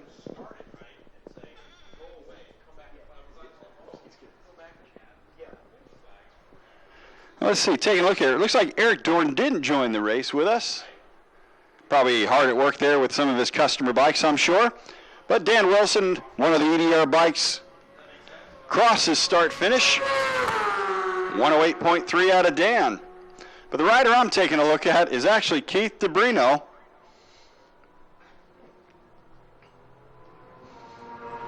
Brent Benoit crosses in second. Third spot belongs to Derek Clary. Keith DeBrino fell back to fourth. It was Derek Clary who actually got a lot quicker that last time around. He put in a 112.3. Keith DeBrino, a 114.007. That's Keith. Keith DeBrino. He's shaken, not stirred.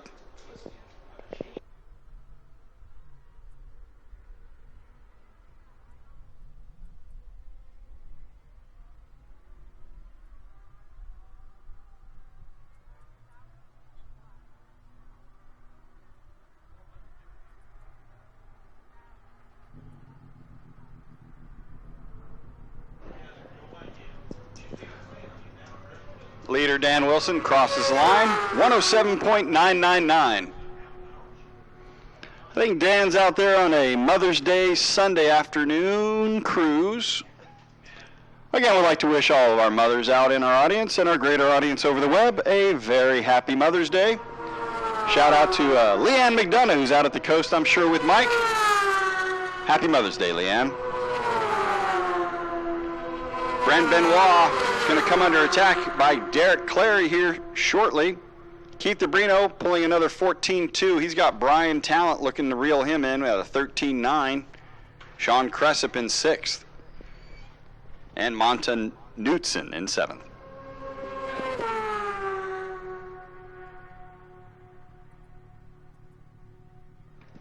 It looks like Dan Wilson's still trying to figure out the chassis on that BMW. He takes a big slide between the 2 and 3, turns 2 and 3 through the chute there. Able to gather himself up and continue on. Certainly going to affect the lap time here for Dan. Let's see how much that cost him. Last time around he was 107.999. Pulls in a 109.2, so lost 1.3 seconds there on that lap. 1.3.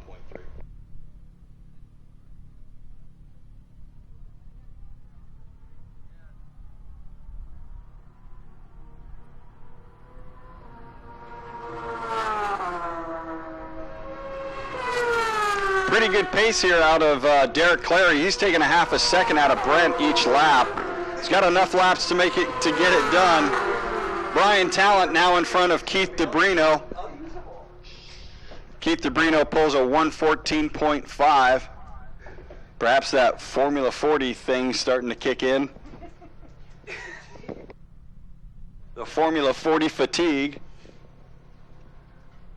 These guys are going to need a nap, I'm telling you. Oh, they're much bigger guys than I am, I can tell you that. I'm not sure if I could do it. We need to change that.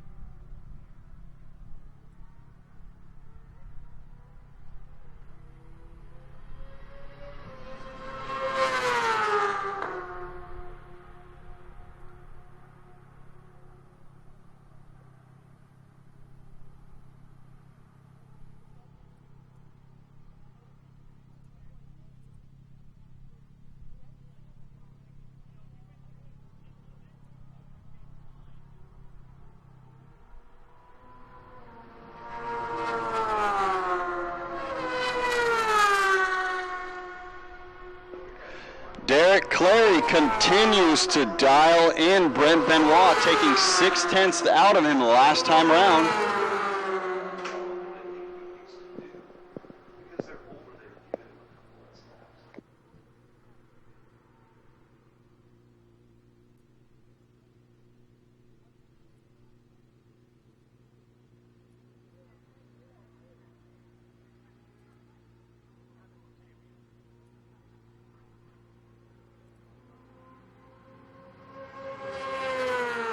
And here comes Dan Wilson. Looks like he's out there on a pretty relaxing cruise. 109.1, taking it easy as he just tries to finish out the second half of this race.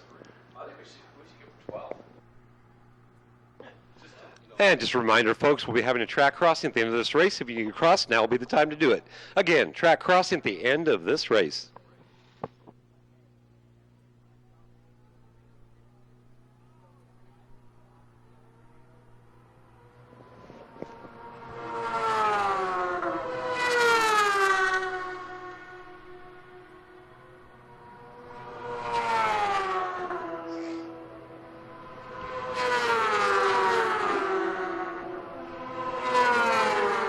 Oh, you know what's going on here, Al, is we've got Patrick Sanford out there. He's circulating no AMB. Looks like he's right in front of Keith DeBrino there. You are correct. So we'll have to keep an eye on Patrick to see where he finishes so we can help out timing and scoring. No ping for Patrick. No ping. No ping. And here comes Dan Wilson over the start-finish line. 109.3. Yeah, I'd say it's a casual ride for Dan.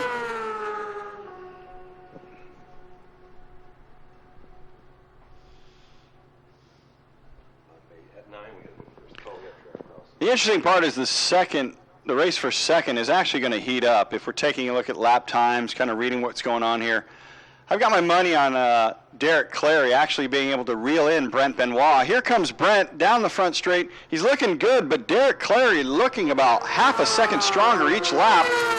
He's got about 2 more to go. He's got to dial him in. He takes another 3/10 out of Brent.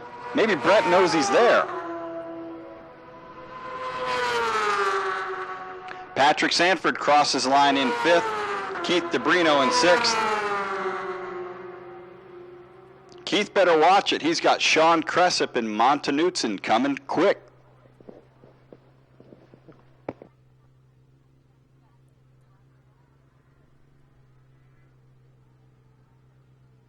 Oh, Dan's just having a heck of a lot of fun out of there. Sliding out of 9, lifting the front wheel. Dan's just hot dogging now.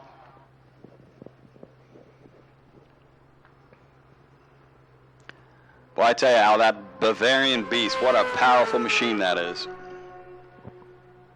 Yeah, the horsepower numbers are pretty staggering, what he's generating.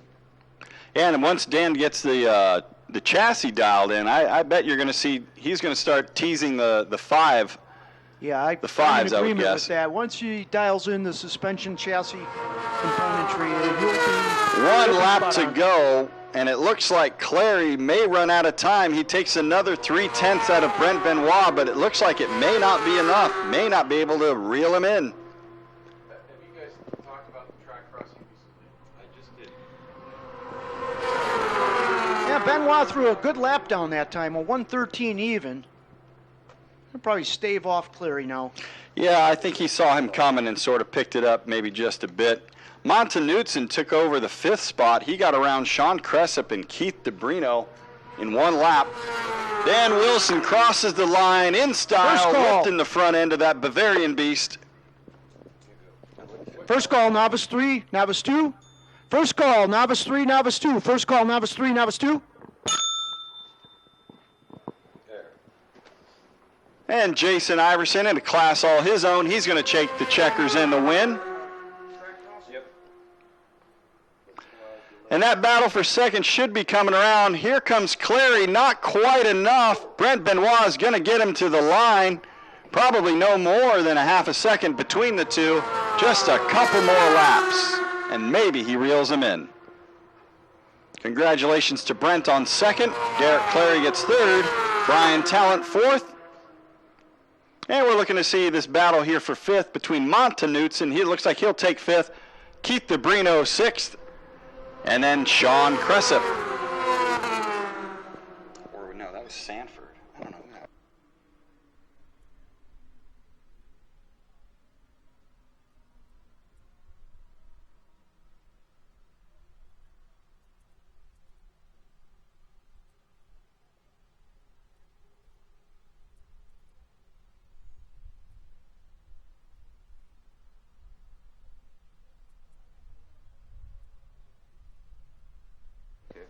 Attention to the pits, attention to the pits. This time we're having a track crossing.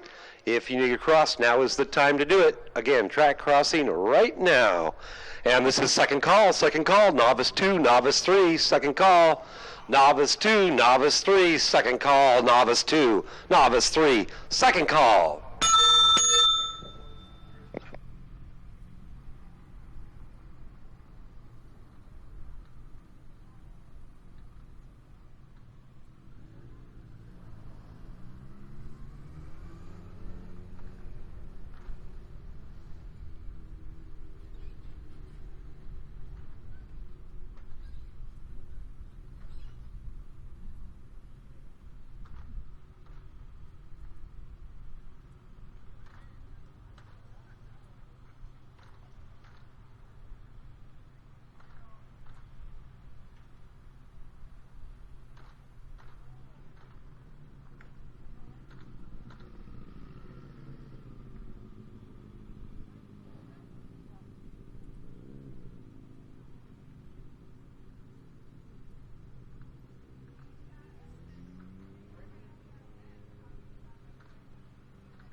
And this is last call, novice 2, novice 3, last call, novice 2, novice 3, last call, novice 2, novice 3, last call, novice 2 and novice 3.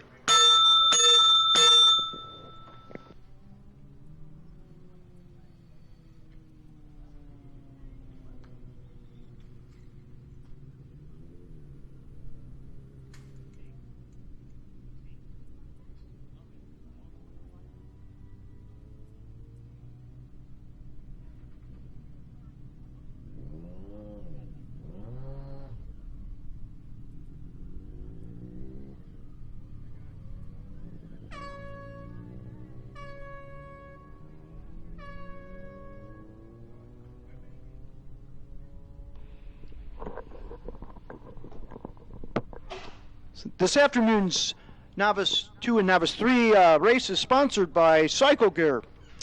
Cycle Gear, located at 89th and Stark. You can see Brian Talent. He'll give you some info if you ever need it about Cycle Gear. But obviously, it's the largest and fastest growing retailer of motorcycle parts and apparel in the U.S.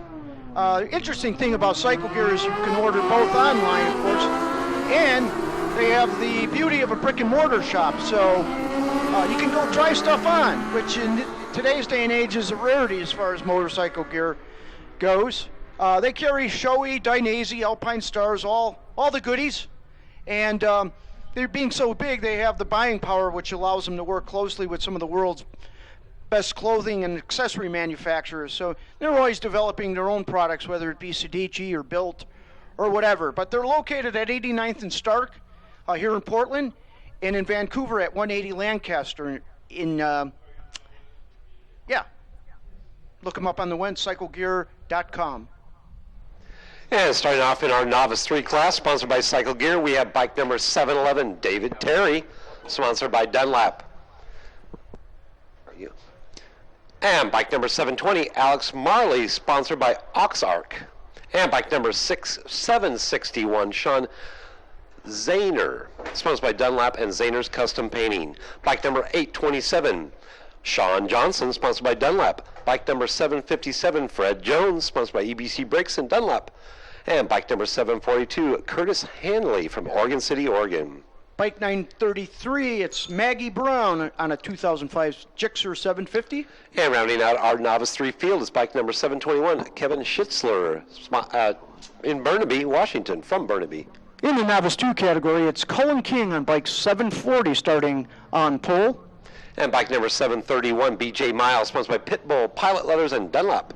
Ellison Smith starts third on the grid. That's bike 719, sponsored by EBC Brakes and Dunlop. And bike number 904, Ryan Chrisups from Wenatchee, Washington.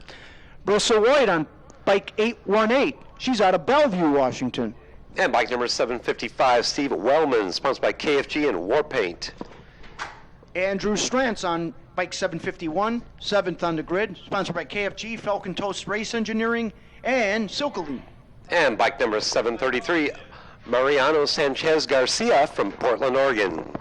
Bike 921 is piloted by James Sledziona. He's 9th on the grid. And bike number 736, Chad May, sponsored by Dunlop and Pro Caliber and Bend. There's the first wave off. Everybody off cleanly. Whoa! We've got a late charger off the chalk.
And ladies and gentlemen, with 2 laps complete here, Colin King in first place with a 117.9. BJ Miles in second, 117.5. Ryan Chrisap running a 118.3. Brissa White out there with a 117.9.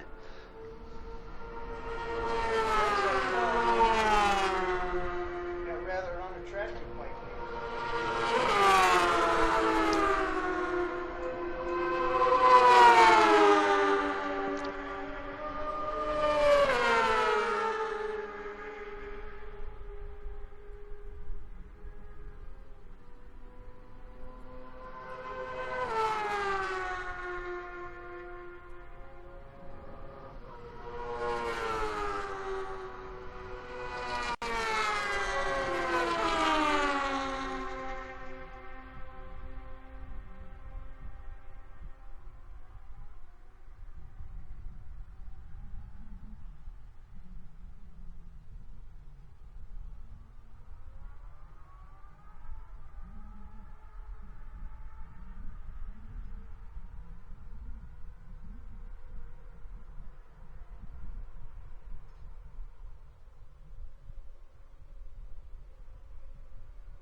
That's even kind of.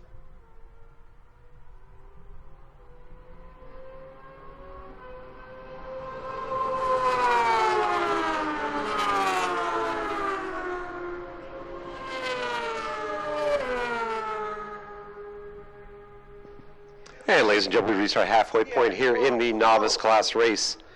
In first place is BG Miles, Cullen King in second, Brissa White in third.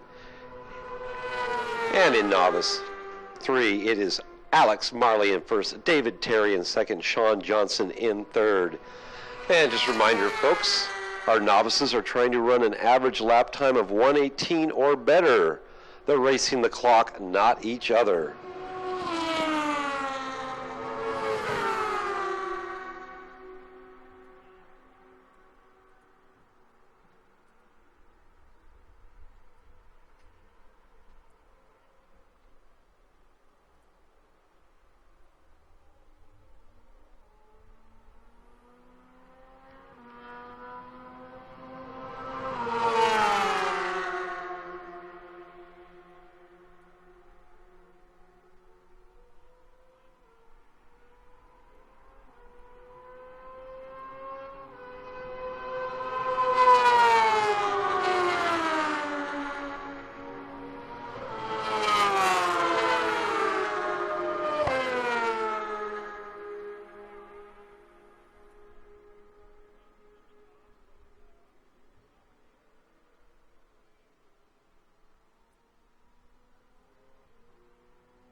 Attention in the pits, attention in the pits. We've had a rider go down in turn one. Bike 921, that's James Sledziona.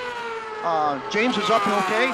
Bike 921 down in turn one, James Sledziona. He's fine.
And this is first call, open Superbike, first call, open Superbike, first call, open Superbike, first call.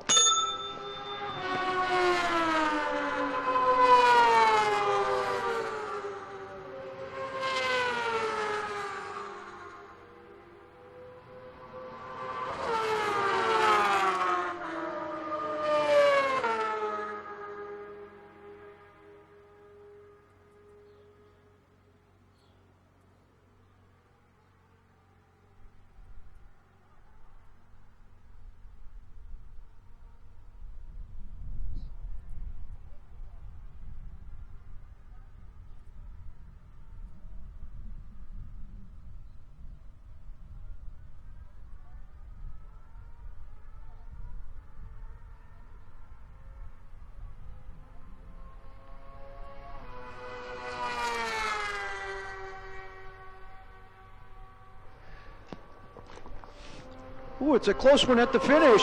And Marley gets David Terry right at the end. I think David Terry led all, if not most, of the race, and Alex Marley comes and breaks the draft and nails him at the finish. And he did it running a 1:13.9. David Terry running a 1:14.7 there. Oh, yeah, he closed a lot of ground in that last lap, Dave. Cullen King takes the other category, followed by B.J. Miles. And Sean Johnson takes the third final podium position. So it's Alex Marley, David Terry, and Sean Johnson. Cullen King, B.J. Miles, and Ryan Cressup on the other podium. And this is second call, open Superbike, second call, open Superbike, second call, open Superbike, second call, open Superbike, second call.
Attention to the pitch, attention to the pitch. We are holding right now at second call for Open Superbike.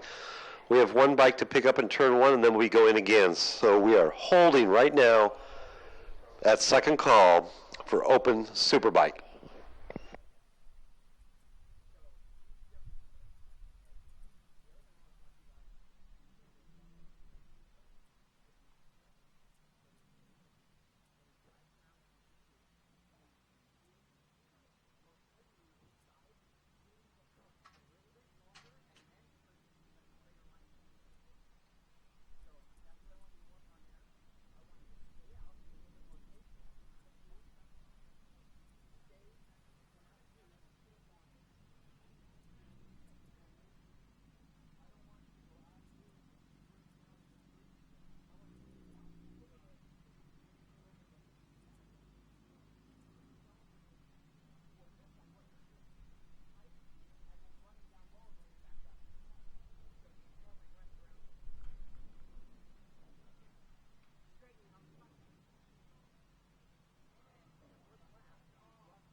And this is last call, Open Superbike. Last call, Open Superbike. Last call, Open Superbike.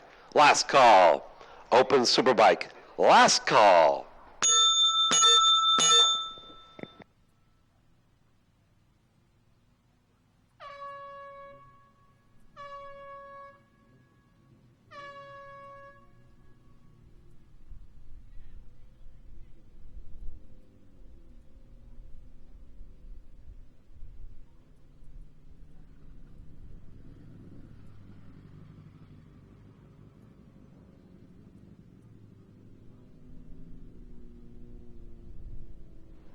And ladies and gentlemen, this afternoon we'd like to thank our sponsor of the Open Superbike class. That is Zlock Racing. Zlock Racing, our Dan over there, has always built fast and reliable engines for their racing efforts, so when a demand was recognized for engine building, Service was decided to form a business. Zlock Racing maintains a full machine shop to provide in-house services along with engine building and chassis modification. They have the largest selection of performance products for Suzuki SV650s. Currently, their focus is on Kawasaki, and they are considered expert builders. They are not, however, limited to any brand and can produce and develop programs for almost any motorcycles. And you can find them online at www.zlockracing.com. And this afternoon in our Zlock Racing Open Superbike race, it is bike number 21, Kevin Pinkstaff, sponsored by Pitbull, Silkline, and EBC Brakes. Next we have rider number 215, that's Dan Wilson. He's on that Bavarian Brute BMW S1000RR out of EDR Performance, Motorsport Hillsboro, and Dunlop. And bike number 3, San Bernardino, sponsored by Superbike Underground, Yamaha, and EBC Brakes. And Ryan Cromie Sutton out of Camano Island, Washington. Rider 1X with Flexiglass. He's on a GSXR 1000. And bike number 89, Tony Porter, sponsored by Pacific Track Time, EBC Brakes, and Dunlop. Well, I tell you what, Dave, that big cuddly Tony Porter's not going to be in the race today. He actually burned a hole through his muffler, so he's got to work on that before he can get back out here. But we got rider Josh McKay, number 26. He's out of Sandy, Oregon. GSXR 1000, sponsored by Kevin Jones Customs, Hot Bodies, and EBC Brakes. And it's bike number 162, Andy DeBrino, sponsored by GP Suspension, Dunlop, DeBrino Designs, and Yamaha. Next we have rider 121. That's Brian Pinkstaff out of Seattle. He's with Pirelli, KFG Racing, and Competition Motors, and Zlock Racing. And rounding out the field is bike number 59X, Jake Holden, sponsored by Ducati of Seattle. He'll get one more shot here at setting a track record. You know, Dave, when it comes to track record, I went and talked to a few guys. I don't think we're going to see that today, and I'll tell you why. Some of the track conditions have sort of kind of permeated the paddock. There's not too much confidence going on right now with the 7, 8, 9 complex. So I don't think we're going to see that record today. We're going to have to wait till probably next month. But we'll see. I've been wrong before. And often, if you ask my wife. And they're off. It looks like that was Kevin Pinkstaff there with a good shot. Kevin got a great shot, but once Cromie got it dialed in about second gear, he was pulling that front wheel halfway down the front straight here as he was accelerating towards the front. I'm calling Cromie on the whole shot on that one. That's the R1 wheelie control. On Sam's. On Sam's. Sam's, yeah, he was pulling his down a little bit.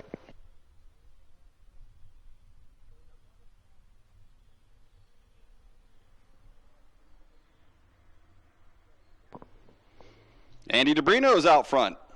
So it looks like Andy was able to get around by turn 3 and take over the lead of this one. You see if we get more information on how they sort themselves out, but I would guess that through the first lap, they're pretty much going to be nose to tail.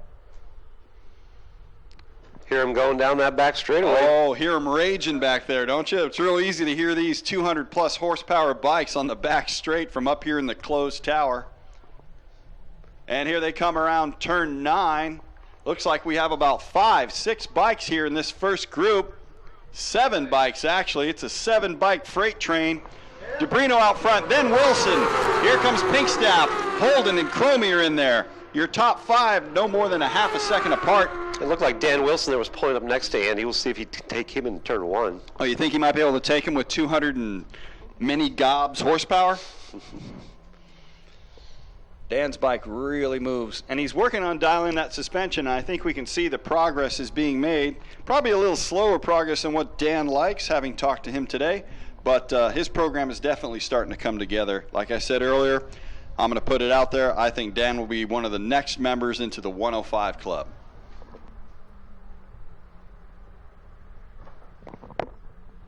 Yeah, I think we only have 3 members of that club. Is that right, Dave? We have Holden, DeBrino, and McDonough. Yep, that's correct. Who's in 105? Holden, DeBrino, and Devin McDonough. Yeah, that's it. Here they come under the bridge. It looks like it's Wilson starting to extend the lead out front. Dan might be hooked up today. 107.0 out of him. Then it's DeBrino, Pinkstaff, Holden, and Sutton right behind him.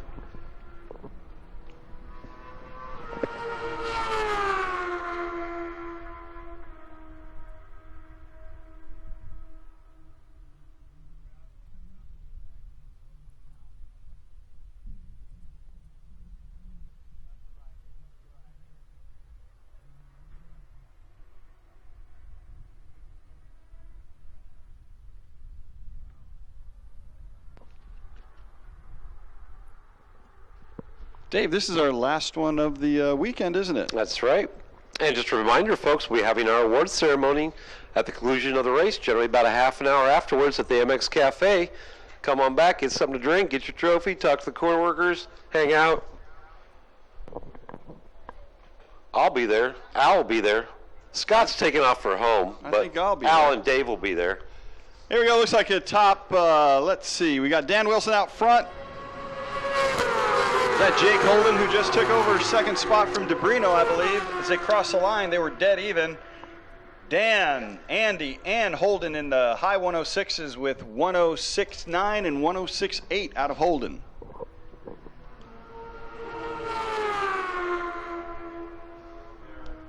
Yeah, no one has confidence. You're 7, 8, 9. We're not going to go that much lower than this.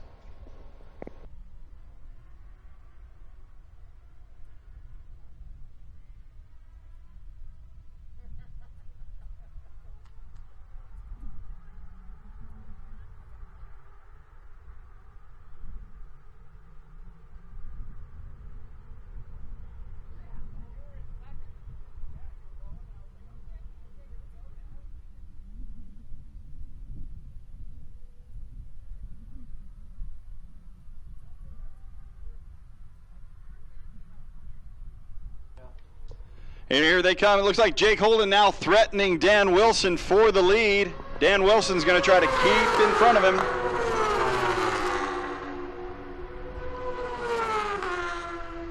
Jake Holden pulls down a 106.7, Dan Wilson a 107.2. So Dan coming under threat. DeBrino still in third. Pinkstaff fourth. Ryan Sutton in fifth.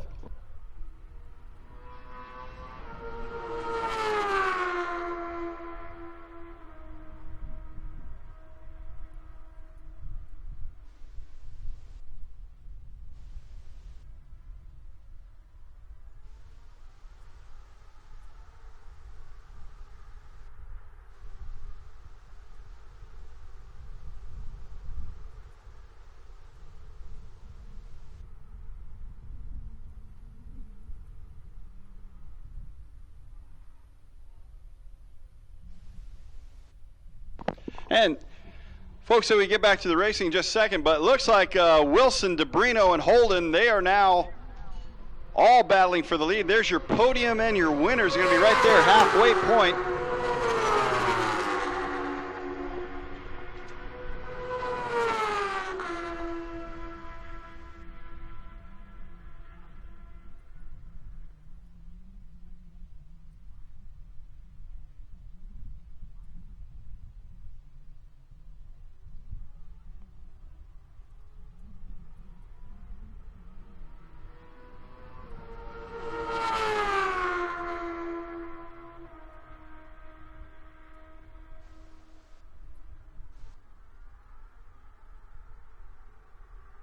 And folks, just a reminder that one of our sponsors here, Apex at 12th and Division, tons of bars on tap. They're having tonight at 7 o'clock, if you're interested, the Imola races, the World Superbike races at Imola. So check them out at 12th Southeast, what is that? Southeast Division in 12th. And here comes the gaggle of three out front. It's Wilson, Holden, and DeBrino. And in the second group, Sutton, Pinkstaff, and Verterico. Brian Pinkstaff has lost the lead pack there. Not sure if he'll be able to make up any ground.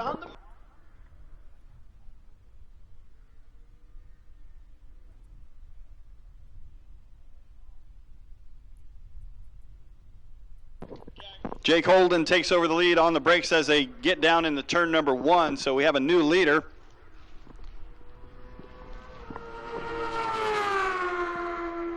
See if Dan Wilson can answer back. He's got the power to do it. But can he stick with Holden in the final laps here of our final race of the weekend? I'd like to thank all of you for coming out, participating, contributing in some way, shape, or form, either through volunteer, being a race fan or a racer, or just someone in the pits. I want to thank all of you for coming out here on this special Mother's Day weekend. And Jake Holden comes out from underneath the bridge. He's extended his lead. He pulls a 105.9. Like I said earlier, I'm not sure if we're going to see that. Some of the racers were a bit concerned with the grip levels they had out in the 789 complex. So I'm not sure if we'll get much quicker than the 105.9 we just saw out of Holden.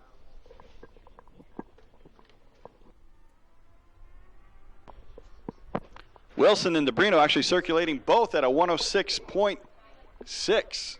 I'm sorry, 106.8.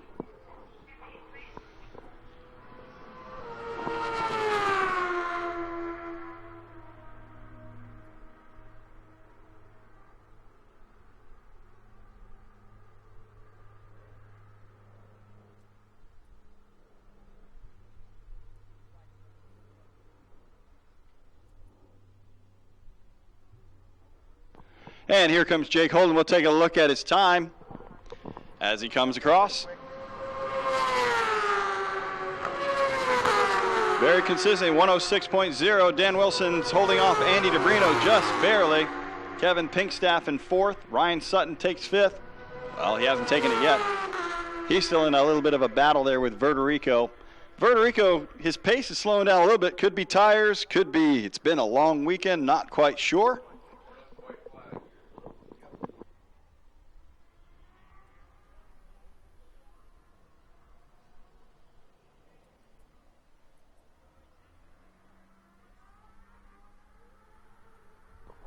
And here comes, that's Josh McKay. It's been a little bit of a lonely ride here for Josh, but Josh, if I remember correctly, this is his first year as an expert. So he's out there turning in very respectable times considering his best was a 111.9. There's definitely a lot of people with leader bikes that would definitely love to be in the 111s. So it's good to see Josh doing it. We're going to take a look and see, is Holden done enough to go after that lap record, 106.3. I think he's just bringing it home. DeBrino's in front of Wilson now. And Pinkstaff is coming under assault from Verderico. We'll see if Verderico can do anything about the positioning here on the last lap.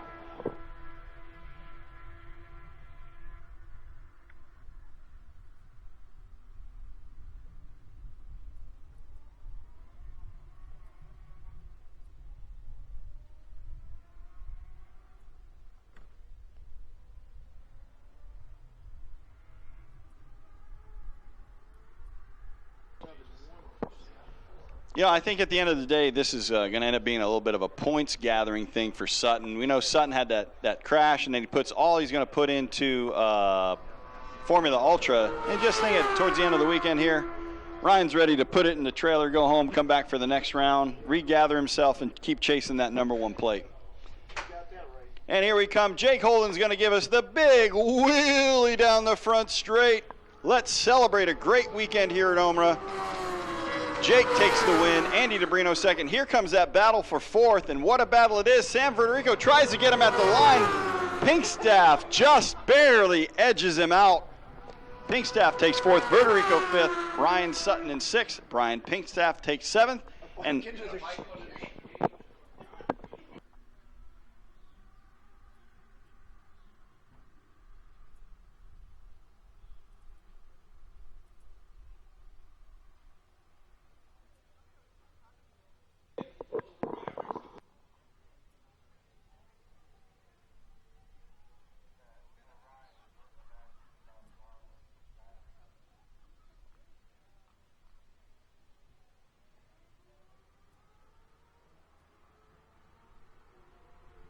And our final racer crosses the line. It's Josh McKay. Great run, Josh.